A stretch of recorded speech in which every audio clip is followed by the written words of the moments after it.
Hi friends. If you're enjoying my videos, please hit the like button. It helps the YouTube algorithm notice me. Now sit back, relax, and enjoy the story.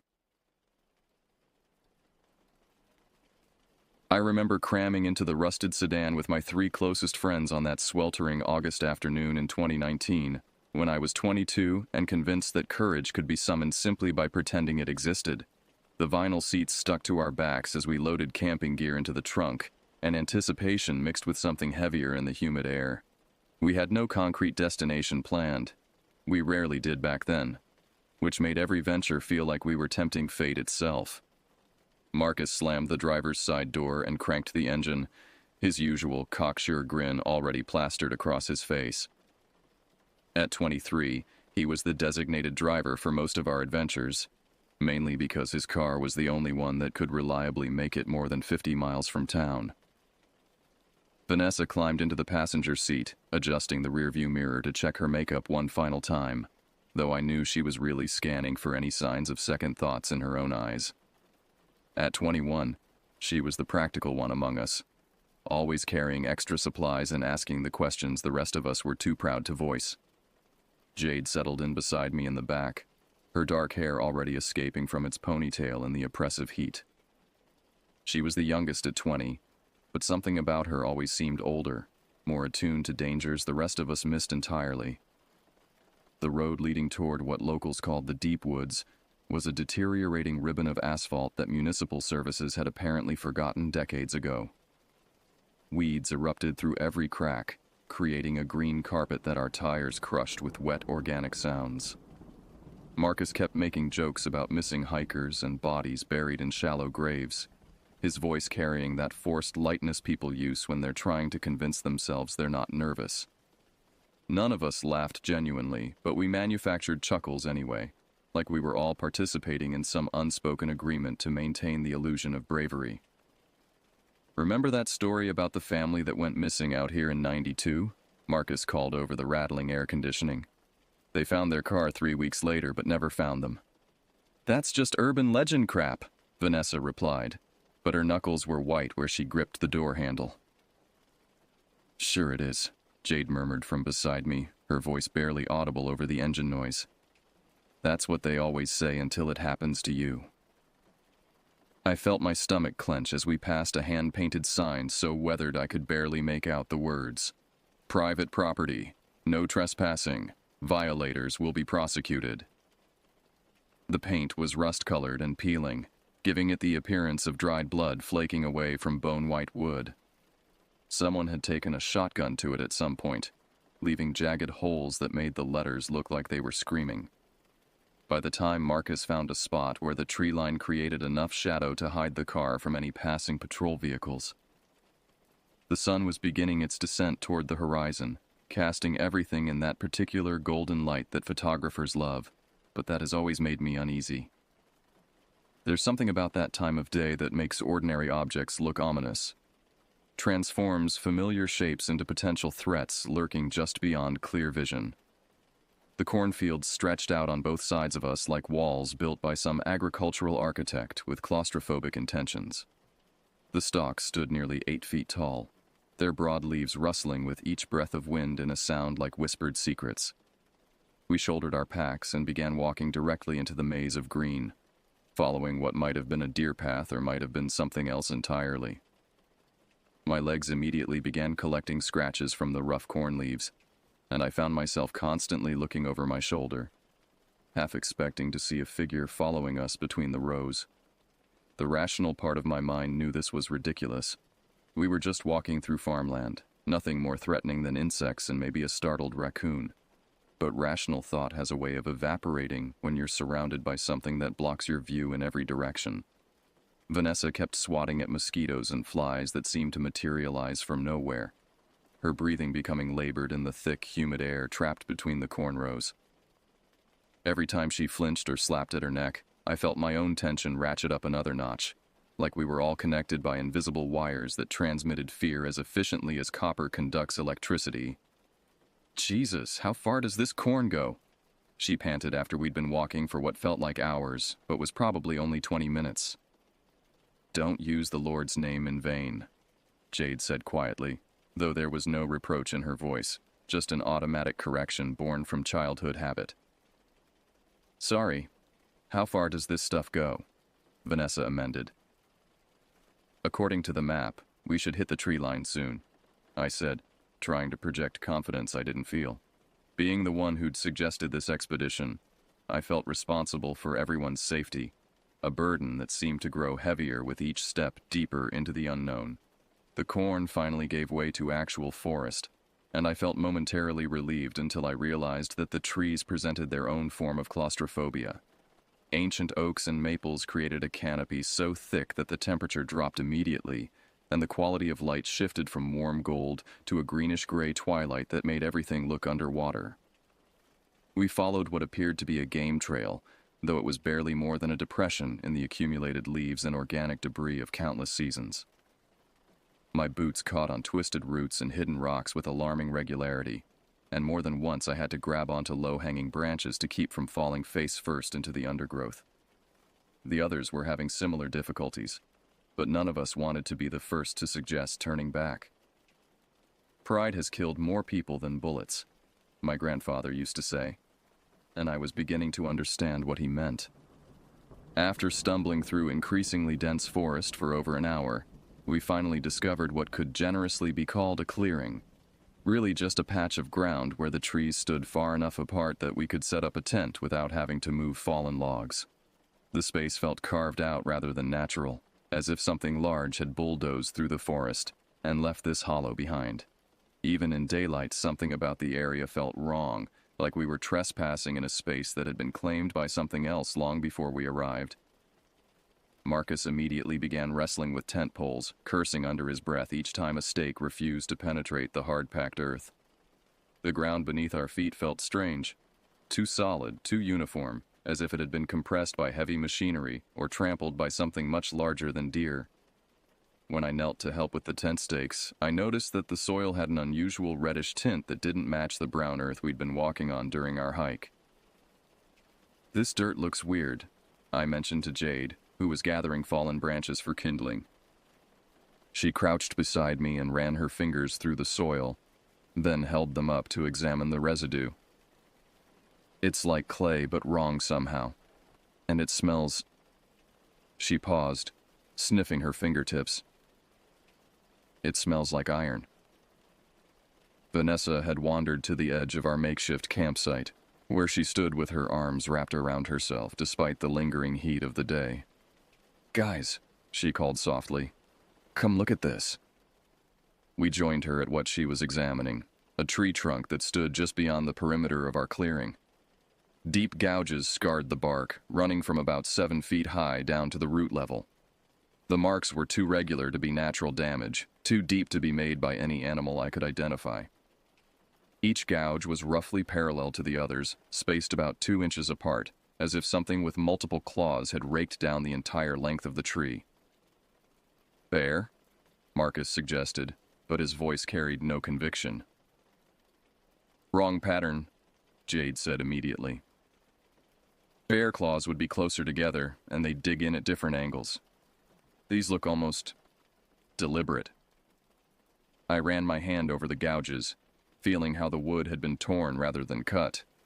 Whatever had made these marks had done so with tremendous force, peeling away bark and digging into the hardwood beneath. The scars were old, weathered gray where the raw wood had been exposed to seasons of rain and sun, but not ancient. Maybe a year or two at most. As we worked to set up our camp, I kept noticing similar markings on other trees around the clearing. Always at roughly the same height, always with that same parallel pattern, always oriented toward our campsite as if whatever had made them had been circling this exact spot.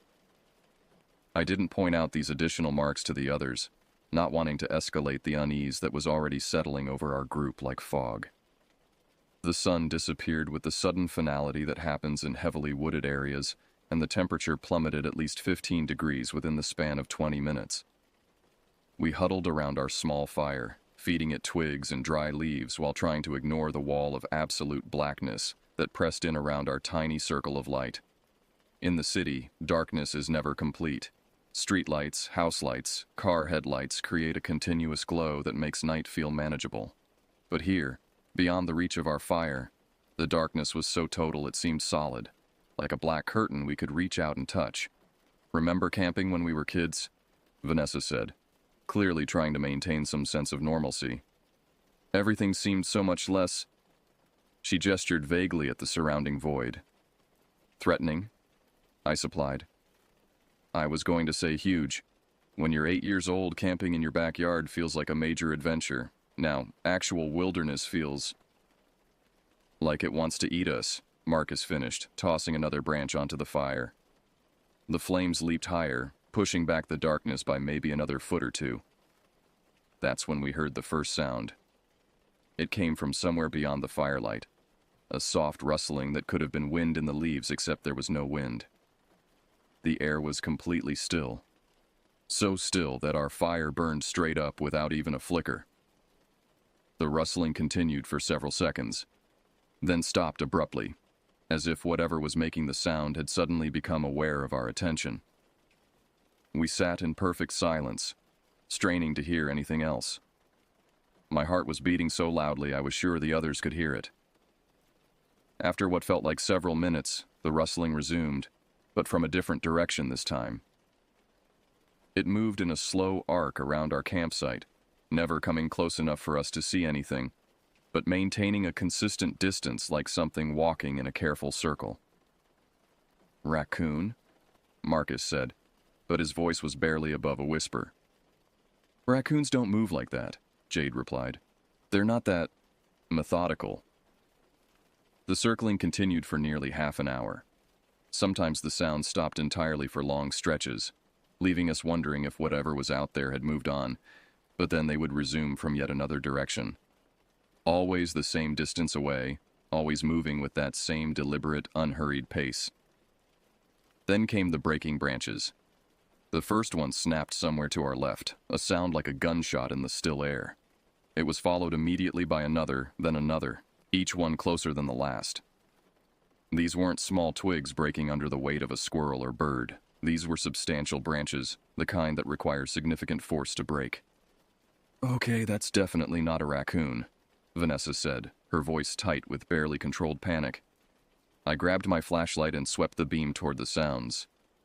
But the light seemed to die just a few feet beyond our fire, swallowed by the darkness like it was being absorbed by something hungry. The breaking sound stopped the moment I turned on the flashlight, but I could swear I saw something moving just at the edge of the beam's reach, a shape too large and too upright to be any forest animal I knew about.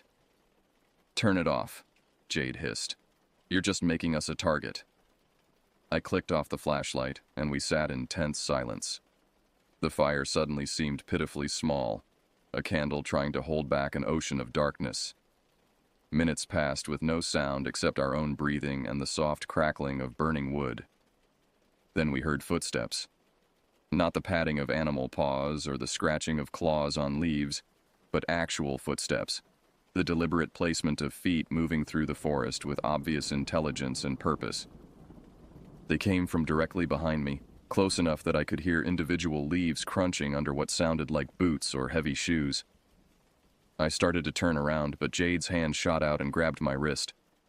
"Don't," she whispered so quietly I almost missed it. "Don't turn around. Don't look. Just sit still." The footsteps continued, passing behind us so close I could have reached out and touched whatever was making them. They were heavy, measured, like someone walking with complete confidence despite the darkness and rough terrain. As they passed, I caught a scent that made my stomach clench. Not the clean smell of pine and earth I'd been breathing all day, but something organic and rotten, like meat left in the sun too long. The footsteps continued around our campsite in the same wide circle the earlier sounds had followed, but this time there was no pretense of stealth. Whatever was out there wanted us to know it was there, wanted us to hear every deliberate step as it cataloged our position, our numbers, our level of fear. "We need to leave," Vanessa said, her voice shaking. "Right now. We need to pack up and get out of here." "In the dark?" Marcus asked. "Through those woods? We'll get lost, or hurt, or worse," I finished. because the alternative was becoming clear to all of us. Whatever was circling our camp wasn't just curious wildlife. It was intelligent, patient, and had been watching us since we arrived. Maybe longer. The footsteps stopped directly in front of our campsite, just beyond the reach of our firelight. We stared into the darkness, knowing something was staring back at us, evaluating us, deciding what to do with us. I found myself holding my breath, afraid that even the sound of breathing might provoke whatever was out there into action. Then, from the darkness just yards away, came a sound that turned my blood to ice water in my veins. The slow, deliberate sound of someone clapping their hands. Clap, clap, clap. 3 slow, mocking claps, like applause for a performance we didn't know we'd been giving. That's when we ran. We abandoned everything except what we could grab in the first seconds of pure terror. Flashlights, car keys, whatever was within arm's reach as we scattered from our campsite like startled animals. The fire continued burning behind us as we crashed into the forest, our panic making us loud and clumsy as we stumbled over roots and slammed into low branches that seemed to reach out specifically to catch our clothes and scratch our faces. I could hear the others behind me, their breathing harsh and labored as we tried to retrace our path in complete darkness. My flashlight beam jumped wildly with each running step, creating a disorienting strobe effect that made the forest look like something from a nightmare. Trees appeared and disappeared in the bouncing light, and I kept expecting to see a figure standing motionless among them, watching our retreat with amusement. "Stay together," I yelled over my shoulder, though I wasn't sure if the others could hear me over the sound of their own crashing progress through the undergrowth. The beam of my flashlight caught Vanessa's face for a moment, her eyes wide with terror, a long scratch bleeding down her left cheek where a branch had caught her.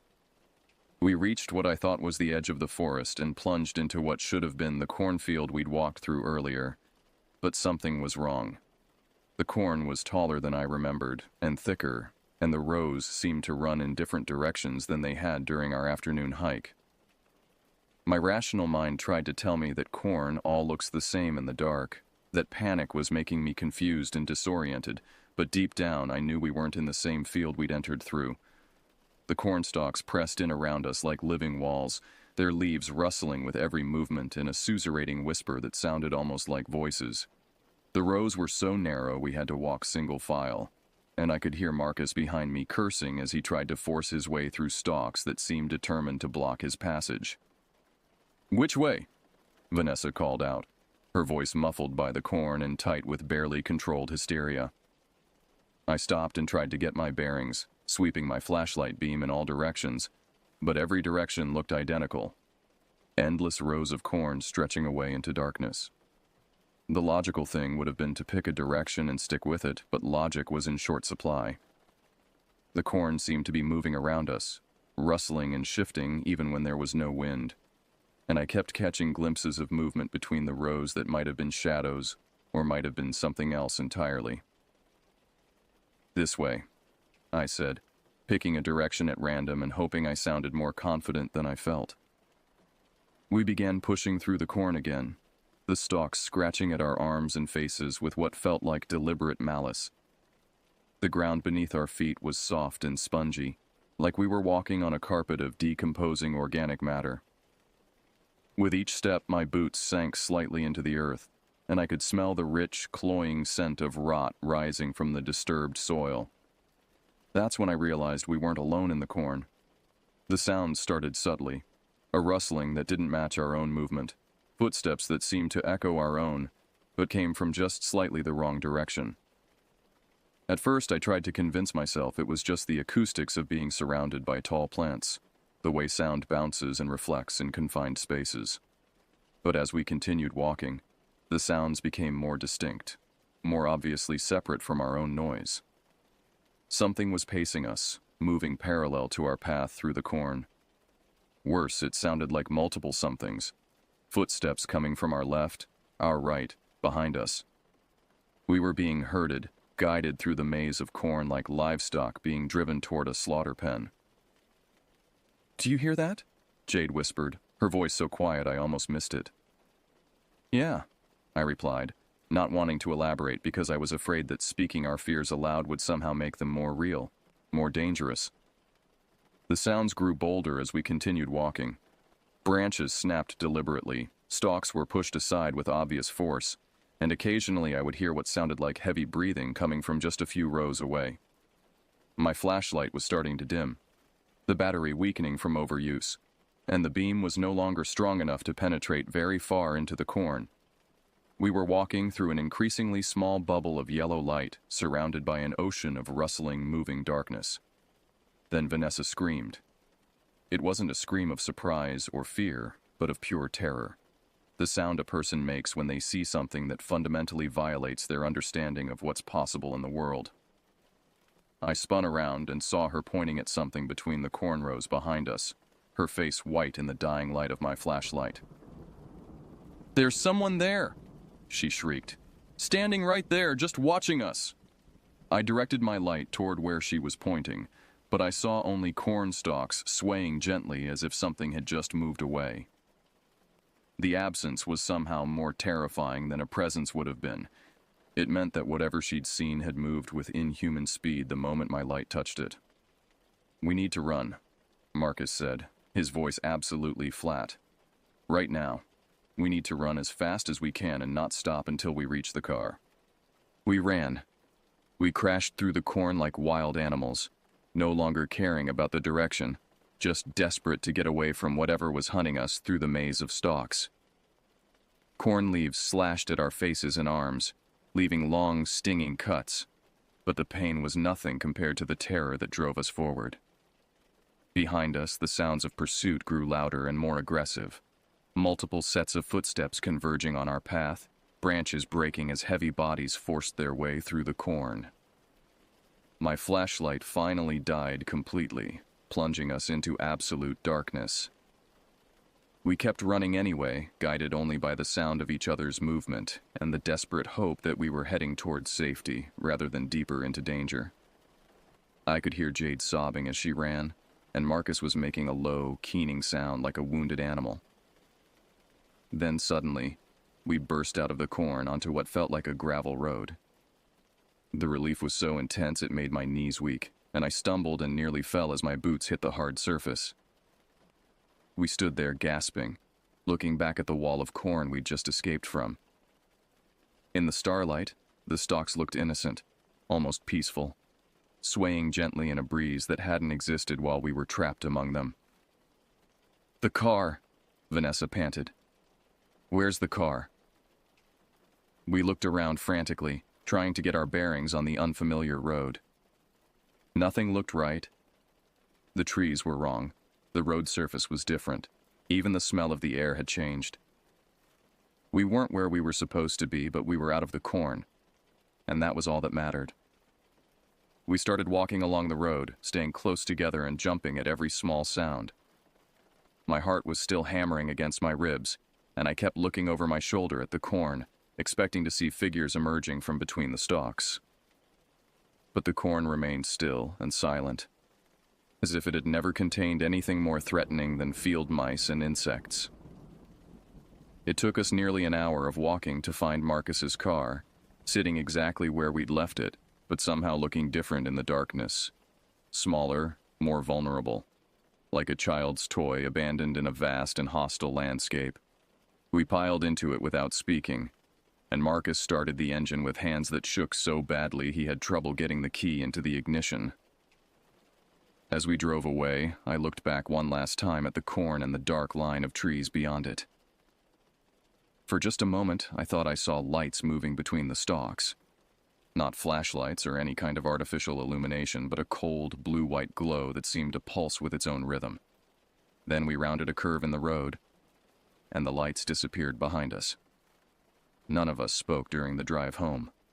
What was there to say? That we'd been hunted through a cornfield by something that shouldn't exist? That we'd abandoned our camping gear and fled like cowards from shadows and sound effects? Better to pretend it had all been panic and imagination, that morning would reveal rational explanations for everything we'd experienced. But I knew, even as I tried to convince myself otherwise, that we would have to go back. Our tents, sleeping bags, and most of our camping equipment were still out there in that clearing, and we couldn't afford to replace everything. More than that, some part of me needed to prove that what we'd experienced had been nothing more than overactive imaginations and the disorienting effects of darkness in an unfamiliar place. I was wrong about a lot of things that night, but I was absolutely right about one. We would have to go back. And when we did, we would discover that our nightmare was just beginning. Marcus showed up at my apartment at 6 in the morning, standing on my doorstep with bags under his eyes and his hair still sticking up at odd angles. He looked like he'd slept about as well as I had, which is to say not at all. I'd spent the night staring at the ceiling, replaying every sound and shadow from our disastrous camping trip, trying to convince myself that daylight would strip away the terror and reveal simple, rational explanations for everything we'd experienced. "We have to go back," he said without preamble, holding up his car keys. "I can't stop thinking about our gear. That tent cost me $300, and my sleeping bag was a graduation gift from my mom. Plus, Vanessa left her backpack with her medication in it." I nodded, having reached the same conclusion during my sleepless night. Beyond the practical considerations, I needed to prove to myself that we'd been victims of our own imagination, that the terrors of the previous night would evaporate under the harsh light of day, like morning frost on grass. We collected Vanessa and Jade without much discussion. Both looked as haggard as we felt, but neither protested when we explained our plan. There's something about shared trauma that creates its own momentum. We were bound together now by what we'd experienced, and we would face the aftermath together as well. The drive back to the woods felt different in daylight. The road that had seemed so ominous the day before now looked mundane, just another rural backwater that county maintenance had forgotten. The cornfields were just cornfields, green and ordinary in the morning sun. Farm equipment moved in the distance, and I could see a house with smoke rising from its chimney, normal signs of human habitation that made our panic from the night before seem ridiculous. "God, it looks so different," Vanessa said, echoing my thoughts. She was sitting in the passenger seat, applying concealer to the scratches on her face with the help of the visor mirror. "How did we get so freaked out by this place?" "Darkness plays tricks on your mind," Marcus replied, but I could hear the uncertainty in his voice. He wanted to believe it as much as the rest of us, but belief and knowing are different things entirely. We parked in the same spot and began retracing our steps into the forest. The game trail that had seemed so treacherous in the dark was clearly visible now, marked by our own footprints from the day before and lined with broken branches where we'd forced our way through in our panicked retreat. Everything looked smaller in daylight. The trees less imposing, the shadows less threatening, the overall atmosphere more like a nature preserve than a haunted wilderness. "There," Jade pointed ahead. "I can see the clearing." She was right. Through the trees, I could make out the small open space where we'd attempted to set up our camp. Even from a distance, I could see the blackened remains of our fire pit and what looked like scattered equipment. We'd definitely found the right place. But as we got closer, something felt wrong. The clearing looked different than I remembered, though I couldn't immediately put my finger on what had changed. The trees surrounding it seemed to lean in more sharply, creating deeper shadows despite the morning sun. The ground itself appeared darker, almost black in some spots, as if something had stained the earth during the night. Our camping gear was scattered across the clearing in a pattern that made no sense. The tent had been completely collapsed, but not in the way a tent falls when the stakes are pulled up or the poles collapse. It looked like something heavy had walked across it, leaving deep impressions in the fabric.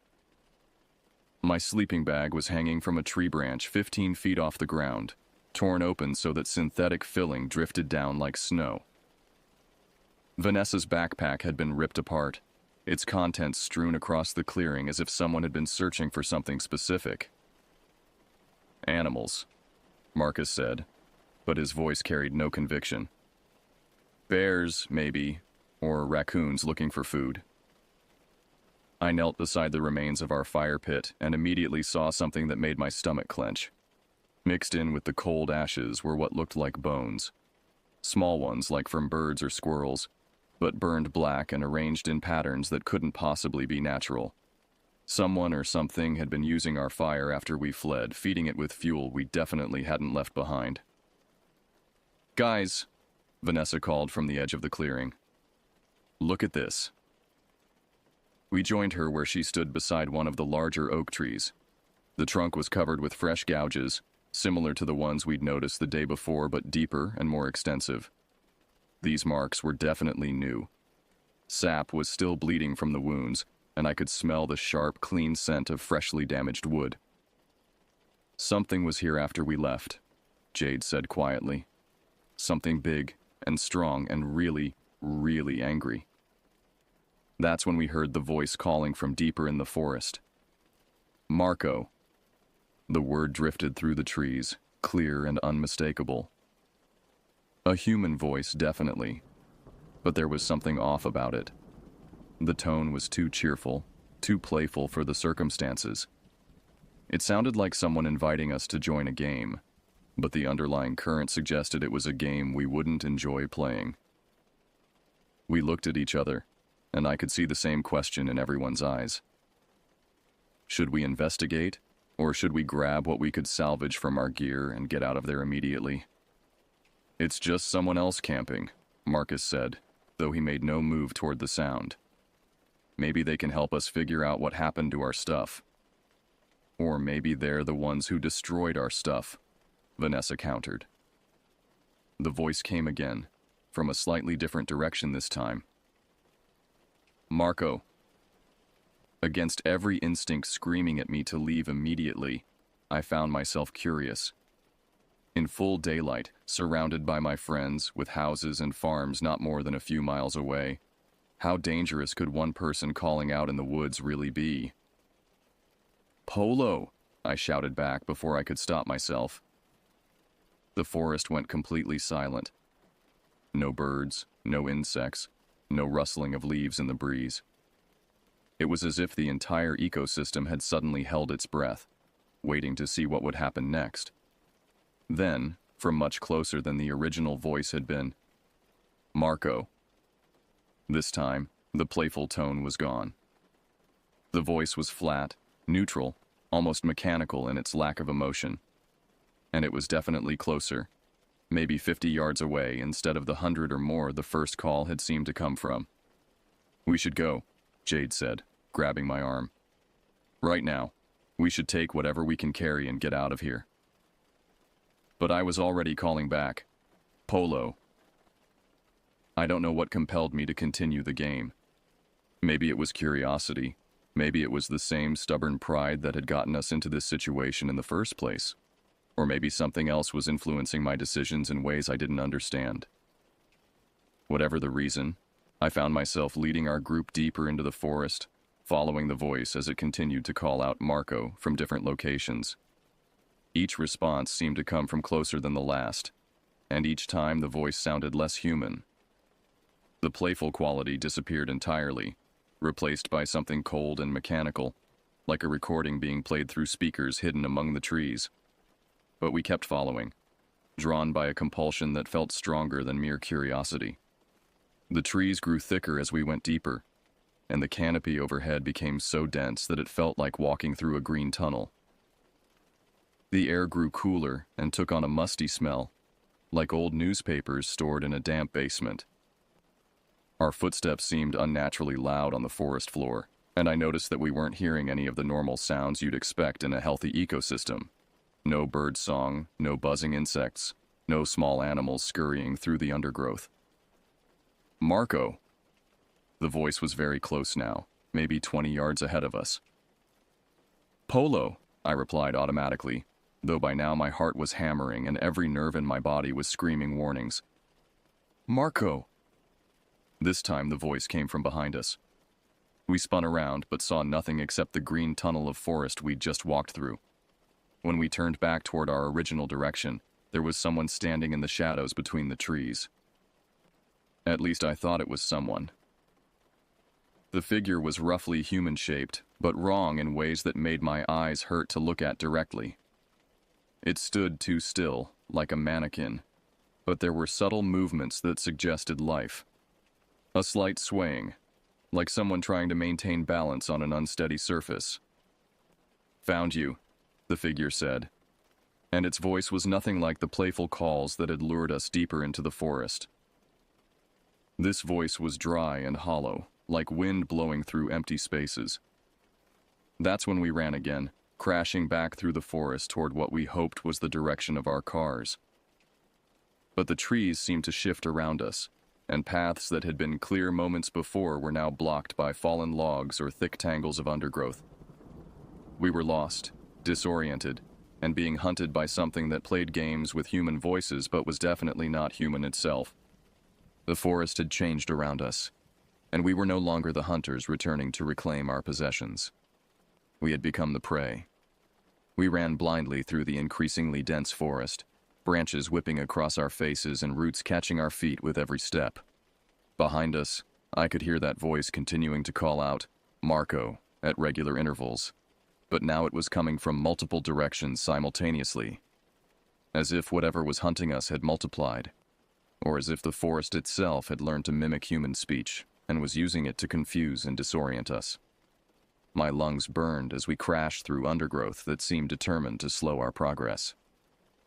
Thorns caught at our clothing, and low-hanging branches formed barriers that we had to duck under or push aside. The forest was actively working against us, or at least that's how it felt as we struggled to find our way back to familiar territory. "Stop!" Jade gasped, grabbing onto a tree trunk to support herself. "We're just going in circles. Listen." We paused, breathing heavily, and tried to get our bearings. She was right.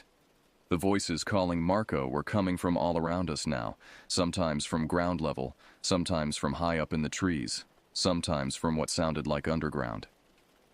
The calls had multiplied and changed, becoming a twisted chorus that bore no resemblance to the single playful voice we'd initially heard. "What the hell is that?" Vanessa whispered, her face pale and streaked with sweat.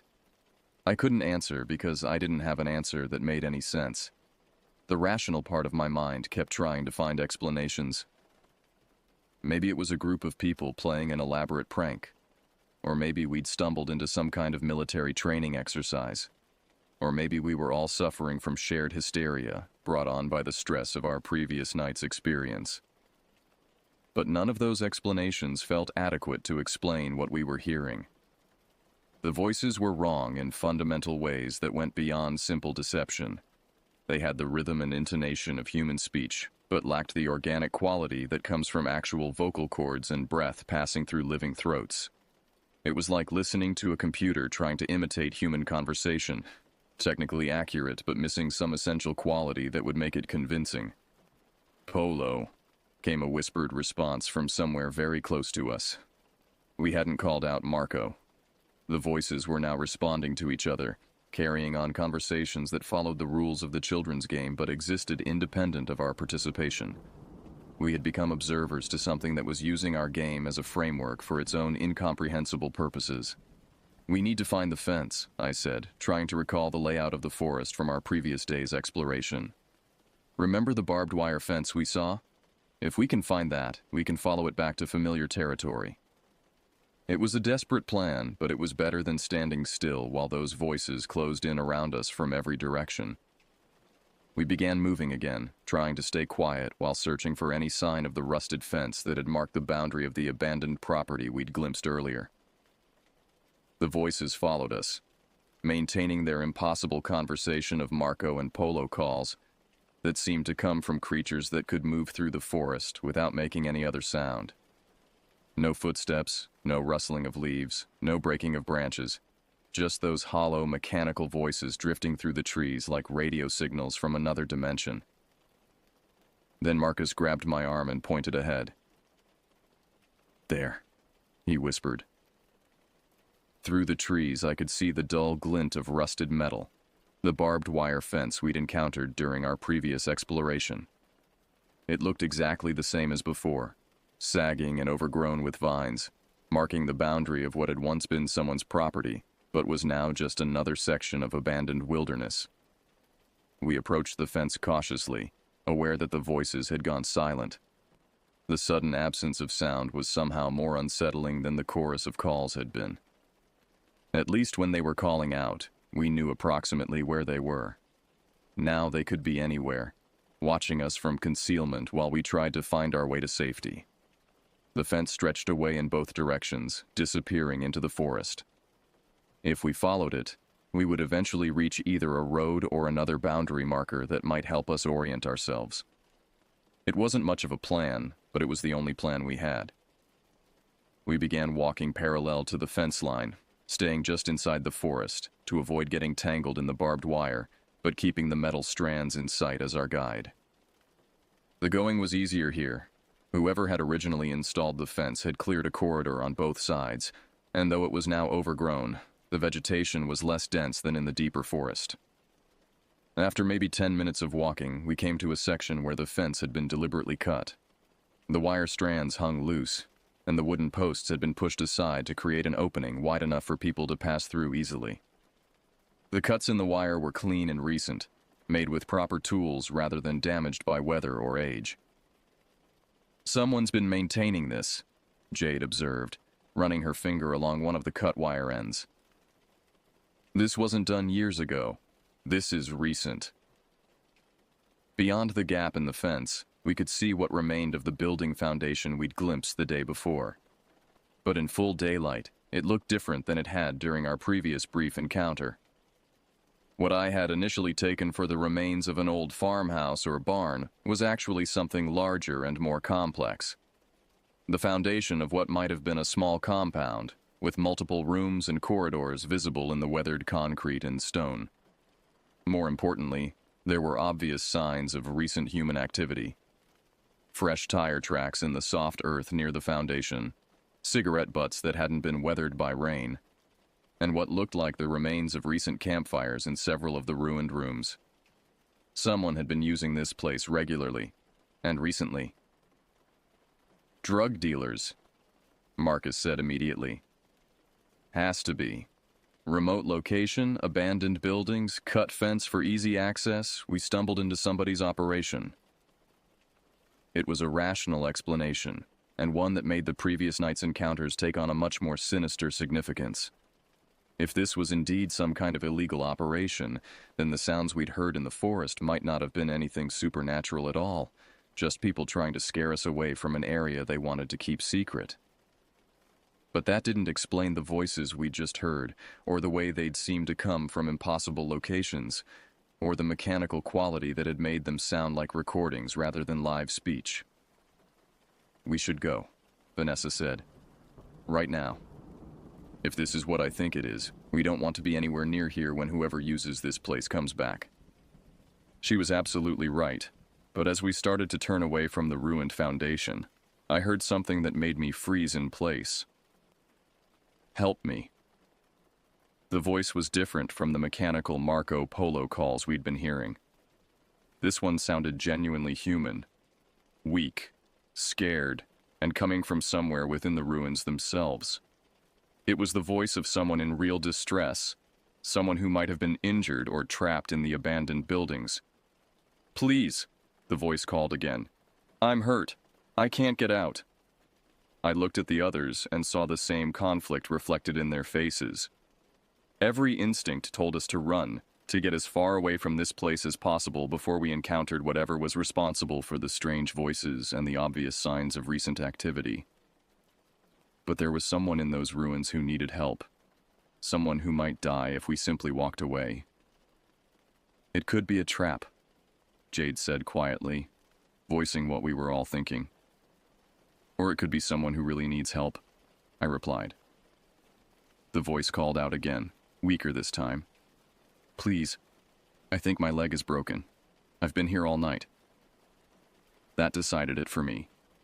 I couldn't walk away from someone who might be genuinely injured, regardless of how dangerous the situation might be. "We have to check," I said, "but we stay together. We stay alert, and if anything feels wrong, we run." We climbed through the gap in the fence and approached the ruined foundation cautiously, scanning for any sign of movement or concealment. The tire tracks were definitely fresh, probably made within the last day or two, and I could smell cigarette smoke lingering in the air, as if someone had been smoking here very recently. "Where are you?" I called out to the voice. "Down here," came the reply from what looked like a cellar or basement area beneath the main foundation. I fell through some boards. I think there's something wrong with my leg. We found the opening the voice was coming from. A gap in the floor where old wooden planks had rotted through, creating a hole that dropped down into darkness. I could see rough stone walls disappearing into shadows, suggesting that the basement area was much larger than the foundation above ground would indicate. I turned on my phone's flashlight and directed the beam down into the opening. The light revealed a chamber that extended farther than I could see, with stone walls that looked much older than the relatively recent foundation above. This wasn't just a basement. It was some kind of underground structure that predated whatever building had once stood here. "I can see you," the voice called from the darkness below. Thank God. I was starting to think no one would find me. But I couldn't see anyone in the beam of my flashlight. The underground chamber appeared to be empty except for fallen debris and what looked like the remains of old wooden furniture. Either the injured person was in a section of the chamber that my light couldn't reach, or... "Where exactly are you?" I called down. "I'm shining a light, but I can't see you." There was a pause, longer than there should have been if someone was genuinely injured and eager for rescue. Then the voice spoke again, and this time it was different. Still recognizably the same voice, but with that mechanical quality we'd heard in the forest, like a recording being played through hidden speakers. "I'm right here," the voice said. "Can't you see me? I'm right here in front of you." The beam of my flashlight was illuminating empty stone and shadows. There was no one there.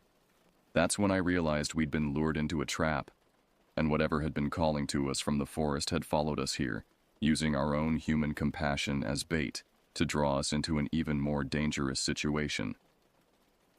The voice began laughing, a sound that started human, but gradually became something else entirely, something that no human throat could produce. And as the laughter echoed up from that dark chamber below, I heard footsteps behind us. Multiple sets of footsteps surrounding the ruined foundation, cutting off our escape routes. We were no longer alone. The footsteps approached from multiple directions simultaneously, creating a sound like an army advancing through the undergrowth with perfect coordination. But there was something wrong with the rhythm. The steps were too regular, too perfectly synchronized, like marching soldiers who had practiced their movements until they became mechanical rather than natural. We huddled together in the center of the ruined foundation, backs pressed against each other as we tried to watch all directions at once. My phone's flashlight seemed pitifully inadequate against the gathering shadows, creating a small circle of visibility that only emphasized how much darkness surrounded us on all sides. "How many do you think there are?" Vanessa whispered, her voice barely audible. I couldn't answer because the footsteps made it impossible to count individual people. The sound seemed to come from everywhere at once, as if we were surrounded by an entire crowd moving in perfect unison. But I still couldn't see anyone, despite the fact that the footsteps were getting closer with each passing second. The laughter from the underground chamber had stopped, replaced by that same hollow voice calling out, "Don't run, we just want to play. It's such a simple game." "Who are you?" I shouted into the darkness, trying to project confidence I absolutely didn't feel. "What do you want?" "We want to play Marco Polo," the voice replied, and now it was definitely coming from multiple locations at once, not just from the underground opening, but from the trees surrounding the ruins, from the shadows cast by the broken walls, from everywhere and nowhere. "It's such a fun game. You seem to enjoy it so much." The footsteps stopped abruptly, creating a silence so complete it made my ears ring. We stood motionless, straining to hear any indication of where our unseen observers might be positioned. But the quiet was absolute. Even the normal forest sounds had disappeared entirely, as if every living creature in the area had fled or been silenced.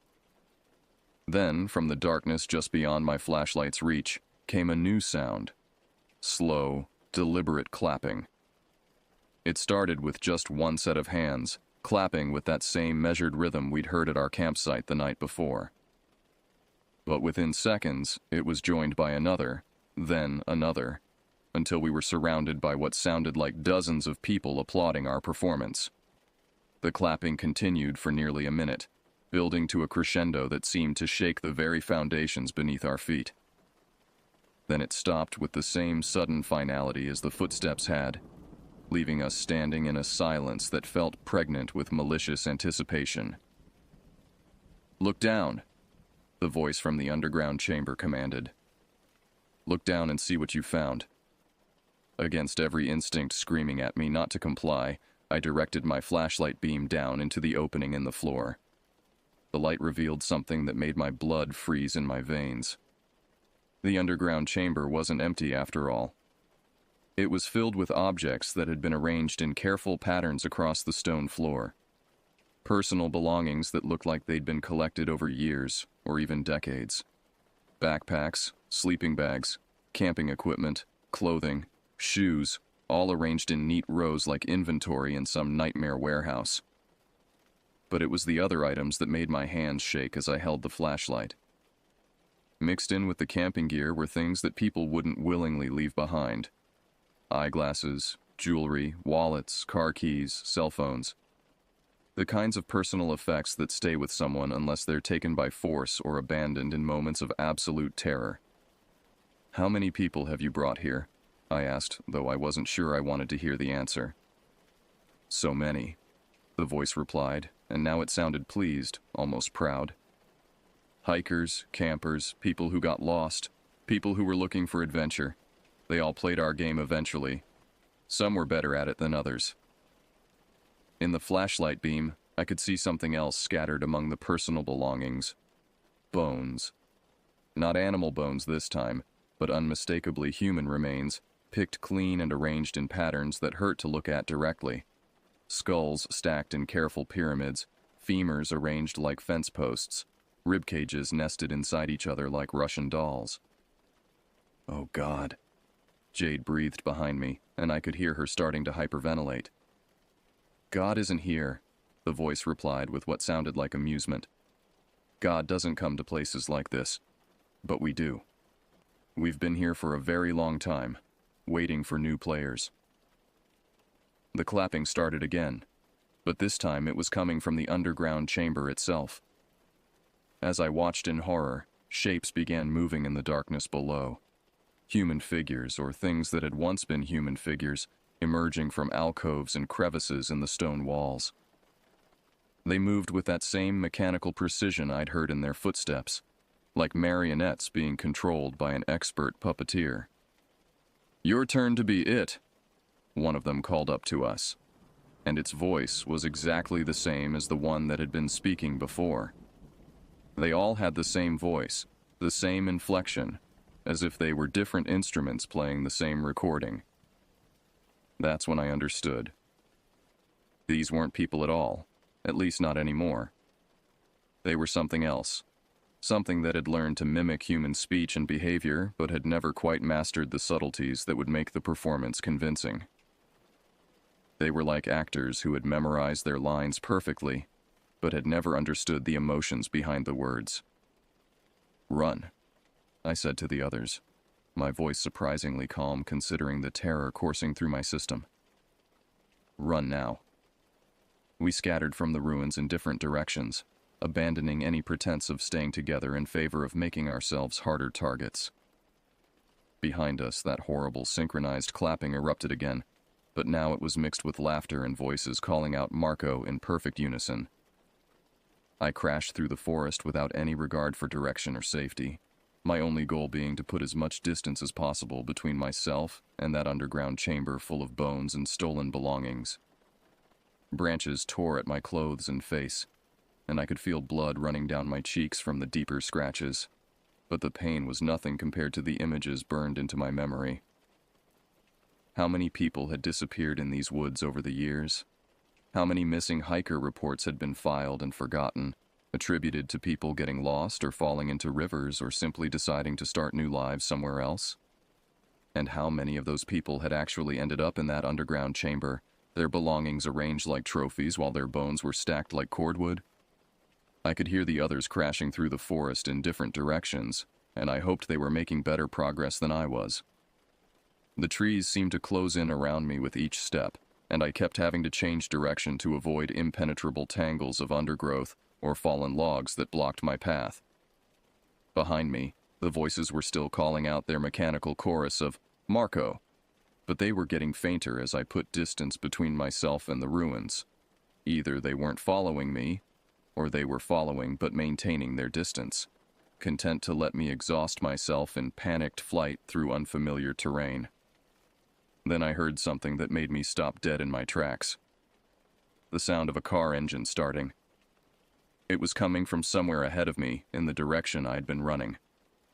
Not the familiar sound of Marcus's sedan, but something larger and rougher, like a truck or SUV with a diesel engine. The sound was accompanied by voices. Real human voices this time. Not the mechanical approximations I'd been hearing from the ruins. I crept forward carefully, trying to get close enough to see what was happening without exposing myself. Through the trees, I could make out a clearing where several vehicles were parked. A large pickup truck, a van with tinted windows, and what looked like an ATV with oversized tires for rough terrain. 3 men stood near the vehicles, dressed in hunting clothes and carrying what looked like military-style rifles. They were talking in low voices, but I was close enough to hear fragments of their conversation. Heard them running through the woods. Probably scared them off good this time. Boss wants us to make sure they don't come back. These weren't the mechanical voices from the ruins. These were real people, discussing us like we were a problem that needed to be solved. I began to understand that what we'd encountered wasn't supernatural at all. It was something much more mundane and infinitely more dangerous. We had stumbled into the territory of people who were using these woods for purposes they wanted to keep absolutely secret, and they had developed an elaborate system for scaring away unwanted visitors. The mechanical voices, the synchronized footsteps, the underground chamber full of belongings. It was all theater, designed to create the impression of something supernatural while concealing very human criminal activity. But if that was true, then the bones I'd seen weren't just props.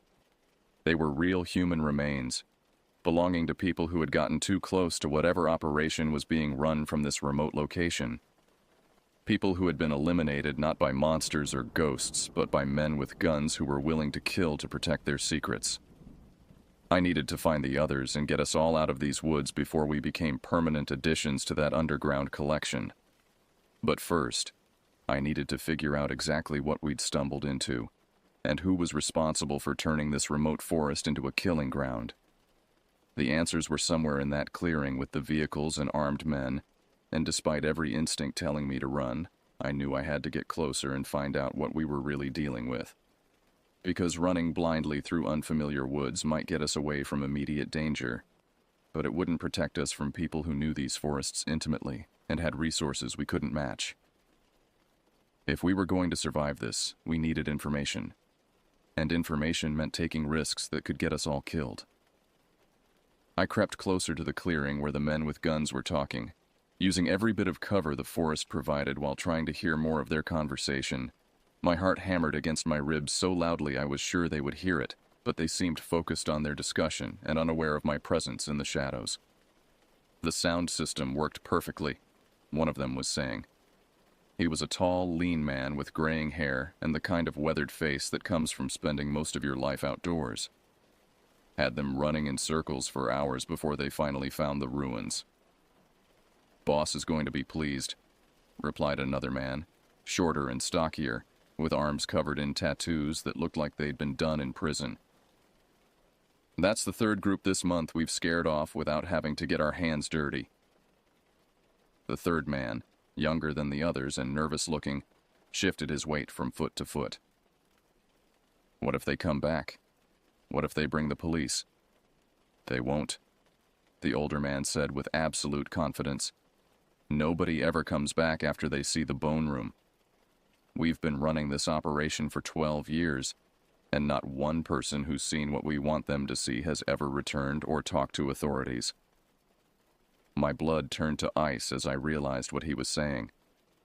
The underground chamber full of bones and personal belongings wasn't just a deterrent, it was a carefully constructed psychological weapon designed to create trauma so intense that witnesses would never speak about what they'd seen. The bones were real, belonging to people who had genuinely disappeared in these woods, but they weren't being used as evidence of supernatural activity. They were being used as evidence of something much worse. "How many people has the boss actually killed?" the young one asked. "Shut up," the tattooed man snapped. "We don't talk about that stuff out here. Walls have ears, even in the middle of nowhere." But the older man seemed unconcerned. "Kid's got a right to know what he's gotten himself into. The boss has been using these woods for his operation since 2008. Sometimes people stumble onto things they shouldn't see. Sometimes hikers get curious about the buildings. Sometimes campers set up too close to the processing facilities. When that happens, well," he shrugged, "problems get solved permanently." "How many?" the young man pressed. "Officially? 0. There's no official count because officially nobody's been murdered here. People go missing in these woods all the time. It's easy to get lost, easy to fall into ravines, easy to get attacked by wildlife. The bones in that chamber? Those are from people who died of natural causes, accidents, animal attacks. We just collect them, arrange them in ways that create the right psychological impact." I felt sick to my stomach as I began to understand the full scope of what we'd walked into. This wasn't just a drug operation or some other standard criminal enterprise. This was something much more sophisticated and horrifying. A system designed to eliminate witnesses while maintaining complete deniability. The mechanical voices, the synchronized footsteps, the elaborate psychological theater. It was all designed to create an experience so traumatic and surreal that anyone who survived it would either be too psychologically damaged to report it coherently, or would convince themselves it had been a hallucination brought on by stress and fear. "The speakers are motion activated," the older man continued, apparently enjoying the opportunity to explain their system. "Sensors detect when someone enters the forest, and the playback begins automatically. Different recordings for different situations. Children's games to lure people deeper. Cries for help to exploit their compassion. Mechanical voices to create psychological confusion. Works like a charm every time." "What about the ones who don't run?" the young man asked. "What about the ones who are too curious, or too brave, or too stupid to be scared off?" The older man's expression grew cold. "Those ones get to meet the boss personally, and after that meeting they become part of the bone collection for real." I had heard enough. More than enough. I needed to find the others and get us all out of these woods immediately, before we transitioned from being targets of psychological warfare to being targets of actual murder. We had been incredibly lucky so far. Our terror had saved our lives by making us run instead of investigating further. But luck has a way of running out, especially when you're dealing with people who have turned killing into a systematic operation. I began backing away from the clearing as carefully as possible, trying not to make any sound that might alert the 3 men to my presence. Every step felt like it took an eternity, and I was constantly expecting to hear a shout of alarm or the sound of weapons being cocked. I had made it maybe 20 yards when my foot came down on a dry branch that snapped with a sound like a gunshot. All conversation in the clearing stopped immediately. "What was that?" the young man asked, his voice tight with alarm. "Probably just an animal," the tattooed man replied, but I could hear uncertainty in his voice. "Or maybe one of our visitors is still in the area," the older man said. "Better check it out." I heard footsteps moving in my direction and abandoned all pretense of stealth. I ran through the forest as fast as I could manage, crashing through undergrowth and leaping over fallen logs while branches whipped across my face and arms. Behind me, I could hear the men pursuing, their progress much faster and more efficient than mine because they knew these woods intimately. "There!" one of them shouted. I saw movement over there. A gunshot echoed through the forest, and I heard the bullet slam into a tree trunk somewhere close to my left. They weren't just trying to capture me, they were shooting to kill, which meant I had learned too much for them to let me leave alive. I changed direction abruptly, hoping to confuse my pursuers, but almost immediately heard another gunshot and felt something burn across my shoulder. The bullet had grazed me, tearing through my shirt and leaving a bleeding furrow in my skin, but it wasn't a serious wound. What was serious was the fact that they were getting closer and their aim was improving. I needed to find the others, but I also needed to avoid leading armed killers directly to my friends. The smart thing would be to try to escape on my own and then bring help back for them, but that assumed I could actually escape, and right now that seemed increasingly unlikely. The men behind me knew these woods perfectly while I was completely lost. They had vehicles to cut off escape routes while I was on foot. They had weapons and training while I had nothing but desperation and fear. Then I heard something that gave me hope. Voices calling my name. "Over here!" I shouted back, not caring if it revealed my location to my pursuers. "There are men with guns! They're trying to kill us!" The voices came closer, and I could make out Marcus, Vanessa, and Jade calling back to me. They had managed to find each other and were looking for me, but they were about to walk directly into a kill zone. "Run!" I screamed at them. "Get to the car and drive away! Get help!" But even as I shouted the warning, I could hear vehicles starting up in the clearing behind me. The men weren't just pursuing us on foot. They were bringing their trucks and ATVs, which meant they could move much faster than we could and cover multiple escape routes simultaneously. We were being hunted by professionals who had been doing this for over a decade, and they had just decided that we needed to be eliminated permanently. The psychological warfare phase of our encounter was over. Now came the part where they tried to add our bones to their underground collection. The sound of engines roaring to life behind us galvanized our group into desperate action. We ran through the forest like animals fleeing a wildfire, no longer caring about direction or stealth, focused only on putting as much distance as possible between ourselves and the men who were hunting us with lethal intent. Marcus had somehow managed to keep his car keys during our panicked flight, and he was leading us in what he swore was the direction of where we'd parked. But the forest all looked the same to me. Endless trees and shadows that seemed to shift and change with every desperate glance over my shoulder. "How much farther?" Vanessa gasped as we stumbled through a particularly dense thicket. "I don't know," Marcus admitted, his voice tight with exhaustion and fear. "Everything looks different when you're running for your life." Behind us, I could hear the roar of engines getting closer. Our pursuers were using their vehicles to navigate service roads and hunting trails that we couldn't even see, positioning themselves to cut off our escape routes while we thrashed through the undergrowth like wounded deer. Then Jade grabbed my arm and pointed ahead. "There, I can see the cornfield." She was right. Through the trees, I could make out the edge of the tall corn stalks that marked the border between forest and farmland. If we could reach the corn, we might be able to lose our pursuers in the maze of stalks, at least long enough to reach our car and escape. We burst out of the forest and plunged into the corn rows, immediately surrounded by the rustling walls of green that had terrified us just the night before. But now, that same corn felt like salvation. Cover that might hide us from men with guns who wanted to add us to their collection of bones. The corn was even taller than I remembered, the stalks towering over our heads and creating a labyrinth of identical pathways that stretched in every direction. We tried to move quietly, but every step seemed to generate enormous amounts of noise as we pushed through the plants and stepped on fallen leaves and husks. "Which way?" I whispered to Marcus. He looked around frantically, trying to orient himself in the maze of identical rows. "I think this way, maybe. God, it all looks the same." We started moving in the direction he'd indicated, staying close together to avoid getting separated in the corn. The stalks pressed in around us like living walls, their broad leaves brushing against our faces and arms with every step. The air was thick and humid, trapped between the rows and heavy with the smell of growing plants and rich earth. Then we heard voices calling to each other from somewhere in the corn behind us. "They went this way. I can see broken stalks.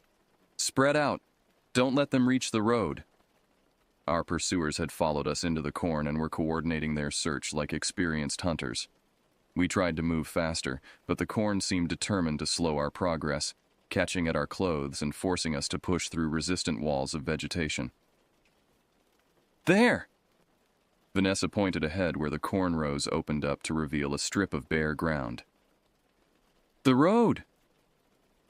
We stumbled out of the corn onto the gravel road where Marcus had parked his car the day before. The sedan sat exactly where we'd left it, looking like the most beautiful thing I'd ever seen. Marcus fumbled with his keys, his hands shaking so badly he could barely get the key into the lock. "Hurry!" Jade urged, looking back at the corn where we could hear our pursuers getting closer. The car doors finally opened, and we piled inside with desperate haste. Marcus turned the key in the ignition, and for one heart-stopping moment, nothing happened. Then the engine caught and roared to life, and he gunned the accelerator so hard the tires spun on the gravel before catching traction. We flew down the rural road at speeds that would have been suicidal under normal circumstances, but which felt barely adequate given the circumstances we were fleeing from. In the rearview mirror, I could see vehicles emerging from service roads behind us, the pickup truck and ATV from the clearing, pursuing us with obvious intent to run us down. "They're following us!" I shouted over the engine noise. "I can see them," Marcus replied grimly, pressing the accelerator to the floor. His little sedan wasn't built for high-speed chases, but it was lighter than the trucks behind us, which gave us an advantage on the winding rural roads. We took curves at speeds that made the tires scream and the car slide sideways, but somehow Marcus kept us on the road while gradually increasing our lead over the pursuing vehicles. The men hunting us were driving more cautiously, probably because they couldn't afford to crash their vehicles and leave evidence of their pursuit. "Where are we going?" Vanessa asked, gripping the door handle so tightly her knuckles were white. "Police station," Marcus said immediately. "We're going straight to the police and telling them everything." "Will they believe us?" Jade asked. "I mean, it sounds completely insane. Underground chambers full of bones, mechanical voices, men with guns running some kind of murder operation in the woods." She had a point. Our story sounded like something from a horror movie, and we had no evidence beyond our own testimony and the minor injuries we'd sustained during our escape. The men pursuing us were professionals who had been covering their tracks for over a decade. They wouldn't have left obvious evidence lying around for investigators to find. But we were alive, and that was more than many people who had encountered that operation could say. Whatever happened next, we had escaped when others hadn't, and that gave us an obligation to try to expose what was happening in those woods. The pursuing vehicles fell farther behind as we reached paved roads and could really open up the sedan's engine. Soon we couldn't see them at all in the rearview mirror, though I kept expecting them to appear around every curve. "I think we lost them," Marcus said, but he didn't slow down. We drove straight to the county sheriff's office where we sat in the parking lot for several minutes, trying to calm down enough to tell our story coherently. We all looked like we'd been through hell, scratched, bloody, our clothes torn and dirty from crashing through the forest. "They're going to think we're on drugs," Vanessa said, examining her reflection in the visor mirror. "Maybe," I replied. "But they're also going to see that we're genuinely terrified, and that something really did happen to us out there. Even if they don't believe the whole story, maybe they'll investigate enough to discover what's really going on." We walked into the sheriff's office together, and I began telling our story to the desk sergeant on duty. I tried to stick to the facts and avoid speculation, focusing on what we had actually seen and heard, rather than our interpretations of those events. The sergeant listened with professional attention, taking notes and asking clarifying questions. When I described the underground chamber full of bones and personal belongings, his expression became more serious, and he called over his supervisor. "You're sure about what you saw?" the supervisor asked. "Human bones, arranged in patterns, mixed with camping equipment and personal effects?" "Absolutely sure," I replied. and there were men with guns who chased us out of the woods. They were talking about killing people who got too close to their operation. The supervisor exchanged a look with the desk sergeant. We've had reports of missing hikers in that area over the years, he said. Never found any bodies, never found any evidence of foul play. Most of the time we assumed they'd gotten lost and died of exposure, or fallen into ravines where we couldn't recover the remains. How many reports? Jade asked. 12 or 13 over the past decade, maybe more. It's a big area, easy to get lost, lots of ways to have accidents. But if what you're telling me is true... He didn't finish the sentence, but we all knew what he was thinking. If our story was accurate, then those missing hikers hadn't died from accidents or exposure. They had been murdered by people who were using the remote forest as their personal killing ground. We'll need you to give formal statements, the supervisor continued. And we'll need you to guide investigators back to the location where you saw these things. Are you willing to do that? I looked at the others, seeing my own fear reflected in their faces. Going back to those woods, even with police protection, was the last thing any of us wanted to do. But we were the only witnesses to what was happening there, the only people who could lead investigators to the evidence they would need to stop the killing. Yes, I said finally. We'll do whatever you need us to do.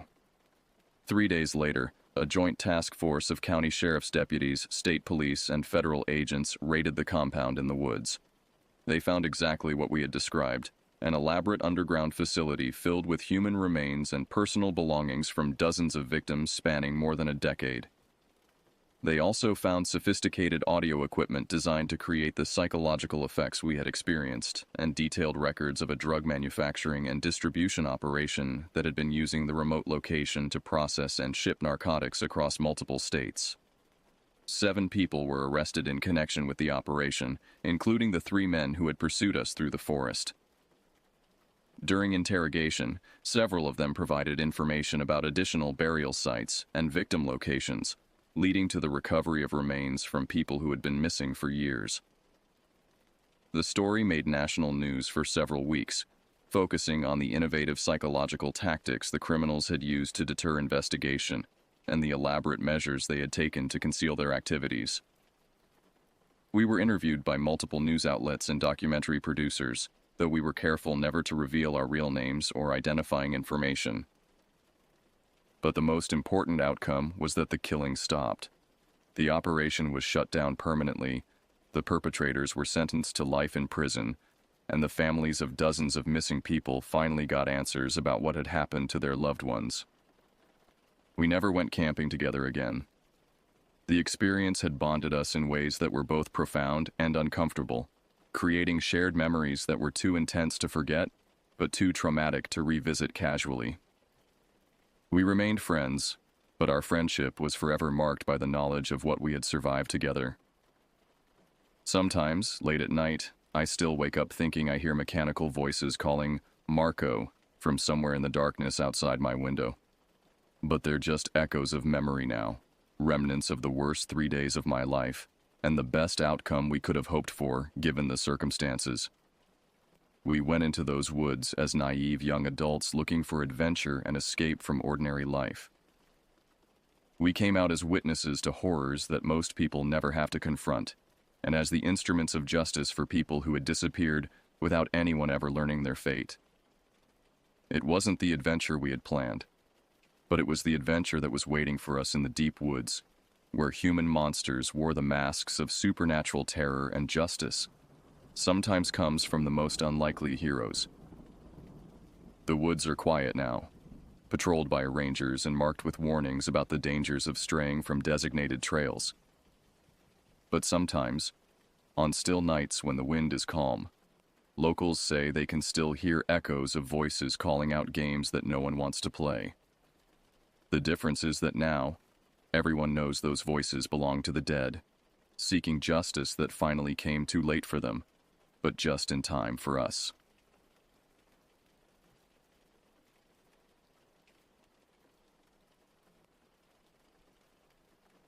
Search and rescue work demands a particular type of individual.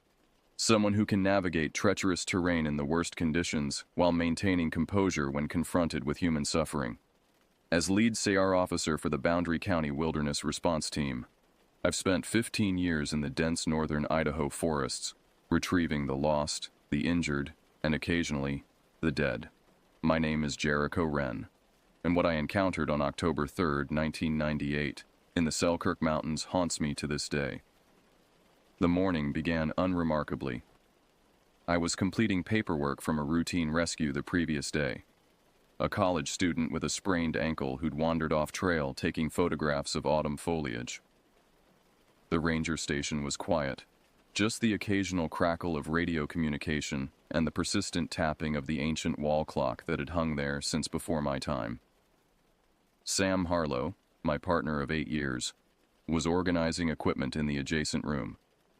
Sam was the methodical one, a former Marine with piercing blue eyes that missed nothing, and a quiet confidence that put victims at ease. We'd pulled dozens of people from the wilderness together, working with the intuitive synchronicity that comes from years of trust. "Dispatch for Boundary SAR, come in." The radio cut through the silence at 3:17 p.m. I remember looking at the clock, not knowing those minutes would divide my life into before and after. "Boundary SAR, Wren here. Go ahead, dispatch." "We've got a missing hiker in the West Selkirks. Male, 42, experienced backpacker. Name's Paul Jackson. Wife reports he was due back yesterday morning, scheduled for a 3-day solo trek. Last known location was trailhead at Abandoned Creek, heading toward Blacktail Ridge." My stomach tightened. Abandoned Creek in October was unforgiving.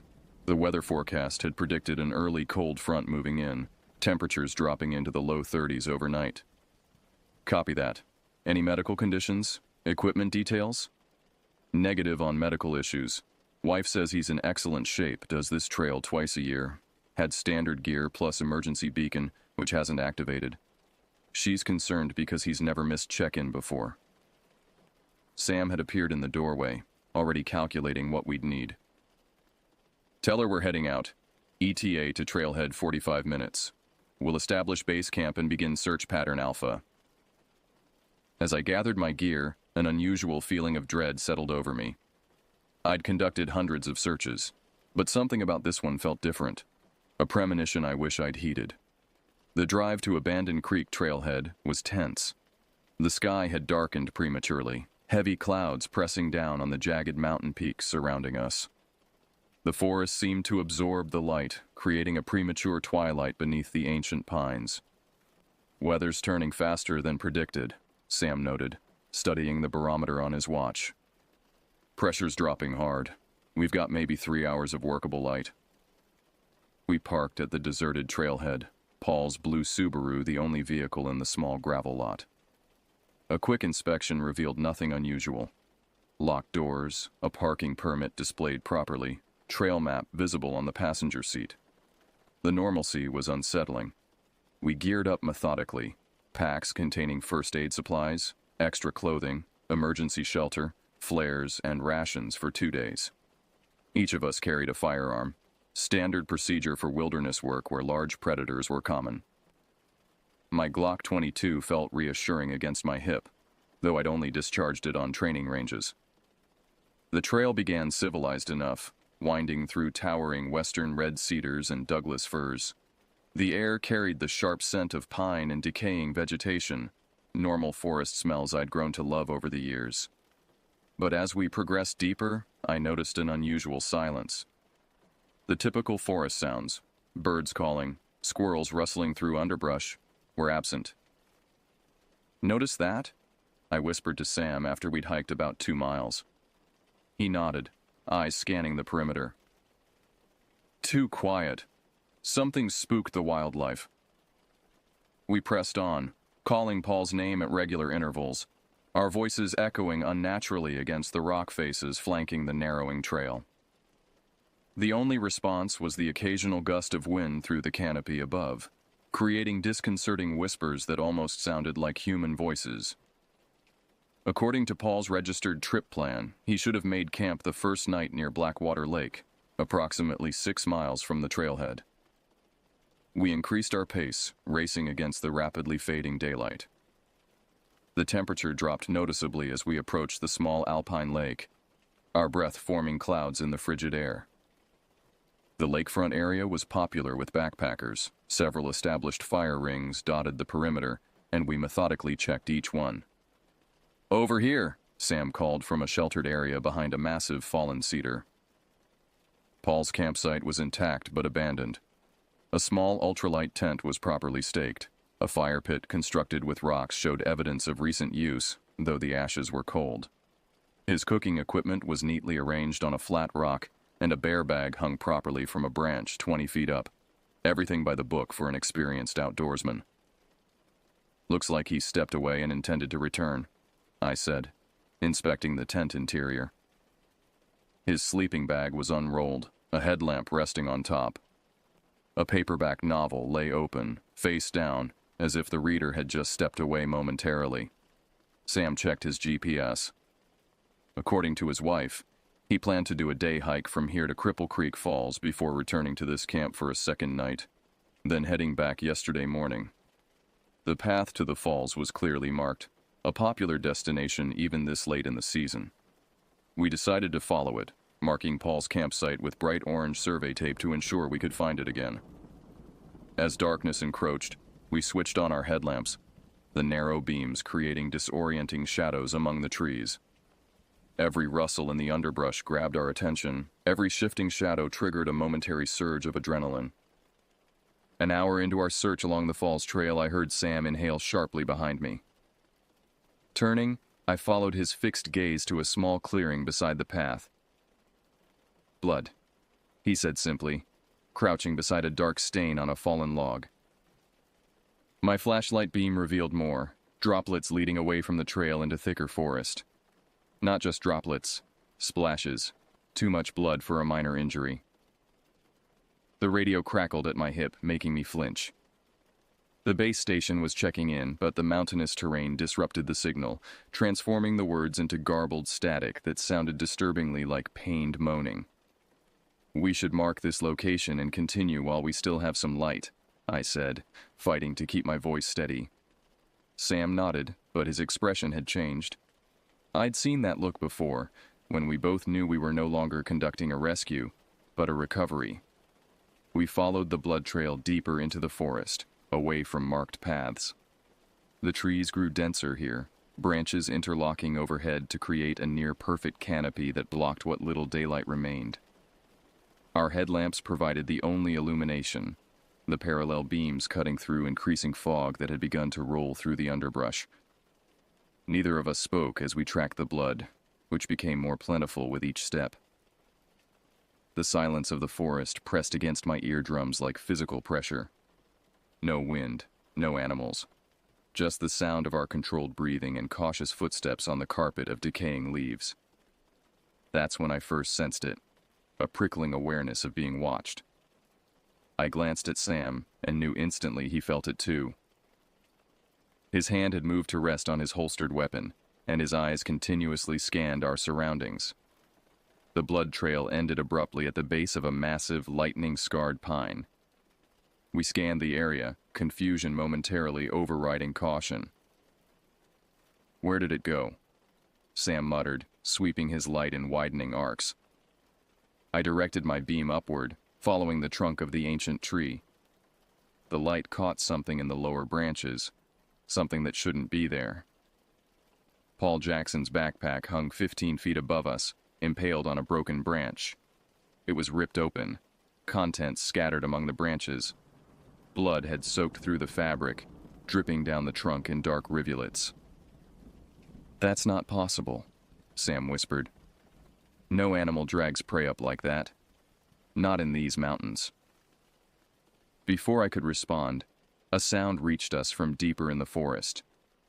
A sound that didn't belong in these woods or any natural place. A rhythmic clicking, interspersed with what could have been laughter if it hadn't been so utterly devoid of humanity. We both instinctively extinguished our lights, plunging ourselves into absolute darkness. The darkness surrounding us was absolute, the kind that exists only in the depths of wilderness far from civilization's light pollution. I could feel rather than see Sam beside me, his controlled breathing the only indication of his presence. We stood motionless, listening as the unnatural clicking sound faded into the distance. "What was that?" Sam finally whispered, his voice barely audible. I had no answer. In 15 years of wilderness work, I'd encountered every predator native to the northern Rockies: bears, mountain lions, wolves, and none made sounds remotely similar to what we'd just heard. We reactivated our lights, keeping the beams pointed downward to minimize our visibility. The blood trail had ended at the tree with the impaled backpack, but we needed to continue our search. Paul was still missing, though the amount of blood we'd found suggested we wouldn't be bringing him back alive. "We should call for backup," I said, reaching for my radio. The transmission was even worse than before, bursts of static punctuated by unintelligible fragments of words. I managed to communicate our coordinates and the discovery of blood evidence, but couldn't be certain how much was received. The response was lost entirely to interference. "We're on our own until morning," Sam concluded. "Should we return to his campsite or press on?" The decision weighed heavily. Standard procedure dictated returning to a secure location before dark, especially with evidence of potential danger. But Paul might still be alive, desperately needing help. 10 more minutes in this direction," I said, pointing along what seemed to be a rough game trail leading away from the blood-marked tree. "Then we head back to the campsite and secure it for the night." Sam nodded, drawing his sidearm. I did the same, the weight of the Glock reassuring in my grip. We moved forward cautiously, sweeping our lights in coordinated patterns to maximize visibility. The forest floor was disturbed here. Broken branches, scraped bark, and occasional blood smears indicated something large had moved through recently, dragging something heavy. The 10 minutes passed with excruciating slowness. We were about to turn back when our lights illuminated a small clearing ahead. In the center stood a solitary oak tree, unusual for this elevation and region. It seemed ancient, its gnarled trunk twisted in ways that suggested decades of growth in harsh conditions. What we found at its base haunts my nightmares to this day. Paul Jackson was propped against the trunk, positioned as if casually resting. His eyes were open, staring sightlessly at the canopy above. His torso had been systematically opened from sternum to pelvis, the skin peeled back with surgical precision. Internal organs were partially removed and arranged in a semicircle around him. His expression was frozen in a rictus of absolute terror. But most disturbing were the markings, intricate symbols carved into the exposed inside of his ribcage, geometric patterns that seemed to follow some terrible logic. They couldn't have been made by animal claws or teeth. These were deliberate, methodical, intelligent. My stomach heaved, and I turned away, fighting to maintain my professional composure. Sam remained focused, though his face had drained of color. "We need to document this," he said mechanically, retrieving his camera. The flash illuminated the grotesque tableau in stark detail as Sam methodically photographed the scene. I used our GPS to mark the exact coordinates, focusing on procedure to keep the horror at bay. "Look at his hands," Sam said suddenly. Paul's hands were positioned palm up on his thighs. In each palm was a small stone, polished to a mirror finish. They were perfectly round and seemed to absorb rather than reflect our flashlight beams. "Don't touch them," I warned as Sam leaned closer. "I wasn't planning to," he replied grimly. "This isn't an animal attack, Jericho. This is something else entirely." As if in response to his words, the clicking sound returned, closer this time, accompanied by movement in the underbrush surrounding the clearing. Multiple sources circling us. We positioned ourselves back to back, weapons raised, scanning the tree line. My light caught a flash of movement, something pale moving with unnatural speed between two massive pines. 3 o'clock, I hissed. Sam pivoted, training his beam on the spot. For a fraction of a second, we saw it clearly. A figure, humanoid in basic shape but wrong in its proportions. Too tall, limbs too long and jointed in places human limbs shouldn't bend. Its skin was pallid, almost translucent, stretched too tightly over a frame that seemed more insectoid than mammalian. Most disturbing were its eyes, reflective like an animal's but with obvious intelligence behind them. They caught our light and threw it back at us, two glowing pinpricks in the darkness. Then it was gone, melting back into the forest with silent efficiency. "We're leaving, now," I said, fighting to keep my voice steady. We began backing away from Paul's body, maintaining our defensive position.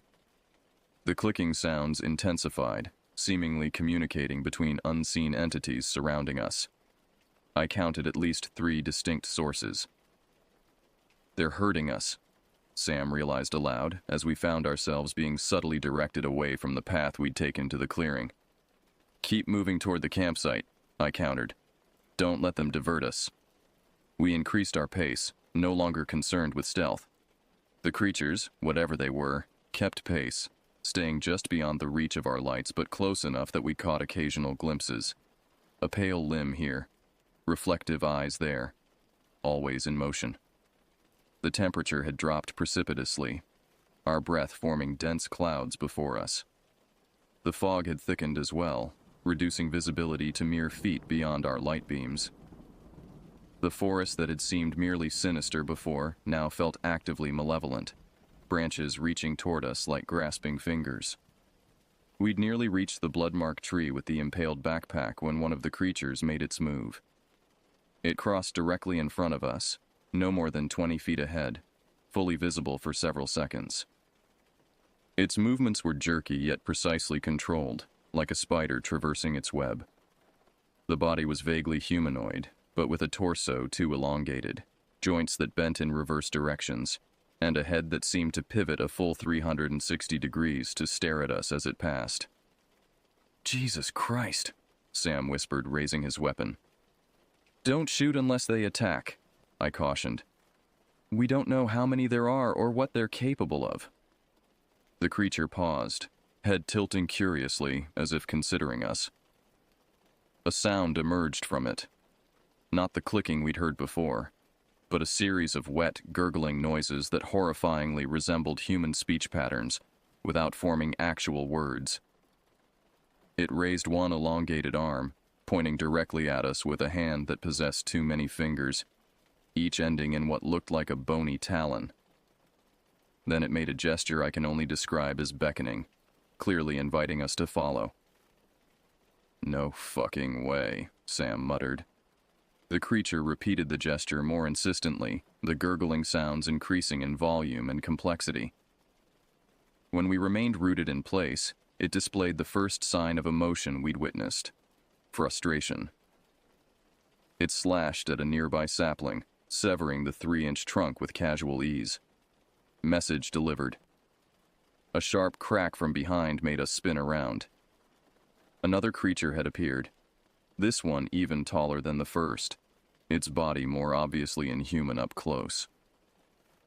Its chest cavity appeared to be open similar to how Paul's had been, but on this entity, it seemed natural, revealing glimpsed internal structures that pulsed with bioluminescent light. We were trapped between them, and from the sounds echoing through the forest, more were approaching. "Run!" I shouted, abandoning caution. We sprinted perpendicular to their positions, crashing through underbrush, no longer following any trail. Behind us, the creatures emitted high-pitched sounds of what could only be excitement. The hunt was on. I've never run so fast in my life, adrenaline overriding the burning in my lungs and the scratch of branches against my face. Sam kept pace beside me, his training evident in his controlled breathing and strategic movement. We burst from dense forest onto the shore of Blackwater Lake, momentarily disoriented but grateful for the improved visibility in the open space. The moon had emerged from behind the clouds, casting silver light across the black water. "The campsite is northeast from here," Sam gasped, pointing along the shoreline. We'd barely taken 3 steps when a pale form erupted from the lake's surface not 10 yards offshore. Water cascaded from its elongated frame as it rose to its full height, easily 7 feet tall, standing impossibly on the surface of the lake as if it were solid ground. This one was different from the others. Where they had been pale, this one gleamed wetly in the moonlight, its skin translucent enough that we could see dark shapes moving beneath its surface. Its face was more defined, with hollows where eyes should be and a lipless gash of a mouth that stretched too wide, revealing needle-like teeth. It raised both arms skyward, and the gurgling speech we'd heard before now emerged as a piercing wail that resonated across the lake. From the forest behind us, answering calls echoed back. They've been playing with us, Sam realized, raising his weapon and firing 3 rapid shots. The bullet struck the creature squarely in its chest, creating small entry wounds that leaked not blood, but a luminescent fluid that dripped upward, defying gravity. It registered no pain, merely lowering its gaze to examine the wounds with what appeared to be curiosity. Then it smiled. That smile will haunt me until my dying day, inhuman, yet expressing recognizable emotion. Amusement, anticipation, hunger. The creature's mouth stretched impossibly wide, revealing row upon row of translucent, needle-like teeth receding deep into its throat. The bullets aren't stopping it, Sam said unnecessarily, already backing away. We retreated along the shoreline, keeping our lights trained on the creature still standing impossibly atop the lake's surface. It made no immediate move to pursue us, continuing to study the luminous fluid leaking from its wounds with detached interest. "Where are the others?" I whispered, scanning the tree line. As if in answer, clicking sounds resumed from the forest. But they seemed more distant now, as if the creatures were communicating over greater distances. The one in the lake finally looked up, its eyeless face somehow fixing directly on us. It lowered one arm, pointing toward us with long, jointed fingers that terminated in crystalline claws. The message was unmistakable. We ran again, no longer concerning ourselves with direction, just away from the lake and the pointing creature.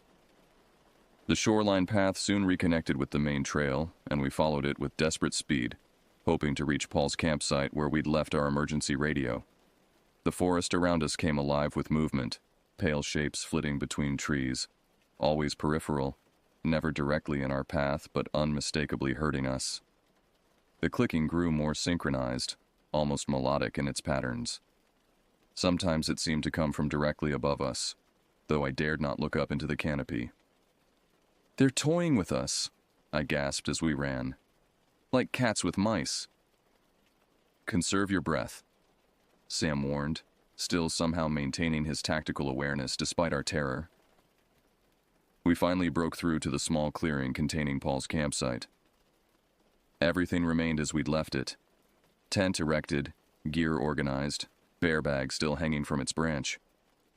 The normalcy of it was jarring after what we'd witnessed. I scrambled for the emergency radio we'd stashed in the tent, hands shaking as I extended the antenna and set it to broadcast on all emergency frequencies. "Mayday, Mayday. Boundary County SAR officers Wren and Harlow requesting immediate assistance. We are at coordinates 48.9915 7 degrees north, 116.15 603 degrees west, approximately 6 miles from Abandoned Creek Trailhead. We have found the remains of missing hiker Paul Jackson and are under pursuit by unknown hostile entities. Repeat, we need immediate armed backup." The response was nothing but static, but I repeated the message twice more before Sam yanked me away from the radio. "They're here," he whispered. The clearing had gone completely silent. Even the wind seemed to have died, leaving an unnatural stillness that pressed against my eardrums. Our flashlight beams revealed nothing beyond the ordinary campsite perimeter, but the sensation of being watched intensified to near physical pain. "We need to keep moving," I said, gathering essential supplies from our packs and transferring them to smaller waste pouches for mobility. Sam nodded, doing the same while maintaining vigilant observation of our surroundings. "Straight back to the trailhead. No stops. No deviations. As we prepared to move out, the first creature we'd seen in detail stepped into the clearing. In the multiple overlapping beams of our flashlights, its appearance was even more disturbing than before.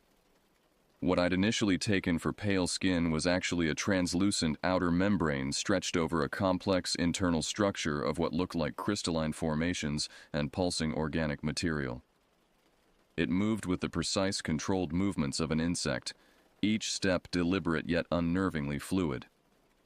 Two more creatures emerged from the opposite side of the clearing, effectively blocking our planned escape route. These were variants of the first, one smaller with more articulated limbs, the other broader with what appeared to be bony protrusions extending from its shoulders and spine. They communicated with each other through clicks and gurgling sounds, occasionally gesturing with their too-many-fingered hands. Their behavior displayed obvious coordination and intelligence. "What do they want?" I whispered, though I immediately regretted giving voice to the question. The creatures simultaneously turned their eyeless faces toward me, suggesting acute hearing. The largest one, the first we'd encountered, made a series of gestures that seemed directed at me personally. It pointed to its open chest cavity, then to us, then back to itself. Sam raised his weapon again. "Stay back!" he shouted. His voice echoed unnaturally in the clearing, repeating several times longer than acoustics should have allowed. The creatures cocked their heads in unison, as if fascinated by the sound. The largest one took a step forward, then another, movements becoming more fluid and rapid with each advance. Sam fired a warning shot into the ground at its feet. The effect was instantaneous. All three creatures recoiled, not in fear but apparent disgust, emitting high-pitched vocalizations that hurt my ears. The earth where the bullet had struck began to bubble and smoke, as if the soil itself was reacting to the intrusion of the metal. "The ground," I realized aloud. "Shoot the ground near them."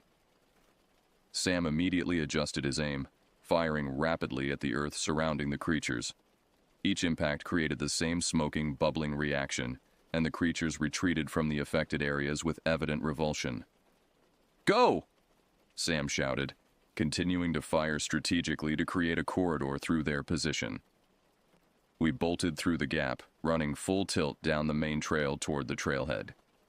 Behind us, the clicking sounds transformed into something like screams, high-pitched, harmonically complex vocalizations that seemed to physically vibrate the air around us. The forest itself seemed to respond to those sounds. Branches swayed against the wind direction, reaching toward us. Roots emerged from the soil underfoot, creating trips and snares that hadn't been there on our inbound journey. Even the fog thickened selectively, obscuring the path ahead, while remaining clear behind us where the creatures pursued. "The forest is helping them," Sam gasped as he narrowly avoided a root that had visibly shifted position to entangle his foot. I'd had the same thought, but had dismissed it as panic-induced paranoia. Hearing Sam, the most pragmatic person I knew, voice it aloud confirmed my worst fears. We weren't just dealing with unknown creatures. We were in their domain, where even the environment obeyed their will. We'd covered perhaps a mile when Sam suddenly stumbled, crying out in pain. I turned to see his leg entangled in what looked like ordinary trail underbrush, except it was visibly tightening around his ankle, the stems pulsing with the same bioluminescence we'd observed in the creatures. I slashed at the vegetation with my hunting knife, expecting resistance but meeting none. The plant matter severed easily, withering instantly upon being cut. Sam pulled free, but not before the tendrils had penetrated his skin, leaving perfect circular punctures that oozed blood. "I'm fine," he insisted, though his face had grown noticeably pale. "Keep moving." The trail ahead forked, neither path looking familiar despite our having passed this way only hours before. The landmarks had shifted, or our perception of them had. Either possibility equally terrifying. "This way," I said, choosing the right fork based on a moss pattern I recognized on a distinctive boulder. We'd gone perhaps 100 yards when the trail abruptly ended at a sheer rock face that absolutely should not have been there. We backtracked quickly, taking the left fork instead, only to find it terminated at the shore of a small pond I had no recollection of passing earlier. "They're changing the landscape," Sam said, his voice tight with pain and exhaustion. The punctures on his ankle had swollen, angry red spreading outward from each perfect circle. "That's not possible," I replied automatically, though nothing about this situation conformed to what should be possible. The clicking sounds were closer now, more excited in their patterns. From the frequency and directionality, I estimated at least 6 creatures converging on our position from different angles. "We're being corralled," Sam observed grimly, checking his ammunition. 4 rounds left. I had a full magazine, but doubted it would make much difference. The bullets affected the creatures minimally, useful only for their strange reaction to ground contact. "The water," I suggested, pointing to the pond. "They might not follow us across." It was a desperate plan, but the only option available. The pond wasn't large, perhaps 50 yards across, and the opposite shore offered dense tree cover that might provide concealment. We waded in without hesitation, the frigid water instantly numbing my legs. The bottom was firm initially, but a few yards in dropped off sharply. Soon we were swimming, our lights creating eerie underwater beams as we struggled to keep our heads above water while maintaining illumination. Halfway across, I heard Sam gasp. Turning, I saw him struggling, his strokes becoming erratic. "My leg," he managed between labored breaths. "Can't feel it. Something's wrong." I swam to him, supporting him as best I could while trying to keep both our faces above water. His skin was burning hot despite the freezing pond, and his eyes had developed a glazed quality. "Hold on to me," I instructed, positioning him so I could swim with one arm while dragging him with the other. Our progress slowed dramatically, and I feared we wouldn't reach the opposite shore before the creatures arrived. Then I noticed something that stopped my heart momentarily. The water around us had begun to glow with the same bioluminescence as the creature's internal structures. "Sam," I said urgently, "we need to move faster." He didn't respond, his body becoming dead weight against me. I redoubled my efforts, painfully aware of the spreading glow beneath us. 20 yards from shore, I felt something brush against my legs, something solid and deliberately moving. I kicked frantically, connecting with something that felt neither fully solid nor liquid. The water around that spot erupted with intense blue-green light, and a bubbling sound emerged that chillingly resembled laughter. With a final desperate surge, I managed to drag Sam to the shallows and then onto shore, collapsing beside him on the rocky ground. He was unconscious, his breathing shallow and rapid. The puncture wounds on his ankle had transformed, the skin around them becoming translucent, underlying veins glowing with the same bioluminescence we'd seen in the creatures in the water. "Sam?" I shook him urgently. "Sam, wake up!" His eyes fluttered open, but the pupils had contracted to pinpoints despite the darkness. "They're in my head, Jericho," he whispered. "I can hear them. They're curious. They've never encountered humans before in this region." A chill ran through me that had nothing to do with my soaked clothing. "Fight it, Sam. We need to keep moving." "They don't understand death the way we do," he continued as if I hadn't spoken, his voice taking on an unnatural cadence. "They're studying us. They found Paul first, but he was alone. They want to see how we interact, how we respond to threat, how we care for each other." "Sam, stop," I pleaded, pulling him to his feet. He stood unsteadily, head lolling. "They've been here longer than us. Much longer. Since before the mountains rose." His eyes found mine, momentarily clearing. "Run, Jericho. Leave me. I'm already changing." As if to prove his point, he extended his arm, the sleeve falling back to reveal skin turning translucent, a faint glow emanating from beneath. "It doesn't hurt," he said with detached fascination. "It feels expansive." Before I could respond, clicking sounds erupted from the pond behind us. The water's surface bulged upward as something massive began to emerge. The lake-dwelling creature we'd encountered earlier, or something even larger. Sam straightened suddenly, his expression sharpening. "Go," he commanded in his normal voice, shoving me forcefully away from him. "I'll hold them here. Get to the trailhead. Bring back help." "I'm not leaving you," I protested. He drew his weapon, aiming not at the emerging creature but at his own temple. "I'm not giving them what they want. Go, Jericho. Tell people what happened here." The creature from the lake had fully emerged, water cascading from its elongated form. It towered over us, easily 9 feet tall, its translucent skin revealing complex internal structures that pulsed with living light. Behind it, more shapes were crossing the pond, moving with inhuman speed. Sam fired a shot into the ground between us, creating another smoking, bubbling reaction that momentarily confused the approaching creatures. "Now!" he roared. I ran, the sound of Sam's final 3 gunshots echoing behind me. I didn't look back, couldn't bear to see what might be happening to my partner and friend. I ran until my lungs burned and my legs threatened to collapse, following the trail that now, mercifully, seemed to maintain its proper form. When I finally reached the trailhead parking lot, dawn was breaking. Paul's blue Subaru sat untouched, and beside it, our SAR vehicle waited like a promise of sanity and safety. I collapsed against it, fumbling for the keys with numb fingers. As I prepared to start the engine, movement at the trailhead entrance caught my eye.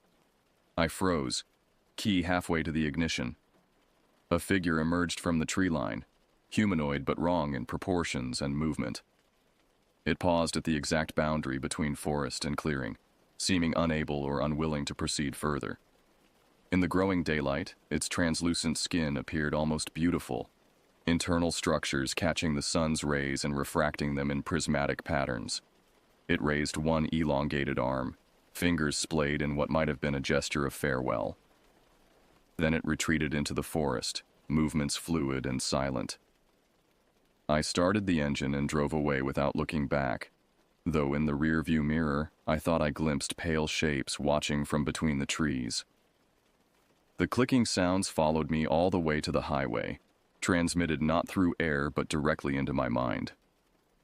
I reached the ranger station just after 7 a.m., my body functioning on autopilot while my mind remained trapped in the horrors of the previous night. The station was already bustling with activity. My emergency radio transmission had been received after all, though heavily distorted. Station Chief Morgan met me at the door, his weathered face creasing with concern. "Ren, where's Harlow? What happened out there?" I opened my mouth to explain, but found words inadequate. How could I describe what we'd encountered? What would sound more plausible?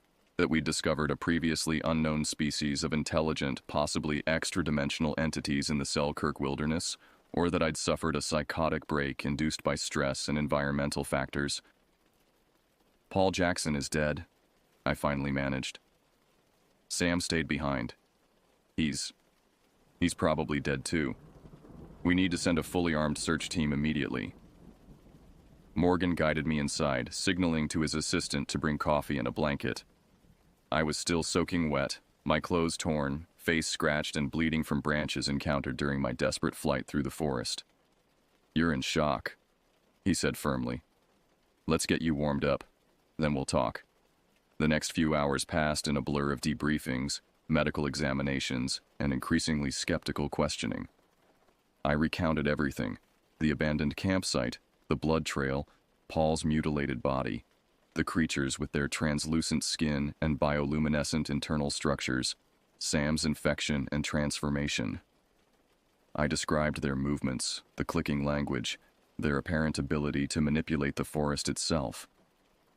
As I spoke, I watched the expressions of the assembled search and rescue coordinators, local sheriff's deputies, and Forest Service officials transition from concern to doubt to thinly veiled disbelief. "Let me get this straight," Sheriff Dawson said when I'd finished. "You're claiming that you encountered some kind of intelligent non-human creatures that can stand on water, communicate telepathically, and infected Officer Harlow through some kind of poisonous plant. Put so bluntly, it sounded absurd even to my own ears. I know how it sounds, I admitted. But you have to send a team up there. Sam might still be alive. Paul's body needs to be recovered. We've already dispatched 2 teams, Morgan assured me. One to the coordinates where you reported finding Jackson's body, another to search for Harlow. Helicopter support is on standby for evacuation. I should have felt relieved, but instead dread settled deeper. They need to be armed, I insisted. Not just sidearms, rifles, shotguns, and they shouldn't go after dark. The skeptical glances exchanged around the room spoke volumes. Dr. Reeves, the emergency physician who'd examined me, cleared her throat. Officer Wren, your body temperature was dangerously low when you arrived. You've sustained numerous lacerations, have early signs of frostbite on your extremities, and are severely dehydrated. It's not uncommon for individuals experiencing hypothermia and extreme stress to experience hallucinations. I know what I saw, I said firmly, though doubt had begun to creep into my own mind. Could it all have been hallucination? The alternative, that such creatures actually existed, seemed equally impossible. The debriefing was interrupted by the arrival of Peterson, one of the helicopter pilots. His expression was grim. We found Jackson, he announced, and it's not good. The photographs he spread across the table confirmed at least part of my account. Paul Jackson's body was positioned exactly as I'd described, propped against the oak tree, torso opened, organs arranged around him. The intricate markings carved into his ribcage were clearly visible. Jesus Christ, Sheriff Dawson muttered, turning away from the images. Cause of death appears to be exsanguination, Peterson continued clinically. Me says the precision of the incisions suggests surgical instruments, not animal claws or teeth. And Harlow? Morgan asked. Peterson shook his head. No sign yet. We found evidence of gunfire. 4 shell casings near a small pond about 4 miles from the trailhead. Signs of a struggle, blood on some rocks, but no body. Hope surged briefly in my chest. He might still be alive. We'll keep searching, Morgan promised. But Jericho, this looks like a homicide, not a creature attack. These cuts on Jackson were made with tools. I wanted to argue, to make them understand what we'd encountered wasn't human, but exhaustion and doubt were taking their toll. What if I had hallucinated the creatures? What if we'd encountered a human killer, and my mind, unable to process such deliberate human malevolence, had constructed elaborate non-human entities as explanation? The debriefing concluded with a decision to treat Paul's death as a homicide, and Sam's disappearance as a missing person case potentially related to the same perpetrator. I was placed on medical leave pending psychological evaluation. Standard procedure after traumatic incidents, they assured me, though the sidelong glances suggested otherwise. I was too exhausted to argue. They assigned a deputy to drive me home, where I collapsed into dreamless sleep born of complete physical and mental exhaustion. I awoke 18 hours later to pounding on my door. 2 FBI agents stood on my porch, badges extended. Special Agents Mercer and Chen had been assigned to the Jackson homicide and Harlow disappearance, given the crimes had occurred on federal land. Their questioning was more thorough than the local authorities, their demeanor less openly skeptical, but more intensely analytical. They recorded my statement, asked me to walk through the events multiple times, focusing on different aspects, the exact appearance of the creatures, the precise nature of Sam's transformation, the clicking language, and its patterns. You haven't asked if I might have hallucinated all this, I noted near the end of the interview. Agent Mercer's expression remained neutral. We're gathering all possible information at this stage. Your medical report indicates you were suffering from hypothermia and exhaustion, which could certainly affect perception. However, the physical evidence at the scene partially corroborates your account of finding Jackson's body and subsequently losing contact with Officer Harlow. But not the creatures, I supplied. We haven't found evidence supporting the existence of the entities you described. Agent Chen confirmed carefully. The investigation is ongoing. After they left, I sat alone in my living room, doubt gnawing at me. Had I invented the creatures as a way to process witnessing a brutal murder? Was Sam involved somehow, not transformed by unknown entities, but perhaps the perpetrator himself? The thoughts felt like betrayal, but I couldn't dismiss them entirely. The search for Sam continued for 2 weeks. They found scattered personal effects, his flashlight, torn fragments of his uniform, his emptied sidearm, but no body. The case remained officially open but practically cold after the first month. Paul Jackson's autopsy revealed details that both supported and contradicted my account. The precision of the incisions did indeed suggest surgical tools rather than claws or teeth. However, trace evidence found in the wounds included crystalline particles of unknown composition that resisted standard analysis. The stones found in his palms were equally mysterious, composed of material not native to the region and containing microscopic structures that suggested artificial manufacturing rather than natural formation. I attended mandatory psychological counseling, where I gradually stopped mentioning the creatures. It was easier to be diagnosed with PTSD and temporary stress-induced psychosis than to continue insisting on the reality of what I'd seen. My therapist noted my progress toward acceptance of reality in her reports, which eventually led to my reinstatement to limited duty after 3 months. I never returned to fieldwork. The department was understanding, assigning me to training and administrative roles where my experience could be utilized without placing me back in the wilderness. I accepted this arrangement without protest, knowing I could never again enter those forests. 6 months after that night, I received a package with no return address. Inside was a small stone identical to those found in Paul Jackson's palms, perfectly round, obsidian black, absorbing light rather than reflecting it. Accompanying it was a note written in handwriting I recognized immediately despite its uncharacteristic shakiness. They're still watching. They're curious about us. They mean no harm, but they don't understand us yet. Stay away from the deep woods. I'm learning their ways. I'm changing, but I'm still me. For now. S. I reported the package to the FBI agents handling the case. They confiscated both stone and note for analysis, informing me weeks later that the handwriting was inconclusive, similar to Sam's documented writing but with significant discrepancies that prevented positive identification. The stone was identical in composition to those found with Paul, but its origin remained undetermined. I moved away from Idaho the following year, taking a teaching position at a forestry school in Vermont. I told myself the distance would help, that the nightmares would fade, that the clicking sounds I sometimes heard at the edge of sleep were just lingering trauma responses. For the most part, I've convinced myself of these comforting lies. I've built a new life, found new purpose in preparing future forest rangers without ever setting foot in deep woods myself. I married, had children, constructed the trappings of normalcy around me like protective walls. But sometimes, when I'm alone and the night is absolutely still, I hear it again. That rhythmic clicking that forms patterns just beyond human comprehension.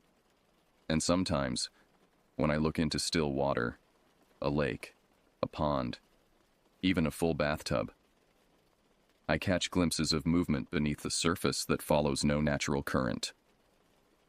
I've never told my wife why I insist on keeping the bathroom light on when showering, or why I refuse camping trips despite my professional background. I've never explained why I check our children's skin so carefully after they've played outdoors, looking for perfect circular marks that might indicate the beginning of a transformation I witnessed start in Sam but never saw completed. 17 years passed. I built a life far from the Selkirk Mountains, convincing myself that what happened there was isolated, confined to that particular wilderness, those specific mountains. I taught, wrote textbooks on wilderness survival that carefully omitted certain experiences, raised my children to appreciate nature from a respectful distance. The package containing the stone and Sam's note remained the last connection to those events, until 3 weeks ago, when everything changed. My daughter Ellie, now 16, Came home from a school camping trip with a small round stone she'd found near a stream. "Look, Dad," she said casually. "Isn't it weird how perfectly round it is? Like someone polished it." The obsidian black stone sat in her palm, exactly as similar stones had rested in Paul Jackson's lifeless hands. My blood ran cold as she continued, and the weirdest thing, listen. She held it to her ear like a seashell. "It makes this clicking sound, like some kind of insect. Can you hear it?" I could. The rhythmic patterns were unmistakable. The language of the creatures, somehow embedded in the stone itself.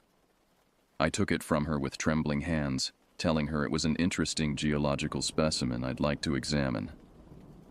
That night, alone in my study, I placed the stone on my desk and simply watched it. In the dim lamplight, it seemed to absorb the surrounding illumination, creating a subtle darkness around itself that defied normal physics. Occasionally, it emitted barely audible clicking sounds without any physical movement or obvious mechanism. I knew I should report it, contact the FBI agents who had handled the original case. Instead, I found myself listening to the clicking, trying to discern patterns I'd first heard 17 years ago in the Idaho wilderness. Gradually, impossibly, they began to make sense. Not as language translated to English, but as direct concepts forming in my mind. Curiosity, recognition, return. The stone was an invitation, or a summons. I tried to dismiss it as imagination, a psychological response to trauma triggered by coincidental similarity to my past experience. But deep down, I knew better. They had found me. Or perhaps they had never lost track of me to begin with. For days I debated what to do, ultimately deciding to return to Idaho, to face whatever waited in those mountains. I told my wife I needed to attend a forestry conference, promising to return within a week. The lie tasted bitter, but I couldn't risk involving her or our children in what might await me. The flight to Spokane and subsequent drive to Boundary County felt like moving backward in time. The landscape grew increasingly familiar as I approached the mountains, memories sharpening with each mile. The ranger station where I'd once worked had been renovated, modernized, but the mountains beyond remained eternal and indifferent to human development. I checked into a motel in the small town nearest the abandoned creek trailhead, spending a restless night with the stone on the nightstand beside me. The clicking intensified as darkness fell, the patterns more complex, almost urgent. I found myself responding internally, forming answering patterns in my mind that seemed to satisfy whatever intelligence communicated through the stone. Morning arrived with clarity and purpose. I purchased supplies, not the extensive search and rescue equipment I'd once carried, but basics for a day hike. I included a sidearm, though memory suggested it would provide little protection against what I might encounter.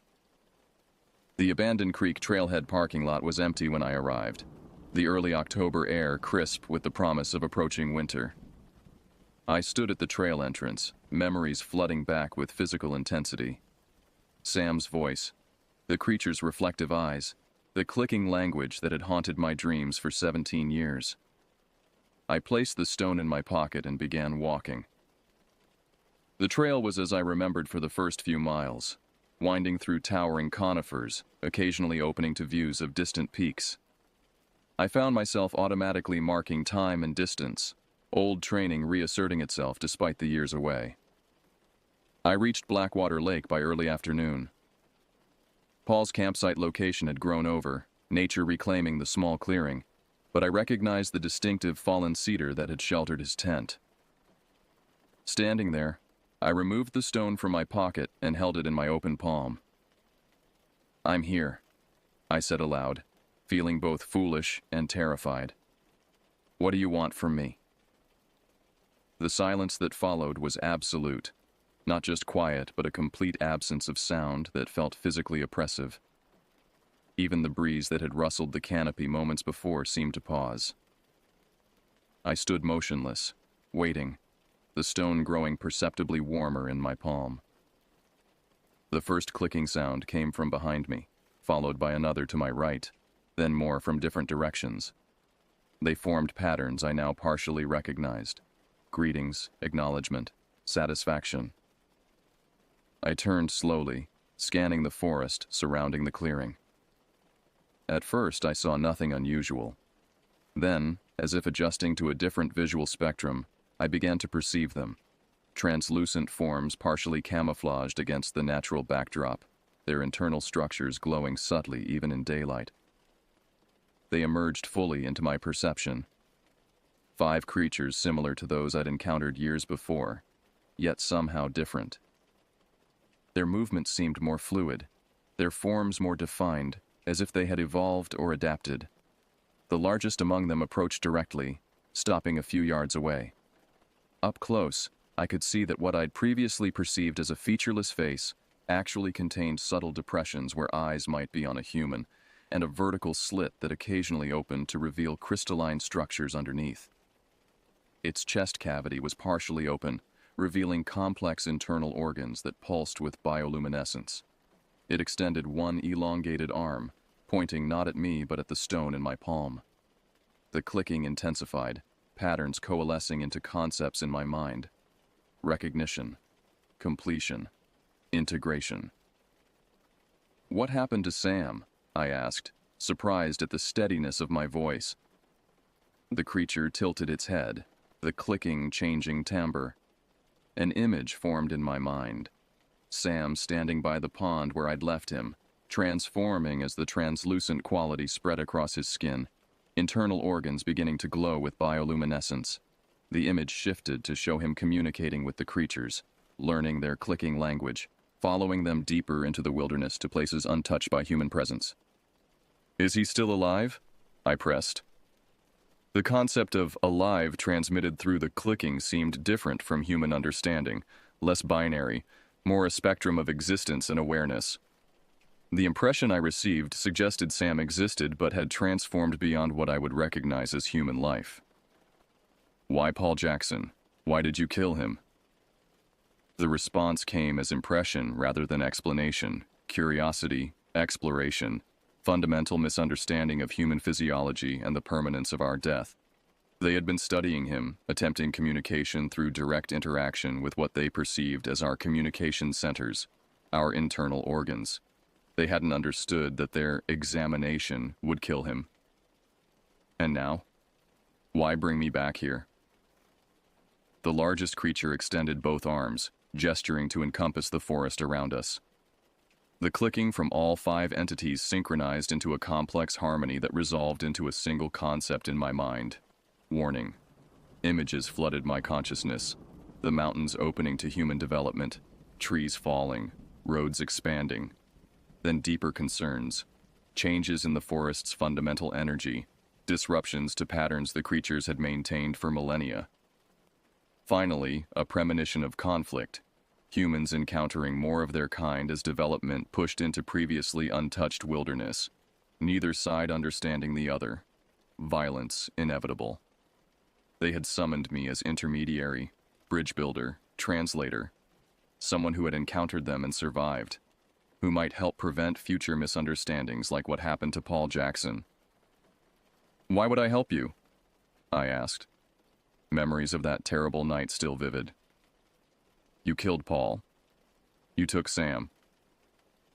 The creature's response carried no remorse as humans understand it, but something adjacent. Recognition of incompatible existences, desire for accommodation rather than conflict. The images shifted to show my daughter Ellie finding the stone. Not coincidence, but deliberate connection. They had been watching my family, could reach them any time. The implied threat was clear despite not being framed as such in their thinking. "I can't stay here," I said. "I have a family, a life elsewhere." The clicking softened, conveying understanding. They didn't want me to join them permanently as Sam had. They wanted communication, occasional interaction, information exchange. They wanted me to return to human society as their representative, their translator for the inevitable future encounters as humanity expanded further into their territory. "And if I refuse?" The largest creature gestured toward the stone in my palm. which had begun to pulse with the same bioluminescence as their internal structures. The clicking translated to my mind as something between promise and prediction. You are already changing. I looked down at my hand and saw with horror that the skin around the stone had become slightly translucent, underlying veins glowing faintly with the same light I'd seen in Sam's transformation. I dropped the stone in panic, but the change remained. A small circular area of altered tissue centered in my palm. The creatures made no move to retrieve the stone or to approach me further. Their clicking conveyed patience, certainty, inevitability. They would wait for my decision, but the process had already begun. Not full transformation like Sam, but enough to maintain connection, to ensure I could never fully return to my former life without carrying part of them with me. I stood frozen between terror and fascination, understanding finally that I'd never truly escaped that night 17 years ago. I had been marked from the beginning, my apparent freedom merely a longer leash. As the sun began its descent toward the western peaks, I made my choice, the only one available that might protect my family from a similar fate. I retrieved the stone from the ground, the translucent patch on my palm tingling upon contact. "I'll be your intermediary," I said, "but on my terms. No one else in my family is to be contacted or changed. No more deaths like Paul Jackson." The creatures communicated agreement, though their concept of promise differed from human understanding. They would try to respect my conditions, but their fundamental nature, curiosity, exploration, experimentation, remained unchanged. As darkness gathered, they escorted me back to the trailhead, moving alongside but just beyond normal human perception. Visible to me now through whatever change had begun in my hand, but invisible to the occasional hikers we passed on the trail. None of the other humans showed any awareness of the creatures gliding silently around them, though several complained of sudden coldness or unexplained unease as we passed. At the trailhead, the largest creature communicated final instructions, places to return for future meetings, methods of communication through the stone, warnings about the progression of my partial transformation. Then they receded into the forest, visible to my altered perception until they chose to fade completely from it. I drove back to town in silence, the stone warm in my pocket, the patch on my palm occasionally pulsing with soft light I had to conceal beneath driving gloves. I made arrangements to return home, knowing I carried something with me that could never be removed or revealed. In the 3 weeks since, I've maintained my normal routine, teaching classes, spending time with my family, pretending nothing has changed. But everything has. The translucent patch has neither grown nor faded, a permanent reminder and connection. Sometimes at night, I wake to find it glowing, transmitting information I receive in dreams filled with clicking sounds and images of deep forest locations I've never physically visited. I've begun making excuses for periodic trips back to Idaho, telling my wife it's consulting work for forest management. During these visits, I meet with the creatures, learning their language more fully, understanding their perspective and concerns, conveying human intentions and misunderstandings. I've learned they've existed in those mountains since before human settlement, living mostly beneath the surface in extensive cave systems or in the depths of mountain lakes, emerging only occasionally to interact with the forest they consider part of their extended ecosystem. They aren't malevolent, but are profoundly different. Their concept of individual existence, physical integrity, and death bear little resemblance to human understanding. Sam has become something between human and creature, their primary study subject, and now their ambassador to me. I've glimpsed him twice during my return visits, his form mostly transformed but with enough humanity remaining for recognition. He remembers me, but views our past friendship through the altered perspective of his new existence. He seems neither happy nor sad about his transformation, such human emotions apparently falling away as his integration progressed. I don't know how this will end. The change in my palm hasn't spread, but I sense it could if I allowed it, or if the creatures decided to accelerate my transformation. I maintain my normal life while carrying this secret connection, serving as unwilling interpreter between two species never meant to interact. Sometimes when I look at my sleeping children, I wonder if I've made a terrible mistake. If my cooperation only delays an inevitable conflict, or worse, facilitates a gradual infiltration. Other times, I believe my limited transformation might prevent more deaths like Paul Jackson's, more complete conversions like Sam's. What happened on October 3, 1998, in the Selkirk Mountains never truly ended. It merely changed form, spreading outward like ripples in water, touching more lives in ways yet to be revealed. The creatures are patient, operating on a timescale that makes human lifespans seem momentary. They've existed in those mountains for millennia and will likely remain long after human civilization has transformed or disappeared. I carry their mark and their message, a reluctant translator between worlds. I tell myself I'm protecting my family, preventing conflict, serving greater good. But in the darkest hours of night, when the translucent patch on my palm pulses with bioluminescent light and clicking sounds fill my dreams, I wonder what I've truly become. Human intermediary or unwitting advanced scout for something preparing to emerge fully into our world. I am Jericho Wren, and this is my continuing story. If you hike in the northern Idaho wilderness, specifically the remote regions of the Selkirk Range, and find a perfectly round black stone that seems to absorb light rather than reflect it, do not touch it. Do not take it home. Leave it where it lies and depart quickly. They are watching, and they are curious about you.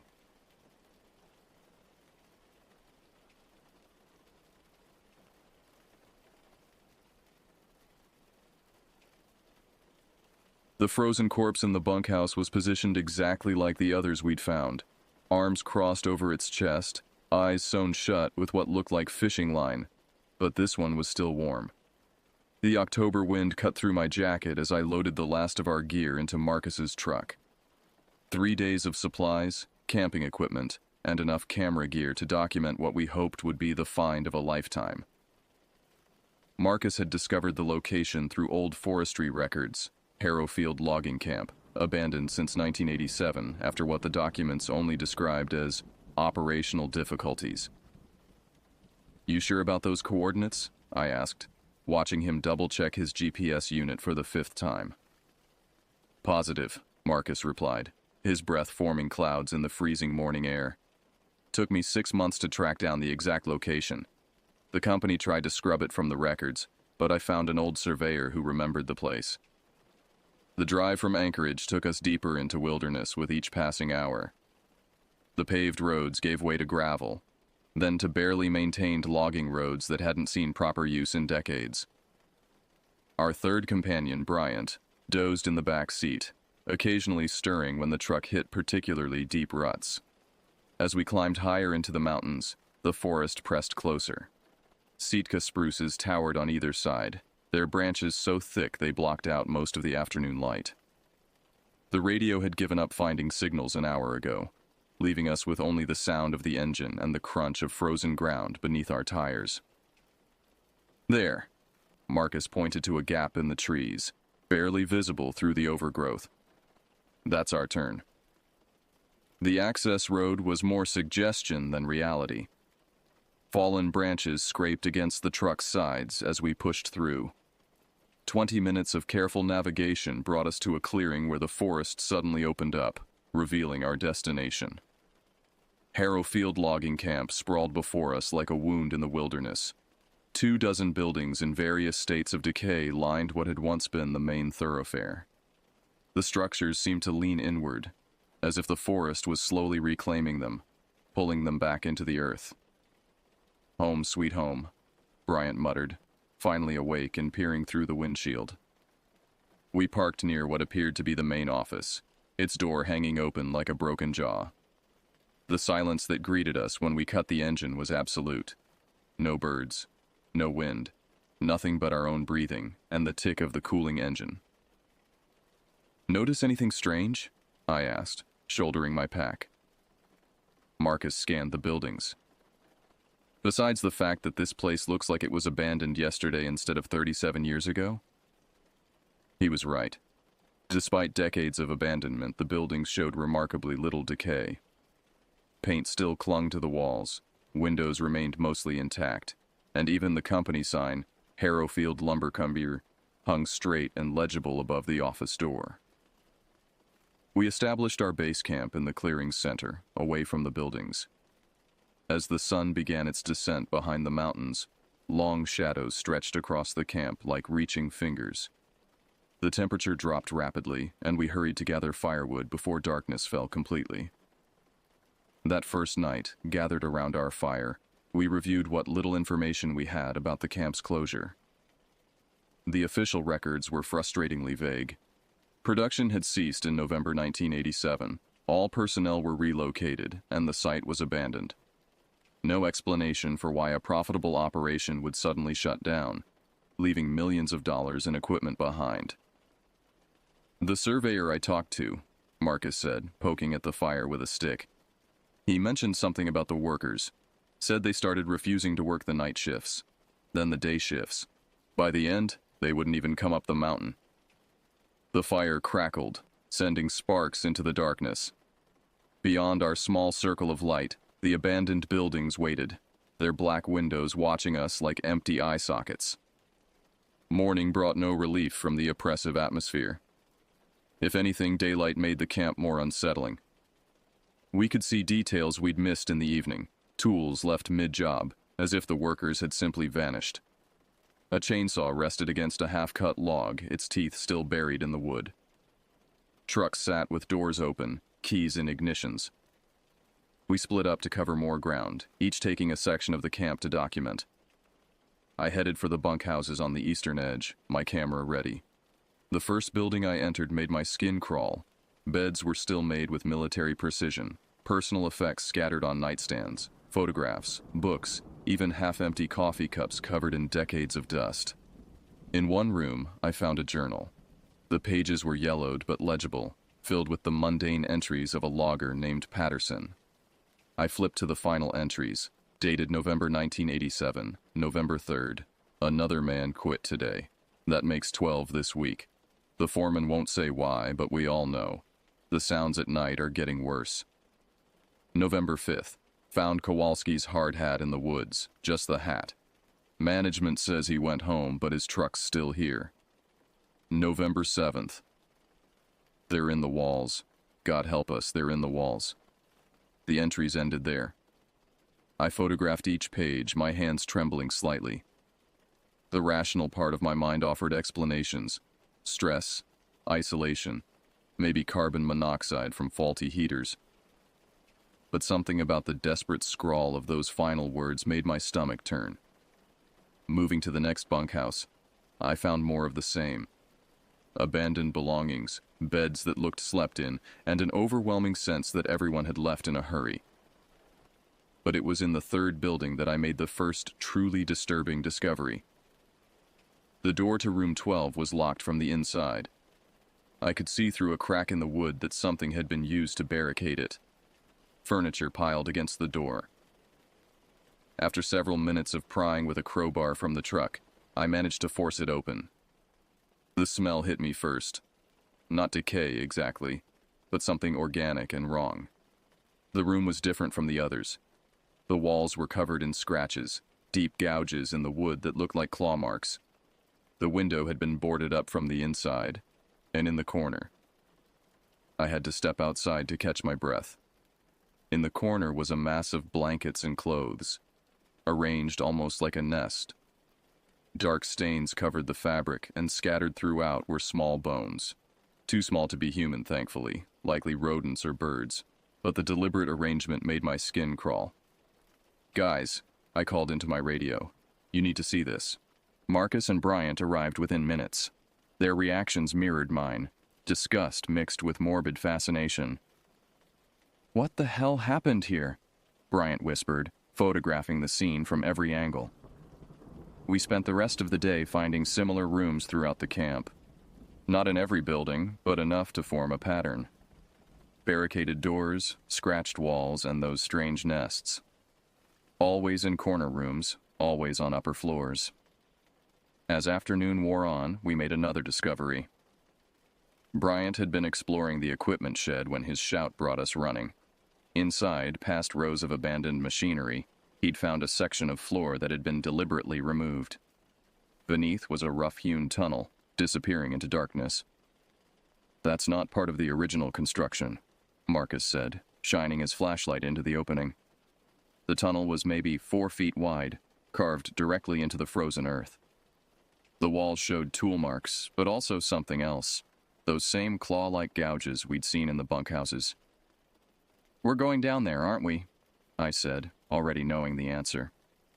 "Tomorrow," Marcus decided, "with proper equipment and all three of us together." That night we huddled closer to the fire than before. The abandoned buildings seemed to press closer in the darkness, and several times I caught myself staring at the black windows, certain I'd seen movement. "Did you hear that?" Bryant asked suddenly, his head snapping toward the tree line. We listened. At first, nothing but the pop of burning wood. Then, faint but distinct, a sound like scratching, like claws on bark. It moved through the trees, circling our camp at a distance. "Probably just an animal," Marcus said, but his hand moved to the hunting knife on his belt. The scratching continued for hours, sometimes closer, sometimes farther away. We took turns keeping watch, but whatever made the sound never showed itself. When dawn finally broke, we found marks on several trees near our camp, long, deep scratches that started 8 feet off the ground. We entered the tunnel at first light, roped together for safety. The passage descended at a steep angle, requiring us to move in a controlled slide at times. Our headlamps cut through the darkness, revealing more of those claw marks along the walls. After what felt like hours, but was probably 30 minutes, the tunnel opened into a larger chamber.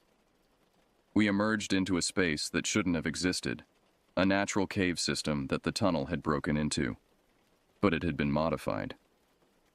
Wooden supports held up sections of ceiling, and crude platforms had been built along the walls. "This isn't on any geological survey," Marcus muttered, consulting his maps. The cave stretched beyond our light's reach. As we moved deeper, we found more evidence of human activity. Tools scattered about, more of those platform structures, and then Bryant's light fell on something that made us all freeze. Bodies. Multiple bodies in various states of preservation.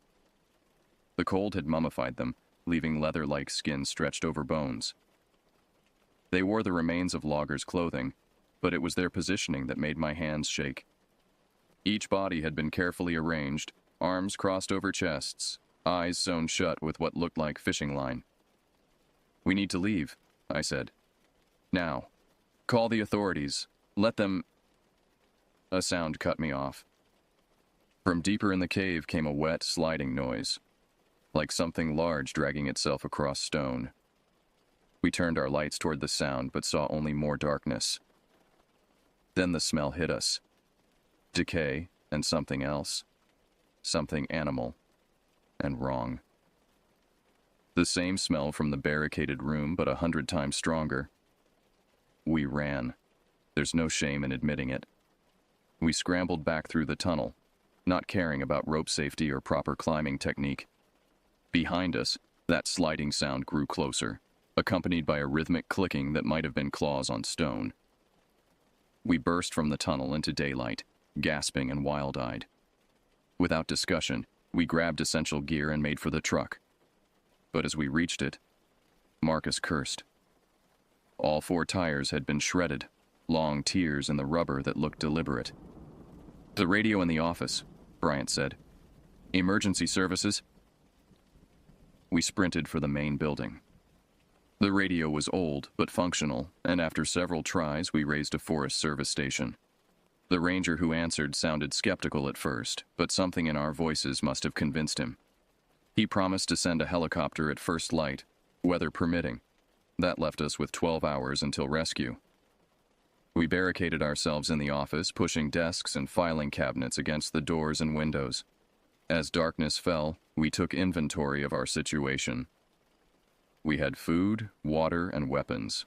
Marcus's knife, a hatchet from the truck, and a rusty shotgun Bryant had found in a desk drawer with a handful of shells. The scratching started just after sunset. Not distant this time, but right outside our makeshift fortress. Something circled the building, testing each window, each door. The old wood groaned under pressure. "Maybe it's the survivors," Bryant whispered. "Maybe some of the loggers survived down there, went feral." The window behind him exploded inward. What came through the window defied easy description. In the split second before Bryant fired the shotgun, I saw pale flesh, too many joints, and eyes that reflected our flashlight beams like an animal's. The blast caught its center mass, driving it back through the window with a sound between a scream and a hiss. Black fluid splattered the walls where it had been. Not blood, something thicker with an oily consistency that made my eyes water from the smell. That wasn't human. Marcus stated the obvious, his voice steady despite the tremor in his hands. We reinforced the broken window as best we could, but we all knew it was futile. Whatever these things were, they were strong enough to tear through our barricades if they wanted. The only question was why they hadn't already. The answer came in the form of voices, human voices calling from outside in the darkness. "Help us," a man's voice pleaded. "We've been down there so long. Please, we just want to go home." "Don't listen," I said, though the voices were convincing. The bodies in the cave were decades old. "Please," a woman's voice now, crying. "It's so cold. We can see your light. Just open the door." The voices multiplied, became a chorus of pleading, crying, begging. Some claimed to be injured loggers, others lost hikers. All desperate, all perfectly human sounding. But underneath their words was that clicking sound, like mandibles or claws tapping together. Bryant covered his ears, humming to block out the sound. Marcus and I took turns watching the windows, catching glimpses of shapes moving in the darkness. Not quite human shapes, too tall, joints bending in wrong directions, but always just out of clear sight. The psychological assault continued for hours. The voices grew more personal, more specific. They knew our names, mentioned details about our lives they couldn't possibly know. At one point, I heard my mother's voice, years dead, calling my name from outside. "How do they know?" Bryant asked, uncovering his ears during a brief silence. "The journal mentioned they were in the walls," I said. "Maybe they've been here all along, listening, learning." As if in response, the scratching resumed, but this time from above. The ceiling creaked as multiple somethings moved across the roof. Dust rained down with each step. Marcus aimed the shotgun upward. We had 3 shells left. The hatchet and knife seemed pitifully inadequate. I gripped a broken chair leg, knowing it was useless but needing something in my hands. The assault on the roof stopped. Silence stretched, broken only by our ragged breathing. Then from directly outside the door came a new voice. Not pleading this time, but conversational. "We were like you once," it said, the words slightly slurred as if the speaker's mouth wasn't quite shaped for human speech. "Curious, exploring. We found the old places, the deep places. They welcomed us." "What are you?" Marcus called out, a laugh or something like it. "We are what waits. What has always waited. The company knew near the end. Why do you think they sealed the records? But you opened the door. You always open the door."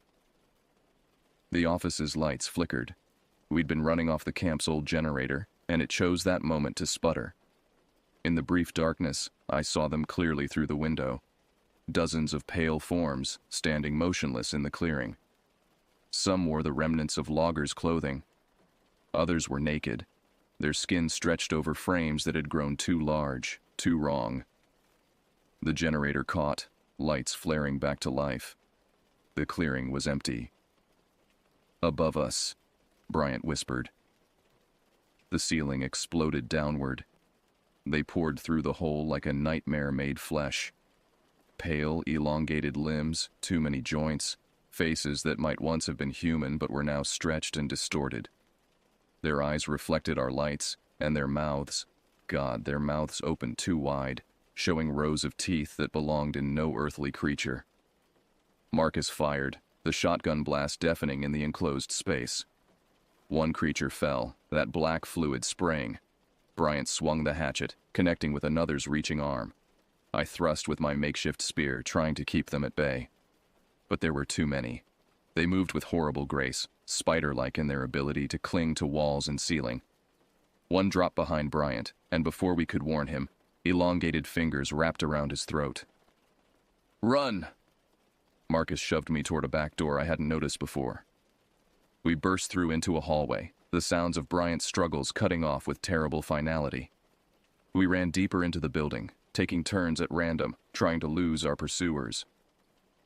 The office complex was larger than it appeared from outside, corridors branching off into rooms we hadn't explored. Behind us came the clicking of claws on wood, getting closer. A door appeared marked, "Archives." We ducked inside, barricading it with filing cabinets. The room was windowless, filled with decades of records. As we caught our breath, I noticed files scattered on a desk, as if someone had been reading them recently. Marcus grabbed one, scanning quickly. Expedition logs from 1952. A geological survey team found something underground. Natural caverns with evidence of pre-Columbian habitation. I found another file. 1971. Workers report strange sounds from below the camp. Company brings in experts, but they disappear. Then 1983, 3 loggers go missing. They seal the entrance to the caves. But something got out, Marcus said. Or someone let it out. The door shuddered as something slammed into it from outside. We had minutes at most. Marcus reloaded the shotgun with our last 2 shells while I searched desperately for another exit. Behind a tall shelf, I found it, a service hatch leading into the walls. "The journal," I said as we crawled into the narrow space. It said they were in the walls. The service tunnel was barely wide enough for us to move single file. We crawled in darkness, not daring to use our lights. Behind us, we heard the archive door splinter. They were inside.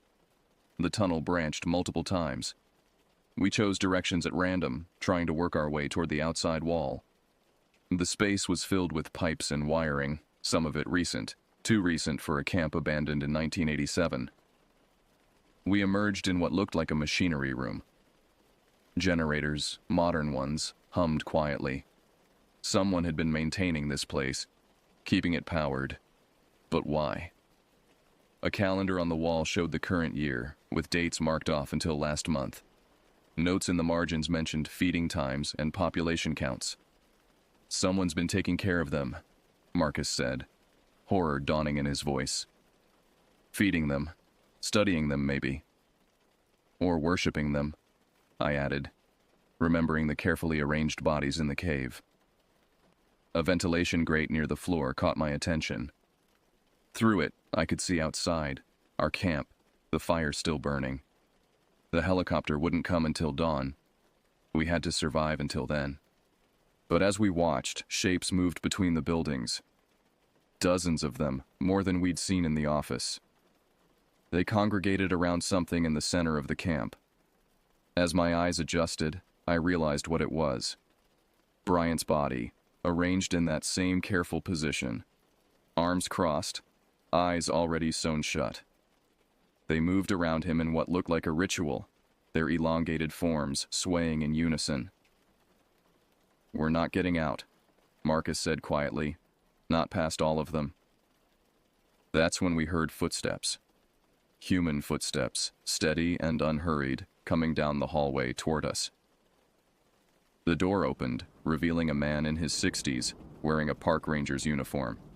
He looked perfectly normal, even friendly, except for his eyes. They had the same reflective quality as the creatures outside. "Gentlemen," he said calmly, as if finding us hiding wasn't surprising. "I'm Ranger Harrison. I maintain this facility." Marcus raised the shotgun. Harrison didn't flinch. "That won't help," Harrison said. "They allowed me to find you. They're curious, you see. It's been so long since we had visitors who made it this far. You're feeding them, I accused. Taking care of those things. Caring for the transformed, yes. Harrison smiled, revealing teeth slightly too sharp.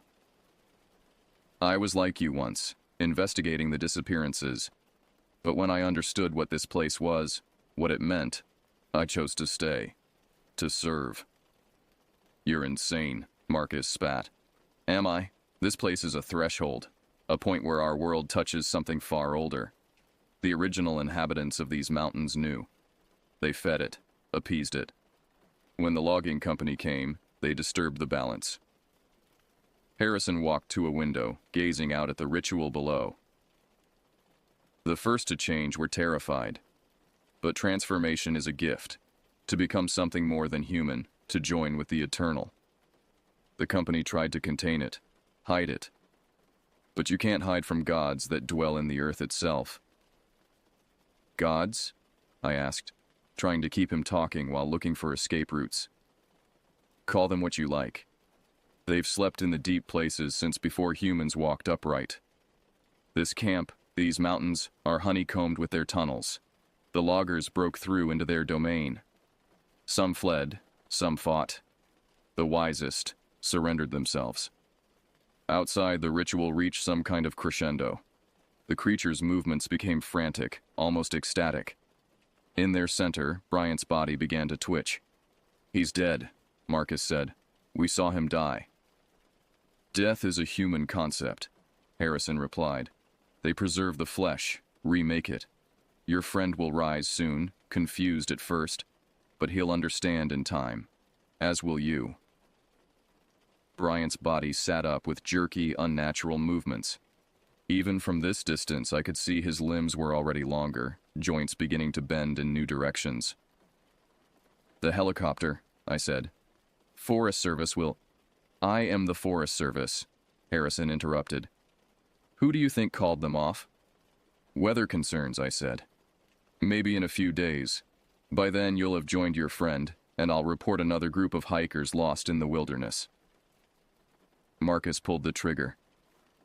The blast caught Harrison in the chest, throwing him backward, but instead of falling, he laughed. Black fluid seeped from the wound as he straightened up. 20 years ago, that might have killed me, he said. But I've been changing too, slowly, carefully, maintaining enough humanity to serve my purpose here. His fingers elongated as we watched, skin stretching like taffy. You can't fight this, but if you surrender, I promise the transformation will be gentle. Fight, and they'll take you anyway, but the process... Well, your friend fought. Through the window we could see Bryant, or what had been Bryant, moving with the others now. His gait was wrong, spider-like, but getting smoother with each moment. Choose, Harrison said, his voice distorting as his jaw began to reshape. Join willingly, or... Marcus shot him again, the last shell tearing into Harrison's head. This time he fell, black fluid pooling beneath him. But already we could see movement beneath his skin, things writhing, reshaping. We ran. The service tunnels became our maze. We crawled, climbed, and squeezed through spaces that seemed to get narrower with each turn. Behind us came sounds of pursuit. Not just the creatures now, but Harrison's voice, impossibly still talking despite what the shotgun had done to his head. You're only delaying the inevitable. His distorted voice echoed through the walls. Every human who enters these mountains belongs to them eventually. We're just the latest in a long line stretching back millennia. We emerged in a sub-basement I hadn't known existed. Ancient wooden beams supported earth and stone. This wasn't part of the logging camp. This was older, much older. Symbols were carved into the support posts, pictographs that hurt to look at directly. Native warnings, Marcus guessed, but I wasn't sure. The symbols seemed older than any human culture. The basement opened into natural caves, the same system we'd found earlier, but a different section. These tunnels were smooth, as if worn by the passage of something massive over countless years. The walls glistened with moisture that seemed to move on its own, reaching toward us with microscopic tendrils. We had no choice but to go deeper. The sounds of pursuit had stopped, which was somehow worse than being chased. Were they hurting us? leading us somewhere specific? The tunnel opened into a vast chamber, larger than our lights could fully illuminate.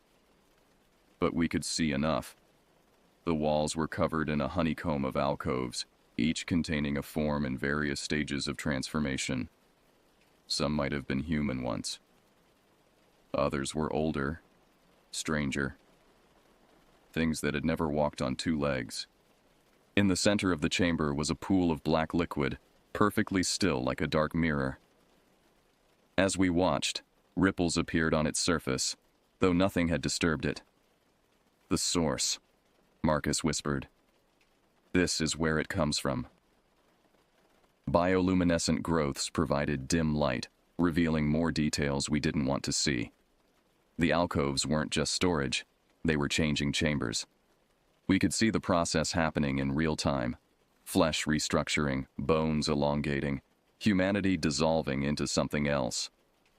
One alcove near us contained a form still recognizably human, though barely. The face was partially visible, and with horror, I recognized him from a photograph in the archives, one of the geological surveyors from 1952. Still changing after 70 years. "God," Marcus breathed. "How long does it take?" "Forever." Harrison's voice came from behind us. He stood at the tunnel entrance, his head reformed but wrong, too many eyes blinking in the dim light. That's the beauty of it. Constant change, constant evolution, never dying, always becoming. Beside him stood Bryant, or the thing wearing Bryant's stretched skin. It moved in stop-motion jerks, still learning its new form. "Join us," Bryant Thing spoke, its voice a mockery of our friends. "It doesn't hurt after the first century." We backed toward the pool. The black liquid seemed to pulse with eagerness. "That's right," Harrison encouraged.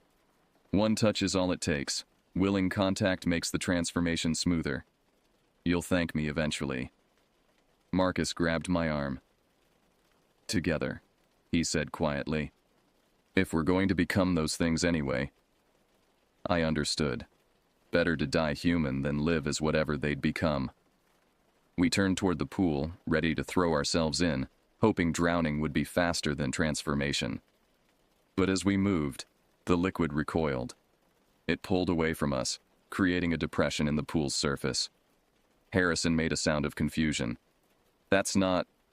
It always accepts offerings." I remembered something. Frantically, I dug in my pocket, pulling out the small silver cross my grandmother had given me years ago. I'm not religious, had forgotten I even carried it. But as I held it up, the creatures stepped back. "Folklore," Harrison hissed. "Superstition, that shouldn't work." But it was working. The pool continued to retreat from us. The bioluminescent growths dimmed. Even the transformed seemed affected, their movements becoming sluggish. "Faith," Marcus said, understanding dawning. "Not the object, but belief itself. Human belief, human will." "Enough!" Harrison lunged forward, but stopped short of the cross's imagined barrier. "You think your little faith can stand against eons of existence? We were here before your God was imagined." Maybe so. But as I gripped that tiny cross, believing with every fiber of my being that it could protect us, the creatures couldn't approach. We backed toward another tunnel, keeping the cross raised. "This won't last," Harrison called after us. "Your faith will waver, and when it does..." We ran again, but this time with purpose. The cross seemed to guide us, growing warmer when we chose correctly. Up and up we climbed, through tunnels that gradually became more worked stone than natural cave. We emerged through a hidden entrance in the forest, miles from the camp. The first rays of dawn were breaking through the trees, and never had sunlight looked so beautiful. Behind us, we could hear them following, but they stopped at the tunnel mouth, unable or unwilling to pursue into daylight. We ran through the forest, crashing through undergrowth, following the slope downward. My lungs burned, legs shook, but we couldn't stop. As the sun climbed higher, we heard the distant thrum of helicopter rotors. We broke into a clearing just as the Forest Service helicopter was passing overhead. Marcus fired our flare gun, the one thing we'd managed to keep throughout the night. The helicopter circled back, beginning its descent. As we waited, I looked back toward the mountains. Smoke was rising from the direction of the camp. Not wood smoke. Something darker, oilier. Were they burning evidence? Preparing for the next group of investigators? The helicopter touched down, and we scrambled aboard. The pilot, a different ranger, asked about our emergency. We gave him a prepared story: equipment failure, wild animal attack, our friend missing. He radioed it in, promising a search team. They never found Brian's body. The camp, when investigators arrived, showed clear signs of arson. All the buildings had burned, destroying any evidence of what we'd experienced. Ranger Harrison was never found, and Park Service records showed no employee by that name. Marcus and I were treated for exposure and exhaustion. We told our story to anyone who would listen, but without evidence, who would believe us? The authorities concluded we'd suffered shared delusions brought on by carbon monoxide poisoning from faulty camping equipment. But I know the truth. And late at night, when I close my eyes, I can still see that pool of black liquid, feel the walls pressing in, hear Harrison's voice promising transformation. I still carry my grandmother's cross, though I'm not sure it would save me a second time. The Harrowfield logging camp remains officially closed, the access road blocked. But I've done research. Every few years, hikers go missing in those mountains. Search teams find nothing. And sometimes, just sometimes, a survivor emerges with wild tales of pale creatures in the dark, of impossible tunnels, of things that wait in the deep places of the earth. They're diagnosed with trauma, given therapy, and sent home. Just like us. But I see it in their eyes. The same knowledge. The same fear. We've seen what lurks beneath the thin veneer of our reality. And we know it's still there, waiting, patient as stone. Waiting for the next group of curious explorers to open the door. Because we always open the door.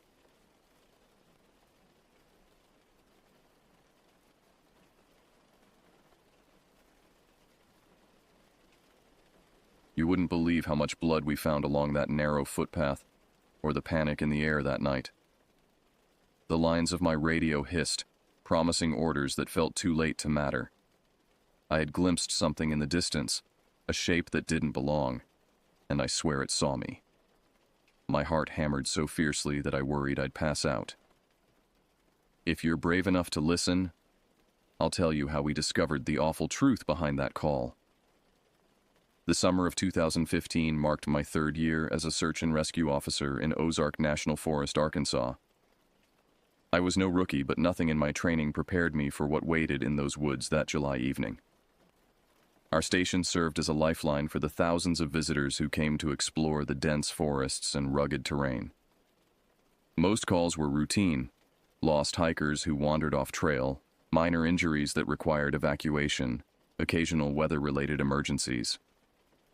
We handled them efficiently, sometimes even mechanically. I'd become complacent, believing I understood the forest's dangers. That complacency shattered when the call came through at 6:42 p.m. Search and rescue, this is dispatch. We have a report of missing campers at the North Ridge area, approximately 2 miles from Blackwater Creek trailhead. Caller states they heard screaming about 30 minutes ago. I was finishing paperwork when Supervisor Bennett motioned for me to take the lead. 3 other officers were available: Mitch Donovan, a former paramedic with salt and pepper hair and forearms like tree trunks; Jenna Winters, who'd grown up hunting these woods with her father and knew every creek and hollow; and Brian Reynolds, our newest addition, a former city cop with only 8 months of wilderness rescue experience. "Adam," Bennett said, sliding the dispatch notes across my desk. "Take your team and get there before sunset. Weather report shows storms moving in around midnight." I examined the map, marking our entry point and potential search grid. "Any details on the missing party?" 2 men, late 20s. Registered for a 3-day hike yesterday. The person who called in was on an adjacent trail when they heard the commotion. I nodded, gathering my equipment. Standard protocol dictated 4 officers for a search of this nature, especially with darkness approaching. We'll radio in when we reach the campsite. The 4 of us loaded our gear into the department truck and headed toward the trailhead. Blackwater Creek was popular with weekend hikers, not too challenging but remote enough to feel wild. The afternoon sun filtered through the canopy as we parked and began our approach on foot. "What do you think happened?" Brian asked, adjusting his pack nervously. "Bear attack?" Mitch snorted. "Bears in this section are rare. More likely they got into some moonshine and had themselves a little accident. Or they wandered off trail and got disoriented," Jenna offered more reasonably. "Happens all the time with city folks." I stayed silent, focusing on the path ahead. Something about this call felt different. The mention of screams concerned me. Animals or accidents rarely produced the kind of sounds that would carry to another trail. The forest grew denser as we hiked in, golden light fading to gray-green shadow. Birds called overhead, their songs growing quieter as evening approached. I checked my watch, 7:35 p.m. We had maybe 2 hours of decent light left. "Spread out, standard formation," I instructed. "Jenna, take point. Brian, stay on comms." About a mile in, the trail narrowed considerably. Pine needles cushioned our footsteps, and the rich scent of decomposing leaves filled my nostrils. The humidity pressed against my skin like a damp cloth. "Adam," Jenna called from ahead. "I've found something." I hurried forward, the others close behind. At the edge of a small clearing stood an abandoned campsite. 2 tents had been erected but remained unzipped and empty. A cooking pot sat on a portable stove, food inside congealed and cold. Backpacks leaned against a fallen log, seemingly packed for a day hike. "Looks like they left in a hurry," Mitch observed, crouching to examine a scattered deck of playing cards near the extinguished fire pit. I pulled out my radio. "Base, this is Adam. We've located the campsite at coordinates 35.8651 by 93.1224. No sign of the missing hikers. Campsite appears abandoned but intact." The radio crackled. "Copy that, Adam. We've received another report. A solo hiker called in about hearing screams near North Ridge, approximately half a mile northeast of your position." My stomach tightened. "Copy. We're moving that direction now." As I replaced my radio, I noticed Brian staring at something near the edge of one tent. "What is it?" He pointed to a dark stain on the pine needles. "Could be nothing. Could be blood." I knelt beside him, examining the spot. The substance had soaked into the ground, leaving a rusty brown mark about the size of my palm. When I touched it, my fingertips came away tacky. "Recent," I muttered. "Within the last few hours." Jenna walked the perimeter of the site, her flashlight beam cutting through the growing shadows. "Tracks lead that way," she said, pointing northeast, toward North Ridge. 2 sets, they were running. A chill settled over me that had nothing to do with the evening air. I'd seen enough crime scenes to recognize fear when I saw it. Whatever had happened here, these campers hadn't simply wandered off. "Let's move," I ordered, wiping my hand on a sanitizing wipe. "Stay tight. Keep radio contact constant." As we left the campsite, following the chaotic tracks of running men, the forest seemed to close in around us. Branches stretched overhead like grasping fingers, and shadows pooled in every hollow. The usual forest sounds, birds, insects, the rustle of small animals, had fallen strangely silent. For the first time in years, I felt unwelcome in these woods, as though we were trespassing in a place that didn't want us. I clutched my flashlight tighter and pressed on, trying to ignore the prickling sensation at the back of my neck, the feeling of being watched. "Adam," Brian whispered from beside me. "Do you smell that?" I paused, drawing a deep breath. Beneath the earthy forest scents lurked something else, a sickly sweet odor that reminded me of roadkill baking on summer asphalt. But underneath even that was another smell, something alien and wrong, like wet leather left too long in the sun. "Stay alert," was all I said, but my free hand drifted to the sidearm holstered at my hip. Night was falling fast now. Our flashlight beams cut yellow paths through the growing darkness, illuminating the twisted trail ahead. The tracks we followed became more erratic, veering sharply between trees as though their creators had lost all sense of direction. Then, abruptly, the tracks stopped at the base of a massive oak. Jenna's light caught something glinting in the bark about 7 feet up, a hunting knife, buried to the hilt in the wood. "Who the hell could throw a knife that high?" Mitch whispered.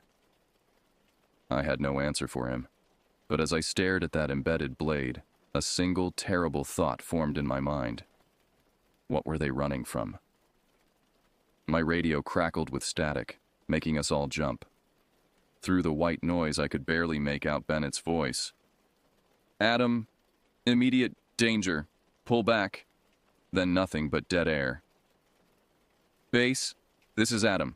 Repeat your last transmission. Over." I waited, but only silence answered. "Probably just interference from the ridgeline," Mitch suggested, though his voice lacked conviction. I looked at my team's faces in the gathering darkness. Fear had begun to replace professional detachment. Even Jenna, usually unflappable, kept glancing over her shoulder into the deepening shadows. "We continue," I decided, though every instinct screamed against it. "Those men need our help." As we pushed deeper into the forest, I couldn't shake the feeling we were being led somewhere. Not by the tracks, but by something else. Something watching from the darkness between the trees. The North Ridge Trail grew steeper as we advanced, our boots slipping on loose rocks and exposed roots. Darkness had fully descended, transforming the familiar forest into an alien landscape of deep shadows and distorted shapes. Our flashlights carved narrow tunnels of visibility through the blackness, beyond which anything could be lurking. "Tracks continue this way," Jenna announced, crouching to examine a crushed fern. "Still running. Still 2 sets." I nodded, scanning our surroundings. We'd been hiking for nearly 40 minutes since leaving the campsite, and the sense of wrongness had only intensified. The forest sounds had returned, but they seemed off. Birds calling at night that should have been silent. Insect chirps that cut off abruptly as we passed. "You ever feel like the forest is watching you?" Brian asked, voice barely above a whisper. "All the time," Mitch replied. "That's just the woods at night. Plays tricks on your mind." But I knew this was different. In my years of search and rescue, I'd spent countless nights in these forests. This feeling, this heavy, oppressive sense of malevolent attention, was new. We reached a small clearing where the trail forked. One path continued up the ridge, the other descended toward a seasonal creek, now likely dried to a trickle in the summer heat. "Split up," Mitch suggested. I shook my head firmly. "Not tonight. We stay together." The tracks led toward the creek bed. As we followed them down the incline, my flashlight caught something white against the dark earth, a torn fragment of fabric snagged on a thorny branch. I carefully removed it, turning it over in my hands. "Looks like part of a t-shirt," I said. "Recent tear. The edges aren't weathered." Jenna leaned closer, pointing to a dark stain along one side. More blood. A twig snapped in the darkness beyond our lights. All 4 of us froze, listening intently. For several seconds, nothing. Then another crack, closer this time. "Hello?" I called out. "This is Ozark Search and Rescue. If you can hear me, call out or make a noise." The forest responded with silence so profound it seemed to swallow my words. Then, from somewhere to our right, came a low, wet sound, like someone trying to breathe through a mouthful of liquid. "Over there," Brian hissed, swinging his light toward the sound. For a fraction of a second, the beam illuminated something moving between 2 distant trees, something tall and thin that didn't move like a human. Then it was gone, leaving only swaying branches in its wake. What the hell was that? Mitch's voice had lost its usual gruffness. Deer, Jenna suggested, though she didn't sound convinced. Had to be a deer. I knew better. Deer don't stand on two legs. They don't have elongated limbs that bend at unnatural angles. And they certainly don't make sounds like drowning men. Let's keep moving, I said, fighting to keep my voice steady. Stay tight. We continued down toward the creek bed, each of us scanning the forest with increasingly nervous glances. The blood-stained fabric had shaken us all. Whatever had happened to the missing hikers, it wasn't a simple case of getting lost. The creek bed lay before us, a winding gulch of smooth stones and damp sand. In summer, it rarely held more than a trickle of water, but the recent rains had left deeper pools in the hollows between rocks. Our flashlights reflected off these dark mirrors, creating disorienting patterns of light and shadow. The tracks lead upstream, Jenna indicated, pointing to clear footprints in the damp sand. But something's changed. She was right. Where before we'd been following two sets of running prints, now there was only one. The second set simply vanished mid-stride, as though its owner had been plucked from the earth. Could have jumped onto the rocks, Mitch suggested, without much conviction. I examined the surrounding stone but found no scuff marks or water displacement that would indicate someone leaping across. The missing prints were simply gone. We follow the remaining tracks, I decided. Stay close to the creek bed where the ground is softer. Watch for any sign of the other hiker. We proceeded upstream, moving slower now, each of us alert to every sound and shadow. The remaining footprints showed a change in gait. Shorter strides, deeper impressions at the heel, suggesting the person was tiring or injured. After about 200 yards, we found another disturbing sign. A hiking boot lay on its side near a larger pool, laces torn, and the sole partially separated from the upper. Beside it, the sand was churned up in a wide, chaotic pattern. Signs of a struggle, I said, crouching to examine the area. My flashlight revealed dark splatters across several nearby rocks. Brian knelt beside me, his face pale in the harsh light. Adam, this is too much blood for someone to lose and keep moving. I nodded grimly. The pooling wasn't just a few drops. It suggested a serious injury. Yet the single set of footprints continued upstream, though they weaved drunkenly now, pressing deeper into the sand. Mitch's radio suddenly erupted with static, the harsh noise echoing off the creek walls. Through the interference came fragments of a voice, not from our base but a stranger's words, breathless and terrified. Hiding now.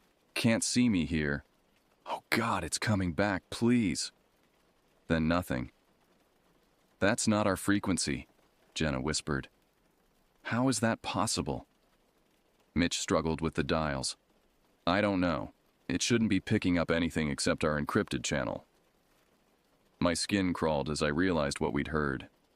The missing hiker, somewhere ahead, broadcasting on a frequency he shouldn't have been able to access. We need to move faster, I said, rising to my feet. He's still alive. We abandoned caution, jogging upstream while keeping our lights trained on the single set of tracks. The prints became increasingly irregular, sometimes missing several steps, as though the hiker had fallen, then continued. The creek bed began to narrow, the banks rising on either side until we were moving through a miniature canyon. The natural formation created an amplification effect, so when the scream came, it hit us like a physical blow. It wasn't an animal cry or a shout of pain. It was pure terror, the sound of someone facing something beyond comprehension. It echoed from somewhere ahead, bouncing off the stone walls until it seemed to come from everywhere at once. Jesus, Brian whispered, his flashlight beam trembling. Listen, Jenna held up her hand. In the aftermath of the scream came another sound. Rhythmic, wet thuds, like something heavy being repeatedly dropped onto damp ground.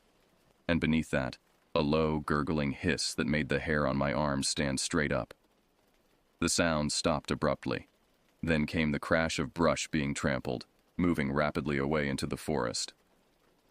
"This way," I ordered, breaking into a run. We scrambled up the creek bank and into the trees, following the sound of retreating footsteps. The forest floor was a maze of fallen logs and thorny underbrush that tore at our clothing. Branches whipped at our faces as we pushed through, desperate to reach whoever had screamed. The crashing ahead stopped.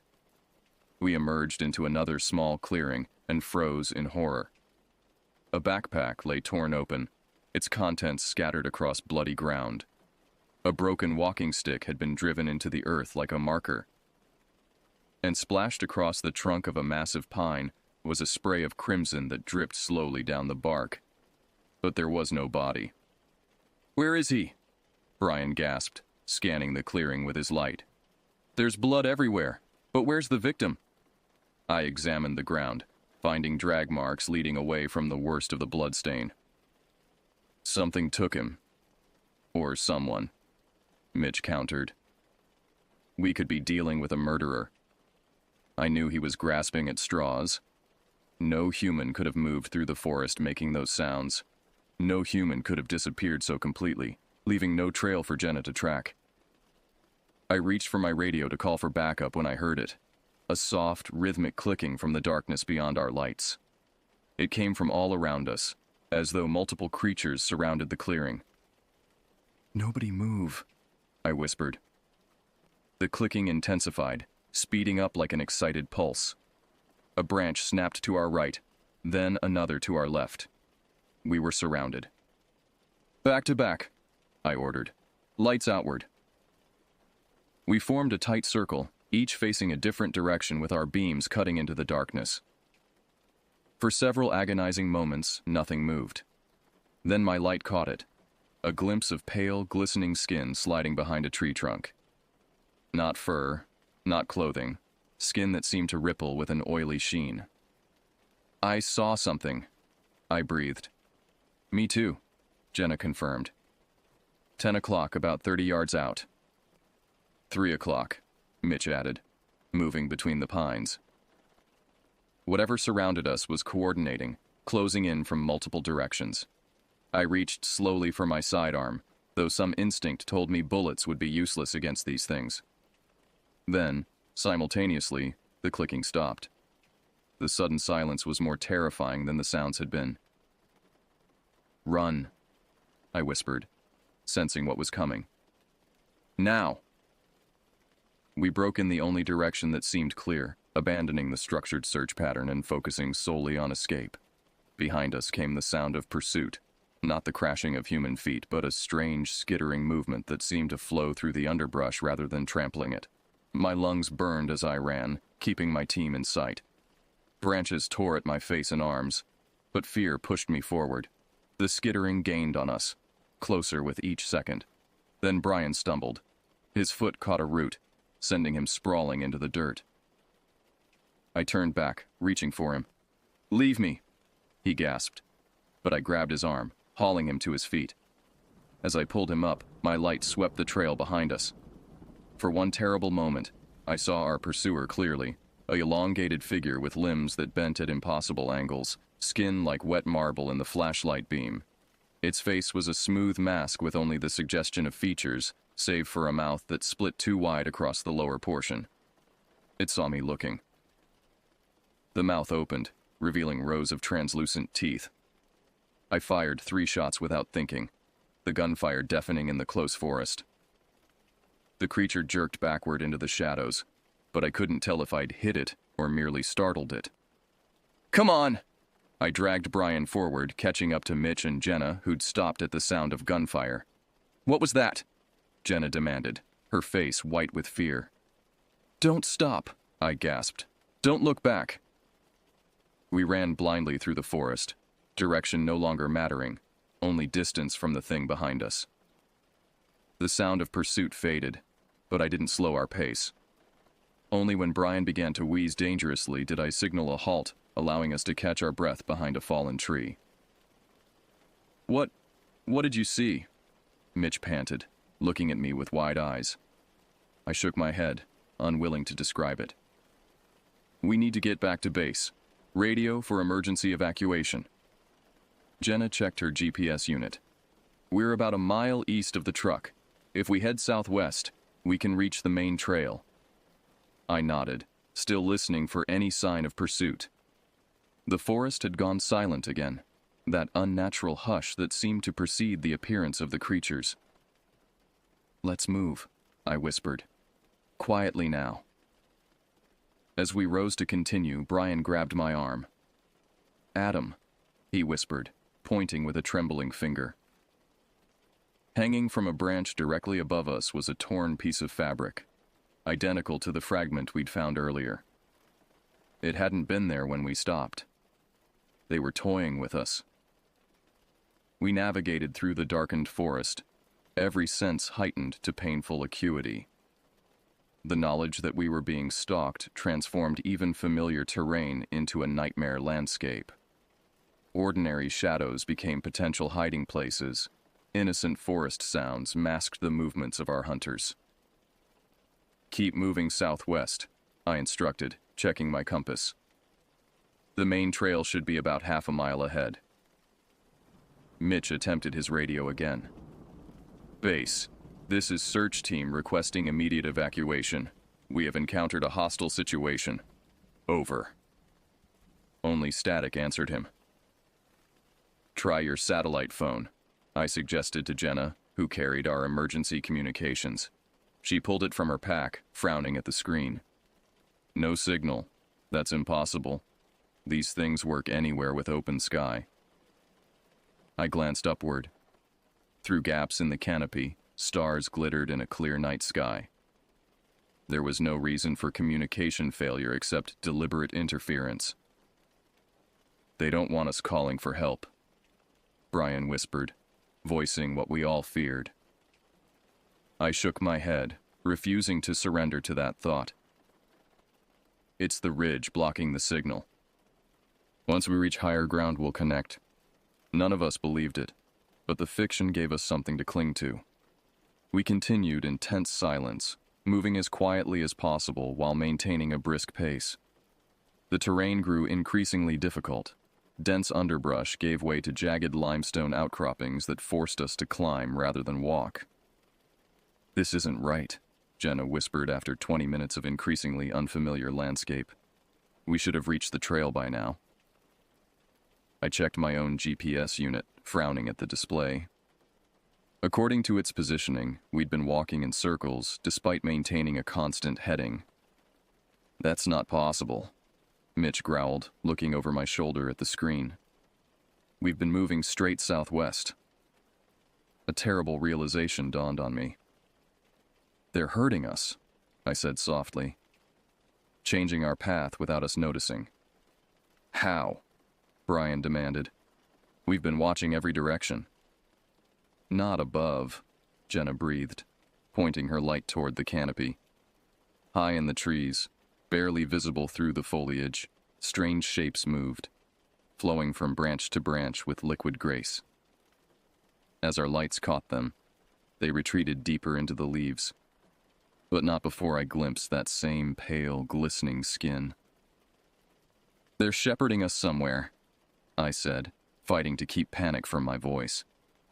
"We need to break through, force our way southwest no matter what obstacles appear." We pressed forward with renewed determination, physically pushing through thickets that seemed to materialize in our path. Several times we encountered fallen trees that hadn't been there minutes before, forcing us to climb over or detour around.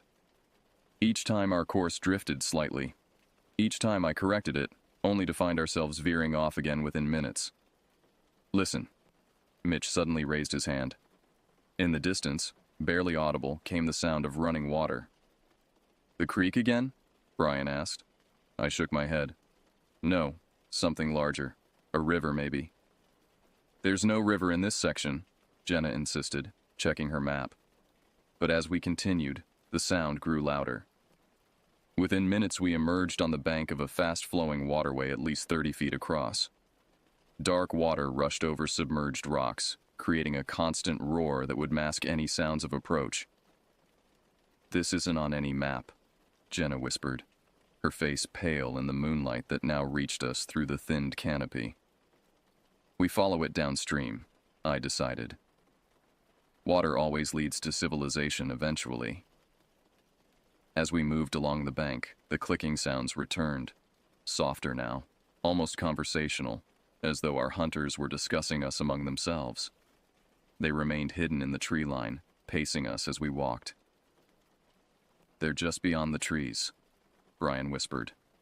"Why don't they attack?" "Because they want us somewhere specific," I replied, the certainty growing with each step.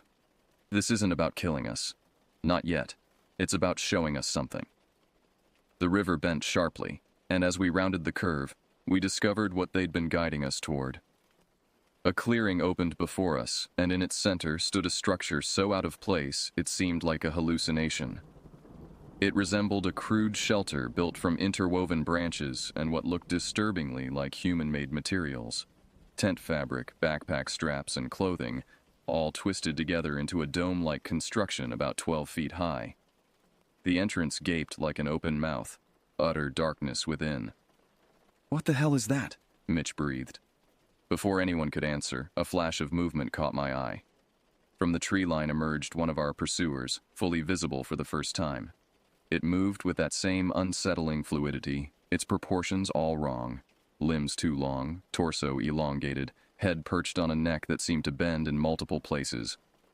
In the moonlight, its skin gleamed like wet marble, marked with deep grooves that pulsed subtly.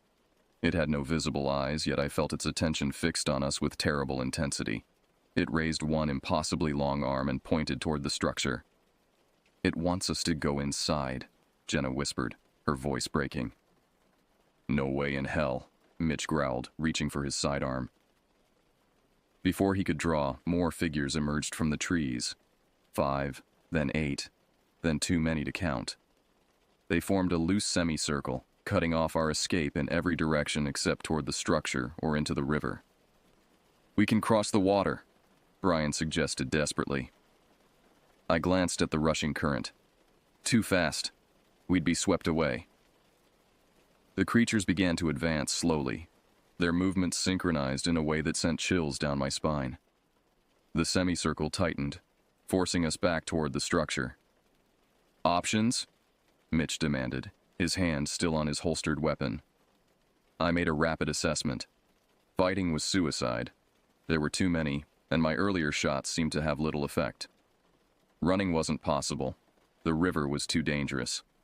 "We go in," I decided. On my signal, we enter the structure, then break through the far side and run. They don't expect us to go through. It was a desperate plan, but the only one that offered any chance. We backed slowly toward the entrance, the creatures matching our pace perfectly, always maintaining the same distance. As we reached the opening, the clicking sounds intensified, rising to an excited chatter. I raised my hand, counting down with my fingers. 3, 2, 1. "Now!" I shouted, and we plunged into the darkness of the structure. The interior hit us like a physical blow, not because of any attack, but because of the overwhelming stench. Decay and something else, something chemical and alien, filled the close air. Our flashlights revealed walls constructed not just of branches and cloth, but of bones, human bones, lashed together with what looked like dried sinew. "Oh God," Brian retched, doubling over. In the center of this single chamber lay a pile of objects: watches, wallets, cell phones, hiking equipment, trophies taken from victims. Dozens, perhaps hundreds of items spanning what must have been years of abductions. "The missing hikers," Jenna whispered. "All of them. They've been bringing them here." "Keep moving," I urged, pushing toward what I hoped was the rear of the structure. "We need to find an exit." We had advanced only a few steps when the entrance darkened. One of the creatures stooped to enter, its body contorting impossibly to fit through the opening. Behind it came another and another. "They're coming in!" Mitch shouted, finally drawing his weapon. I grabbed his arm. "No! Save your ammunition! This way!" I shoved aside a section of the wall, creating an opening barely large enough to squeeze through. "Go! Now!" Jenna went first, then Brian. Mitch followed, and I brought up the rear, struggling to force my larger frame through the gap. Behind us, the creatures flooded into the structure, their clicking rising to a fever pitch. Jenna first, I ordered as we reached it. Test each step before putting your full weight down.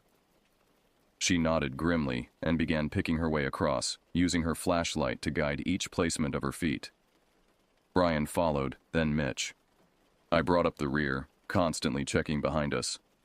The creatures had slowed at the water's edge, pacing back and forth with agitated movements. They seemed reluctant to approach the rushing current. They don't like the water, I realized aloud. That's why they herded us around it. Halfway across, disaster struck. The log beneath Brian's foot shifted suddenly, pitching him sideways.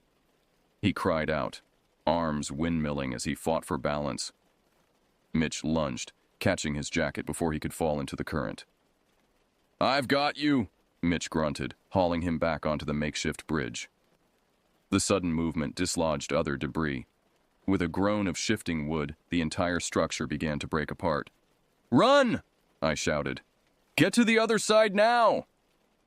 We abandoned caution, scrambling across the disintegrating bridge as logs rolled and sank beneath us.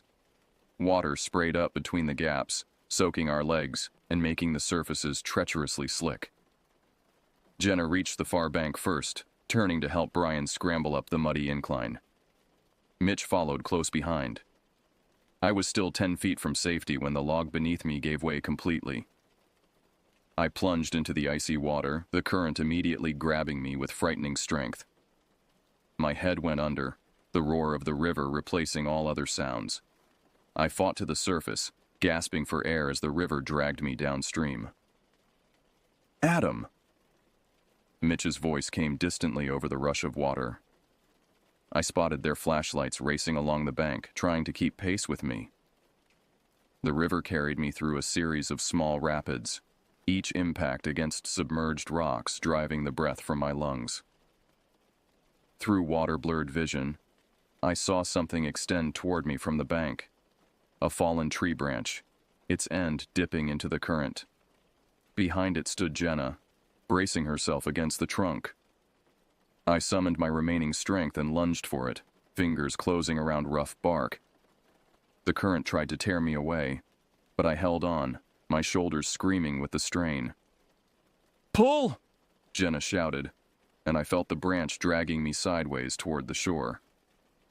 Mitch and Brian appeared beside her, reaching down to grab my arms. Together they hauled me from the river's grasp, dragging me onto the muddy bank where I lay coughing and sputtering. "Are you okay?" Brian asked, his face tight with concern. I nodded, unable to speak through chattering teeth. The night air felt like ice against my soaked clothing. "They're still there," Mitch said quietly, pointing across the river. Through the trees on the opposite bank, pale figures moved in and out of shadow. They made no attempt to cross, instead pacing along the water's edge with those same fluid movements. The clicking had returned, but now it sounded different. Frustrated, perhaps even angry. "We need to move," I managed, struggling to my feet. "Get as far from the river as possible before they find a way across." "Which way?" Jenna asked, scanning the unfamiliar terrain. I checked my GPS unit, relieved to find it still functioning despite its soaking. "That way," I pointed east. "There's a ranger station about 3 miles from here." We set off through the forest, moving as quickly as my waterlogged condition would allow. Behind us, the clicking gradually faded, though none of us believed we'd seen the last of our hunters. The trees thinned as we hiked, eventually giving way to more managed woodland. The appearance of occasional trail markers confirmed we were returning to civilization, though every shadow still seemed to harbor potential threats. An hour later, the welcome sight of the East Ridge Ranger Station appeared through the trees. A small cabin with a radio tower and a single vehicle parked outside. Lights glowed warmly in the windows. "We made it," Brian breathed, relief evident in his voice. But something felt wrong. The station door stood partially open, swinging gently in the night breeze. No ranger would leave their post so carelessly. especially after dark. Wait, I held up my hand, stopping our approach.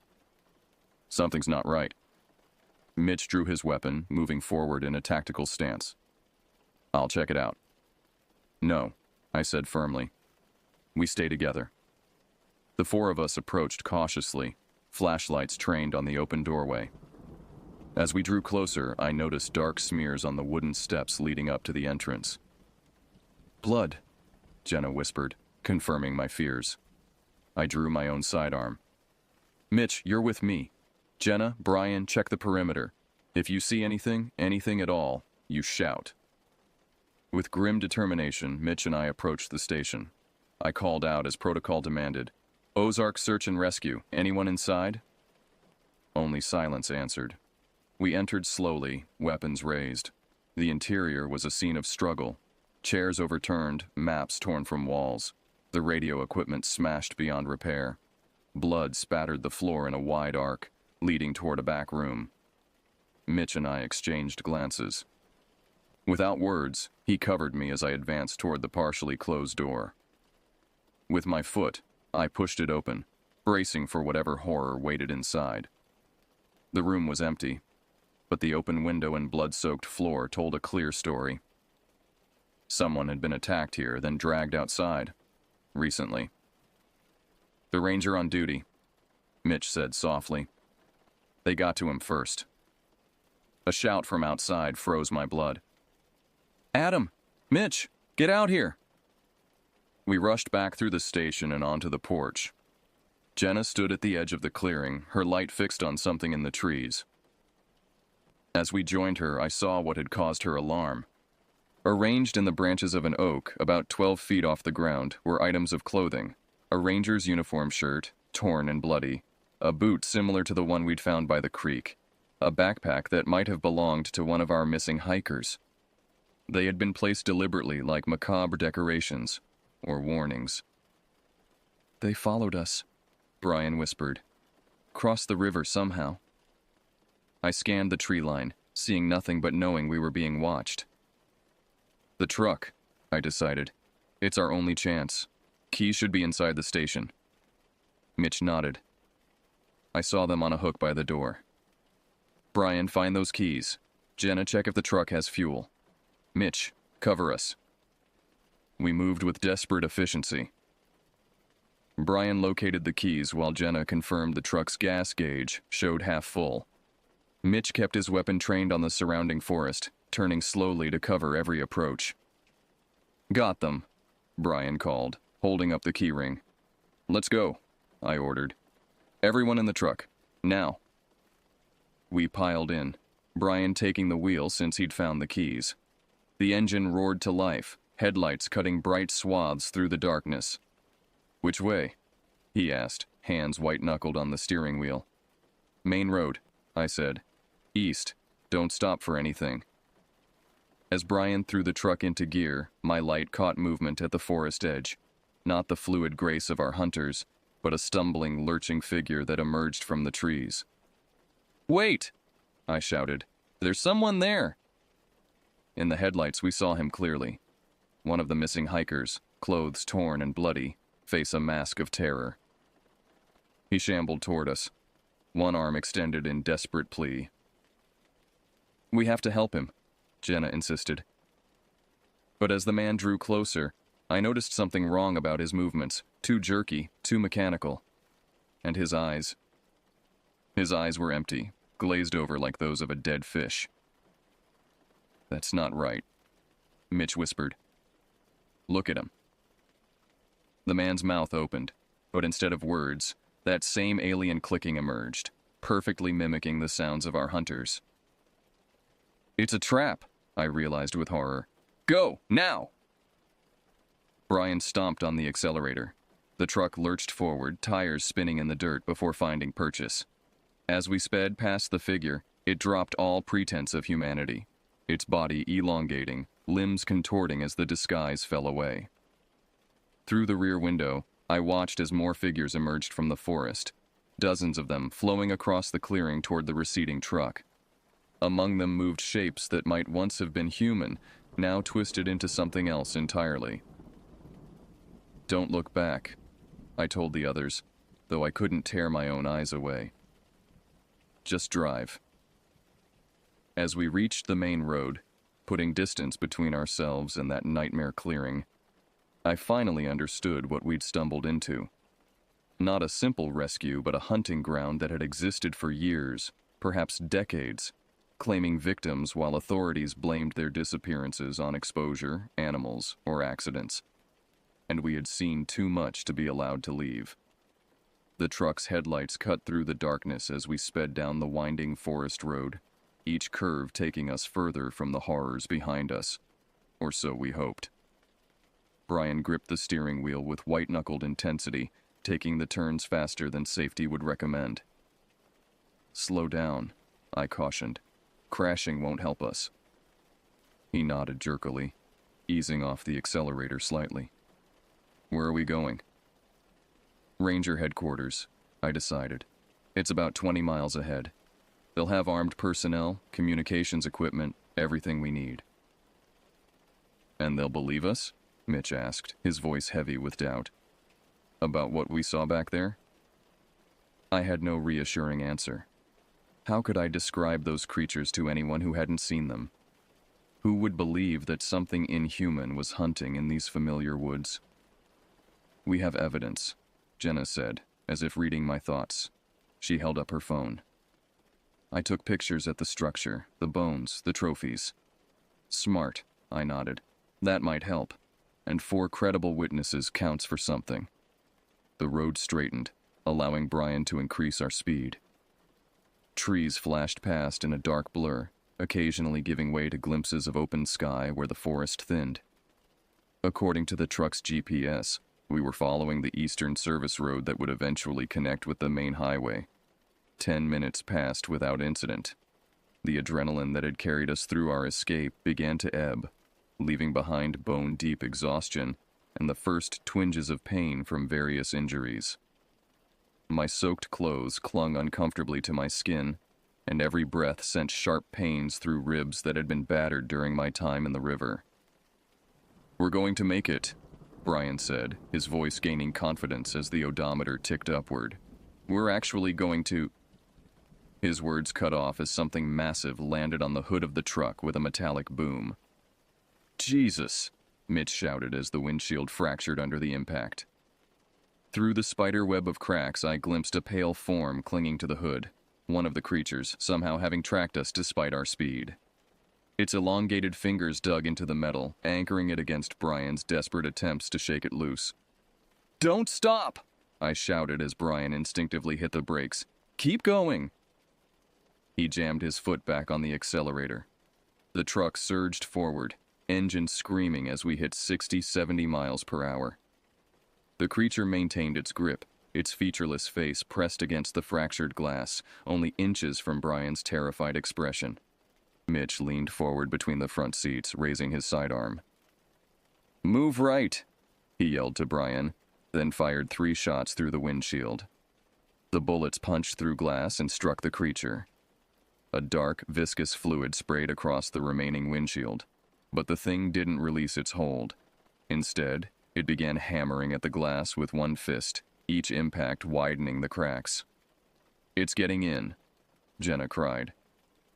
I reached for my own weapon, preparing to fire, when a sound from above froze my blood. Scratching, scrabbling movements across the truck's roof. "There's more," I warned. "They're on top of us." As if to confirm my words, a pale hand punched through the roof, fingers grasping at air mere inches from Mitch's head. He fired upward reflexively, the gunshot deafening in the confined space.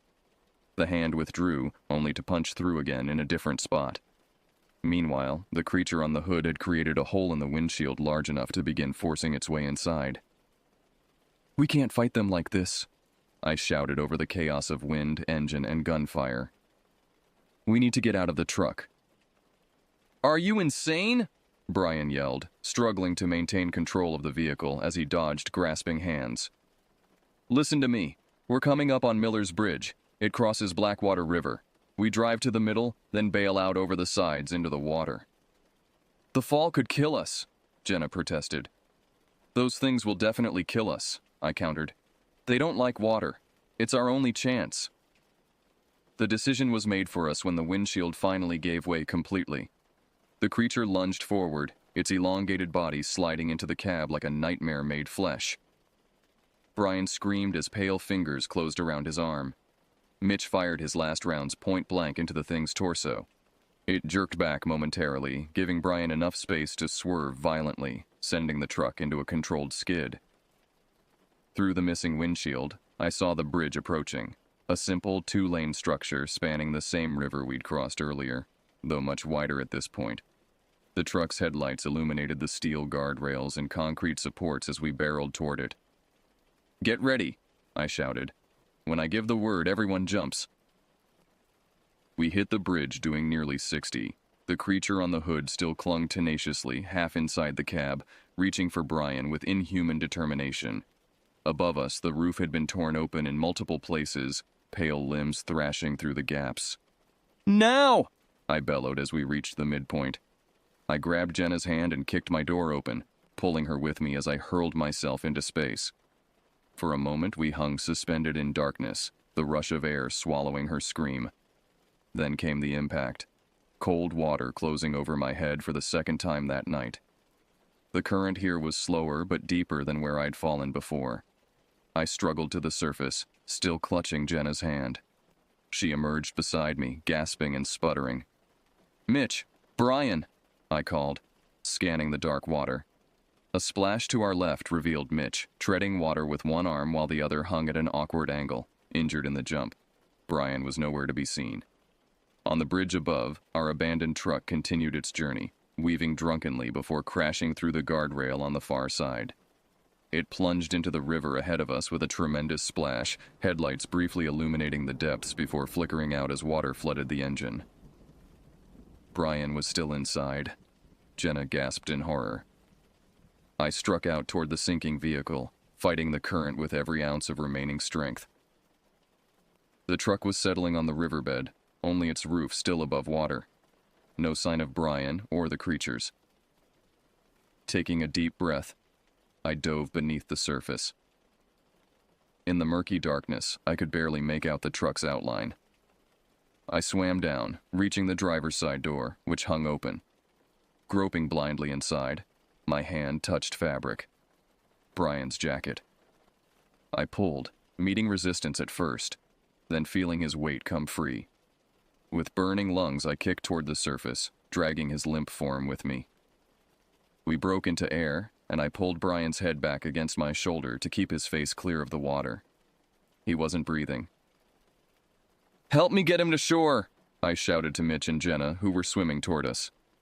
Together we fought the current, making painfully slow progress toward the riverbank. When we finally dragged ourselves onto the muddy shore, Brian lay motionless, his lips blue in the moonlight. "He's not breathing," Jenna confirmed, checking his pulse. No heartbeat either. I immediately began CPR, compressing his chest with mechanical precision while Jenna delivered rescue breaths. Mitch stood guard, his broken arm cradled against his chest, scanning the opposite shore and the bridge above for any sign of pursuit. 1 minute passed. 2. Brian remained unresponsive. "Come on," I grunted between compressions. "Don't do this. Not after everything." As if responding to my words, Brian suddenly convulsed, water gushing from his mouth as he drew a ragged breath. He rolled to his side, coughing violently, each hacking sound a beautiful confirmation of life. "Thank God," Jenna whispered, helping him into a sitting position. "The things," Brian managed between coughs. "No sign of them," Mitch reported. "I think they went down with the truck." I wasn't so optimistic. "We need to keep moving. Can you walk, Brian?" He nodded weakly, allowing Mitch and Jenna to help him to his feet. I took point, leading our bedraggled group away from the river and into the cover of trees.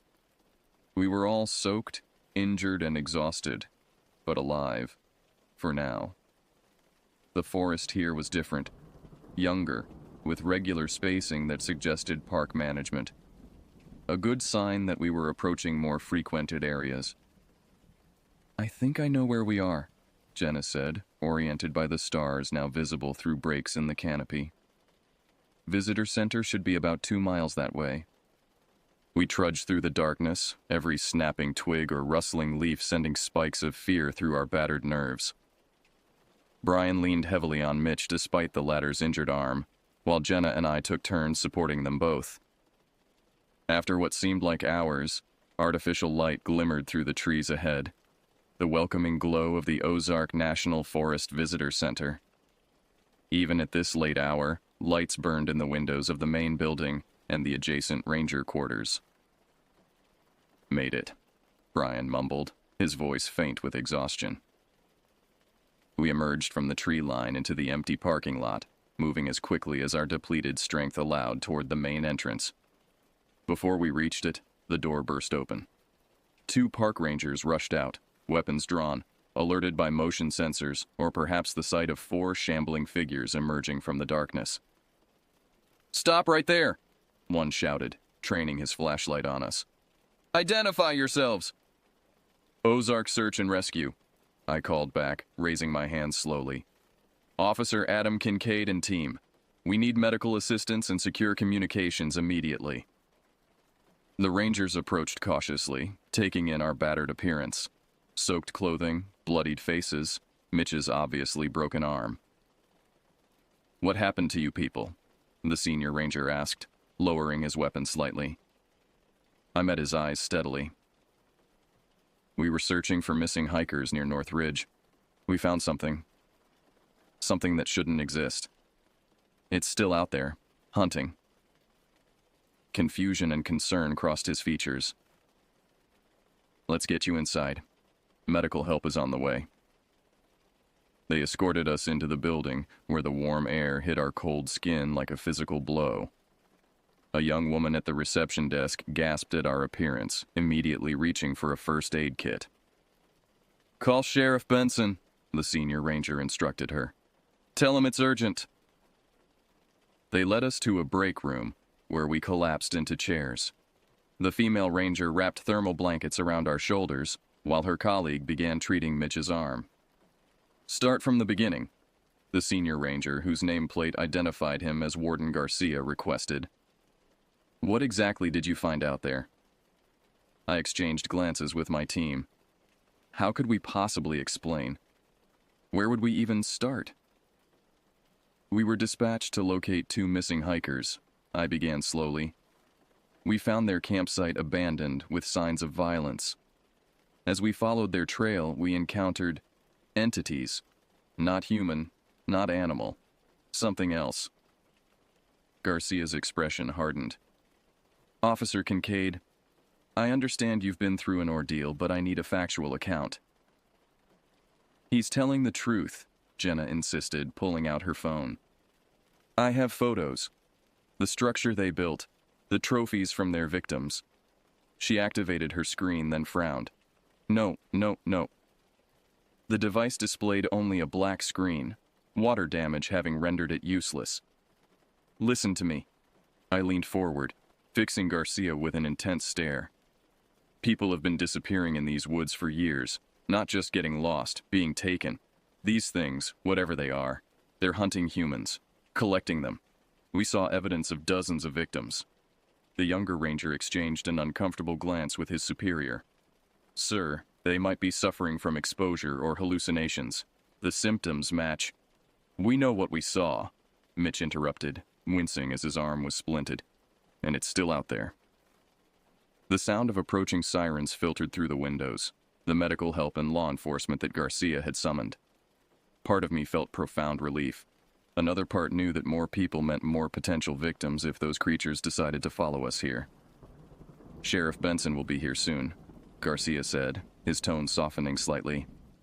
"He'll want your official statement. In the meantime, the paramedics will take care of your injuries." EMTs bustled in moments later, bringing with them the comforting efficiency of medical procedure. As a technician checked my vitals, Sheriff Benson arrived, a tall man with graying hair and the weathered face of someone who'd spent decades outdoors. "Adam Kincaid," he nodded in recognition. We'd worked together on rescue operations before. Heard you ran into trouble. That's putting it mildly, Sheriff, I replied. While the medics treated my team, I recounted our experience to Benson. Unlike Garcia, he listened without interruption, his expression giving away nothing. When I finished, he asked only one question. You're certain about what you saw? No possibility it was bears or some kind of predator attack? No animal moves like that, I said firmly. No human either. What we encountered was something else entirely. Benson nodded slowly. We've had reports before. Strange sightings in that section of forest. Hikers claiming they were stalked by something that stayed just out of sight. Most folks write it off as imagination or wildlife. But the disappearances... You believe us? Brian asked, surprise evident despite his exhaustion. I believe you experienced something, Benson replied carefully. And I believe those missing hikers deserve a proper search with full resources. He turned to Garcia. I'm requisitioning your rangers for a daylight sweep tomorrow. Air support too if I can get it. And I want that section of forest closed to the public immediately. Relief washed over me. It wasn't full acknowledgement, but it was action. More than I'd expected. What about us? Jenna asked quietly. Hospital first, Benson said firmly. Then detailed statements once you're treated. After that, he hesitated. I'd advise staying in town for a few days. We might need your help identifying locations. As the paramedics prepared to transport us, I pulled Benson aside. Sheriff, be careful with whatever teams you send in. These things are intelligent. They set traps, they coordinate, and they've been operating undetected for a long time. He studied my face, perhaps seeing the genuine fear behind my professional demeanor. I'll keep that in mind, Adam. Get some rest. You and your team have done enough for one night. I nodded, allowing myself to be guided toward the waiting ambulance. As we were loaded inside, I caught a final glimpse of the forest beyond the visitor center, a wall of darkness that seemed to pulse with malevolent attention. Something was watching us leave. Something that knew we had seen too much. And somehow, I knew this wasn't over. The hospital in Mina was small but efficient, its staff well-versed in treating wilderness injuries. They whisked us through the emergency department with minimal questions, more concerned with our physical condition than the circumstances that caused it. Perhaps Sheriff Benson had called ahead. X-rays confirmed 3 broken ribs for me, a compound fracture in Mitch's right arm, a mild concussion for Brian from his near drowning, and various lacerations and contusions among all of us. The doctors admitted us for observation, citing concerns about infection and exposure. I was grateful for the decision. None of us wanted to be alone after what we'd experienced. They placed us in adjacent rooms, Mitch and Brian sharing one, Jenna and I in another. Standard procedure would have separated us by gender, but Jenna had firmly refused to be isolated, and the night staff hadn't argued. Try to rest, the attending physician advised before leaving us. Sheriff Benson will be by in the morning for your statements. Rest proved elusive. Every time I closed my eyes, I saw that creature's face pressed against the windshield, or the grotesque structure in the clearing with its macabre decorations of human remains. Beside me, Jenna stared at the ceiling, equally sleepless. Do you think they followed us? She asked softly. I considered lying, offering comforting platitudes about being safe now. Instead, I gave her honesty. I don't know. They seem territorial, focused on a specific section of forest, but they're clearly intelligent, adaptable. She nodded, accepting this. What do you think they are? Some undiscovered species? I've been asking myself the same question. They're not human, but they understand human behavior well enough to mimic it, to predict it. They've learned how to hunt us effectively. Like the one that looked like a hiker, she recalled with a shudder. It was wearing human clothing, using a human voice. A lure, I agreed. They've evolved sophisticated hunting strategies. We lapsed into silence, both contemplating the implications. If these creatures had existed undetected for so long, what else might lurk in remote wilderness areas? How many missing persons cases labeled as accidents or exposure might actually be something far more sinister? Dawn came with merciful slowness, pale light filtering through the blinds. A nurse brought breakfast that neither of us had the appetite to eat. Shortly after, Mitch and Brian shuffled into our room, both looking as haggard as I felt. "Sleep?" I asked, knowing the answer. "Not a chance," Mitch replied, his splinted arm held awkwardly across his chest. "Kept hearing that clicking sound every time I dozed off." Brian nodded agreement. I close my eyes and I'm back in that truck, watching that thing break through the windshield. We shared a moment of silent understanding, the bond of survivors who had glimpsed something beyond ordinary human experience. No one else would ever fully comprehend what we'd seen, what we now carried within us. Sheriff Benson arrived mid-morning, accompanied by 2 deputies and a man in civilian clothes he introduced as Agent Reynolds from the State Wildlife Management Division. They set up recording equipment to take our official statements. "I need you to walk us through everything," Benson explained. "Every detail, no matter how strange it might sound." Agent Reynolds specializes in predator behavior and unexplained wildlife encounters. Reynolds nodded, his expression neutral. "I've been briefed on your preliminary report. I'm here with an open mind."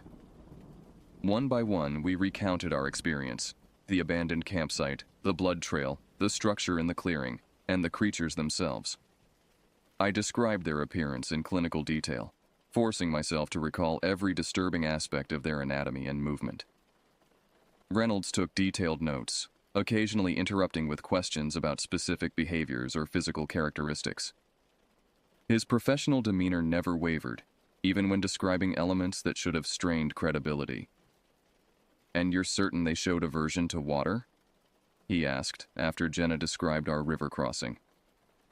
"They wouldn't follow us across," she confirmed, though they eventually found another way around. "Interesting," he murmured, making another note. "And the mimicry behavior, the one disguised as a hiker, how convincing was it from a distance?" "Very," I said. "Until it got closer, the illusion was nearly perfect. But the movements were wrong, too mechanical. And the eyes. Dead," Brian finished for me, like looking at something empty wearing a person's suit. When we finished, Reynolds closed his notebook and exchanged a glance with Benson that I couldn't interpret. The sheriff cleared his throat.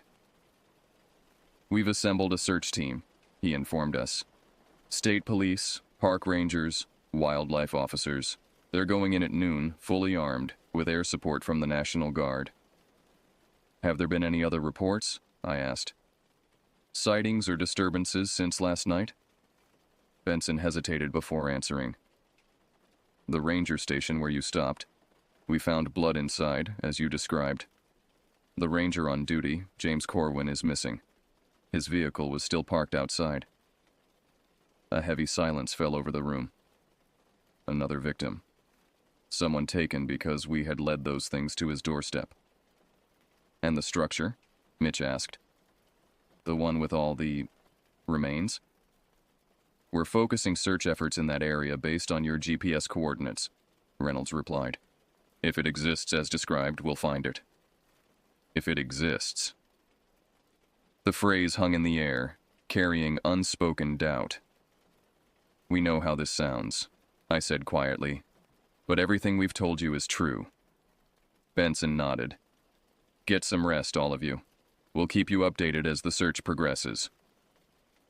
After they left, the 4 of us sat in uncomfortable silence, each wrestling with the same thought. Would they find anything, or had those creatures somehow covered their tracks? "They're not going to find it," Brian finally voiced what we were all thinking. "That structure, those things, they'll be gone, and we're going to look like we went crazy out there." "Maybe," I acknowledged, "but the missing hikers are still missing. Ranger Corwin, too. They have to find something." The day crawled by with excruciating slowness. Nurses came and went, changing bandages and administering pain medication. A hospital psychologist visited, gently probing for signs of traumatic stress while avoiding any direct questions about what we'd reported seeing. Late afternoon brought a neurologist who examined each of us, particularly Brian after his near drowning. He ordered additional scans, questioning us about headaches, visual disturbances, or hallucinations prior to our ordeal. The implication was clear. They were looking for medical explanations for what we'd experienced. Some brain anomaly or oxygen deprivation that might have caused 4 people to share the same delusion. "They think we imagined it," Jenna said after the doctors left. "All of it." I couldn't blame them. In their position, I would have sought rational explanations too. The alternative was accepting that something existed in these familiar woods that defied scientific classification, predators that had evolved to hunt humans with frightening intelligence and efficiency. Sheriff Benson returned as evening approached, his expression grim. I knew what he would say before he spoke. "The search teams found the campsite as you described," he began. "Blood evidence, signs of struggle. They located the creek bed with additional blood samples that match your report." "But," Mitch prompted, "no structure, no clearing with a dome-like construction, no collection of victim possessions." Brian laughed bitterly. "Called it." "What about the ranger station?" I asked. "The evidence there?" "Blood samples confirm it's Ranger Corwin's. His personal effects were still inside. No sign of where he was taken." The weight of failure pressed down on me. We had seen the truth, yet couldn't prove it. Meanwhile, those things remained free to continue hunting, to take more victims who would simply be added to the statistics of people who vanish in the wilderness each year. "So what happens now?" Jenna asked. Benson sighed. "The official search continues for the missing hikers and Ranger Corwin. The area remains closed to the public. Beyond that..." He spread his hands in a gesture of uncertainty. "You don't believe us," I said flatly. "I believe you experienced something traumatic," he replied carefully. "Whether it was exactly as you described, I can't officially endorse claims of unknown creatures without physical evidence." After he left, the 4 of us faced the reality of our situation. We had survived, but at what cost? Our credibility was shattered. Our experience would be dismissed as a shared delusion brought on by stress and environmental factors. "I'm requesting a transfer," Mitch announced. "I can't go back into those woods, not knowing what's out there." Brian nodded agreement. "Me too. I'm done with search and rescue." I couldn't blame them. Part of me wanted the same escape. A desk job far from the Ozarks, where I could pretend that night had never happened. But another part knew I couldn't walk away. "I'm staying," I said quietly. "Someone needs to know the truth. To watch for patterns, for more disappearances."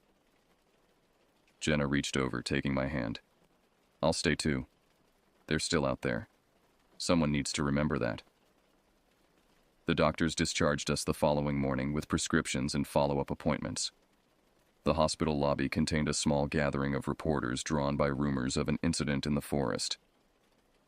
Sheriff Benson intercepted them, providing a sanitized statement about rescuers injured during a difficult operation. No mention of creatures or structures or piles of human remains. We slipped out a side entrance, avoiding questions we couldn't answer truthfully without sounding deranged. Agent Reynolds waited beside an unmarked SUV. "I've been assigned to drive you back to headquarters," he explained, opening the doors for us. As we traveled the winding highways that skirted the forest's edge, Reynolds remained silent until we were well away from town.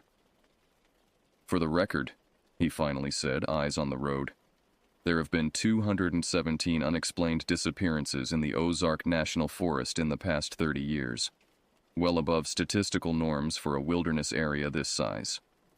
I exchanged glances with the others.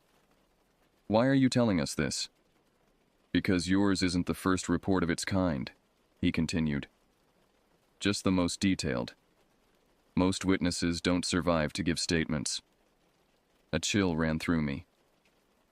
You've heard of these creatures before. Reynolds nodded almost imperceptibly. Similar descriptions appear in ranger logs dating back to the 1950s. Tall, pale figures moving unnaturally. Unexplained structures found and lost again. Witnesses discredited or dismissed. Why isn't this public knowledge? Jenna demanded. Why isn't something being done? What would you have us do? Reynolds asked, a hint of bitterness in his voice. Tell people that something non-human is hunting in national forests? Create mass panic. Without a specimen to study, without definitive proof, it remains officially classified as unexplained predator activity. So we just... what? Pretend it didn't happen? Mitch's voice rose in anger. Let more people die? Reynolds glanced in the rearview mirror. There's a department within wildlife management. We track patterns, investigate reports like yours, map hunting territories, try to understand what we're dealing with. And warn people? Brian asked hopefully. When possible, we close areas due to environmental hazards or unstable terrain. It's the best we can do within the system. The implications were staggering. Not just isolated incidents in the Ozarks, but a recognized phenomenon, one deliberately kept from public awareness to prevent panic and preserve the wilderness recreation industry. I want in, I said suddenly. Whatever department you're talking about, I want to work with you. Reynolds studied me briefly before returning his attention to the road. I thought you might. We could use someone with your experience. Me too, Jenna added. You need people who've seen them firsthand. Mitch and Brian remained silent, and I didn't press them. They had chosen to walk away, to try forgetting. I couldn't begrudge them that decision. We arrived at headquarters as afternoon shadows lengthened across the parking lot. Reynolds handed me a plain business card with only a phone number. Call when you're recovered, he said simply. We'll discuss next steps. The four of us parted ways that evening. Brian requested immediate reassignment to a different district. Mitch took medical leave, uncertain if he would return to fieldwork at all. Jenna and I promised to stay in touch, knowing we shared a burden that would never fully lift. As I drove home to my small cabin on the forest's edge, I found myself scanning the tree line with new awareness. How many times had I looked at those woods without truly seeing what might be watching from within? How many nights had I slept peacefully, unaware of what lurked in the darkness between the trees? That night, I sat on my porch until dawn, a rifle across my lap and a recorder beside me. I spoke for hours, documenting every detail I could remember, not for any official report, but as testament to a truth I feared might otherwise be lost. 3 weeks later, when my ribs had healed enough for field work, I called the number Reynolds had given me. A calm voice instructed me to meet at a remote research station 50 miles north. When I arrived, Jenna was already there, along with Reynolds and 2 other agents with the same watchful eyes and guarded expressions. They showed us maps marked with incident clusters spanning decades, photographs of structures similar to what we'd seen, taken by witnesses now dead or discredited, plaster casts of prints that matched no known species. We don't know what they are, Reynolds admitted, but they're spreading. 3 new territories identified in the past decade. More disappearances every year. What can we do? I asked. Learn their patterns, establish boundaries, protect people without revealing what we're protecting them from. He spread his hands. It's not ideal, but it's what we have. So began my new role, officially listed as a special consultant on predator behavior, unofficially part of a small team tracking something science hadn't named. We documented evidence, analyzed patterns, and occasionally ventured into territories where we knew they hunted, always careful, always watching. Sometimes at night, I still hear that clicking sound in my dreams, that alien communication that haunts the 4 of us who survived. When I wake, I check my windows and doors, knowing that somewhere in the darkness, they continue their hunt. The forest keeps its secrets. Most hikers and campers will never know what watches them from shadows beyond their campfires. Most will return safely to their ordinary lives, never glimpsing what we saw. But when people go missing, when the statistical anomalies mount, a small team quietly investigates. We know what to look for now. We understand their methods, their territories, their patterns. And sometimes, just sometimes, we manage to save someone before they become another unexplained disappearance in the wild places of America. You wouldn't believe how much blood we found along that narrow footpath or the panic in the air that night. But now you know why I never hike alone, why I check every shadow twice, why the sound of branches clicking together in the wind makes me reach for my weapon. Because I've seen what lives in the darkness between the trees. And I know it's still watching.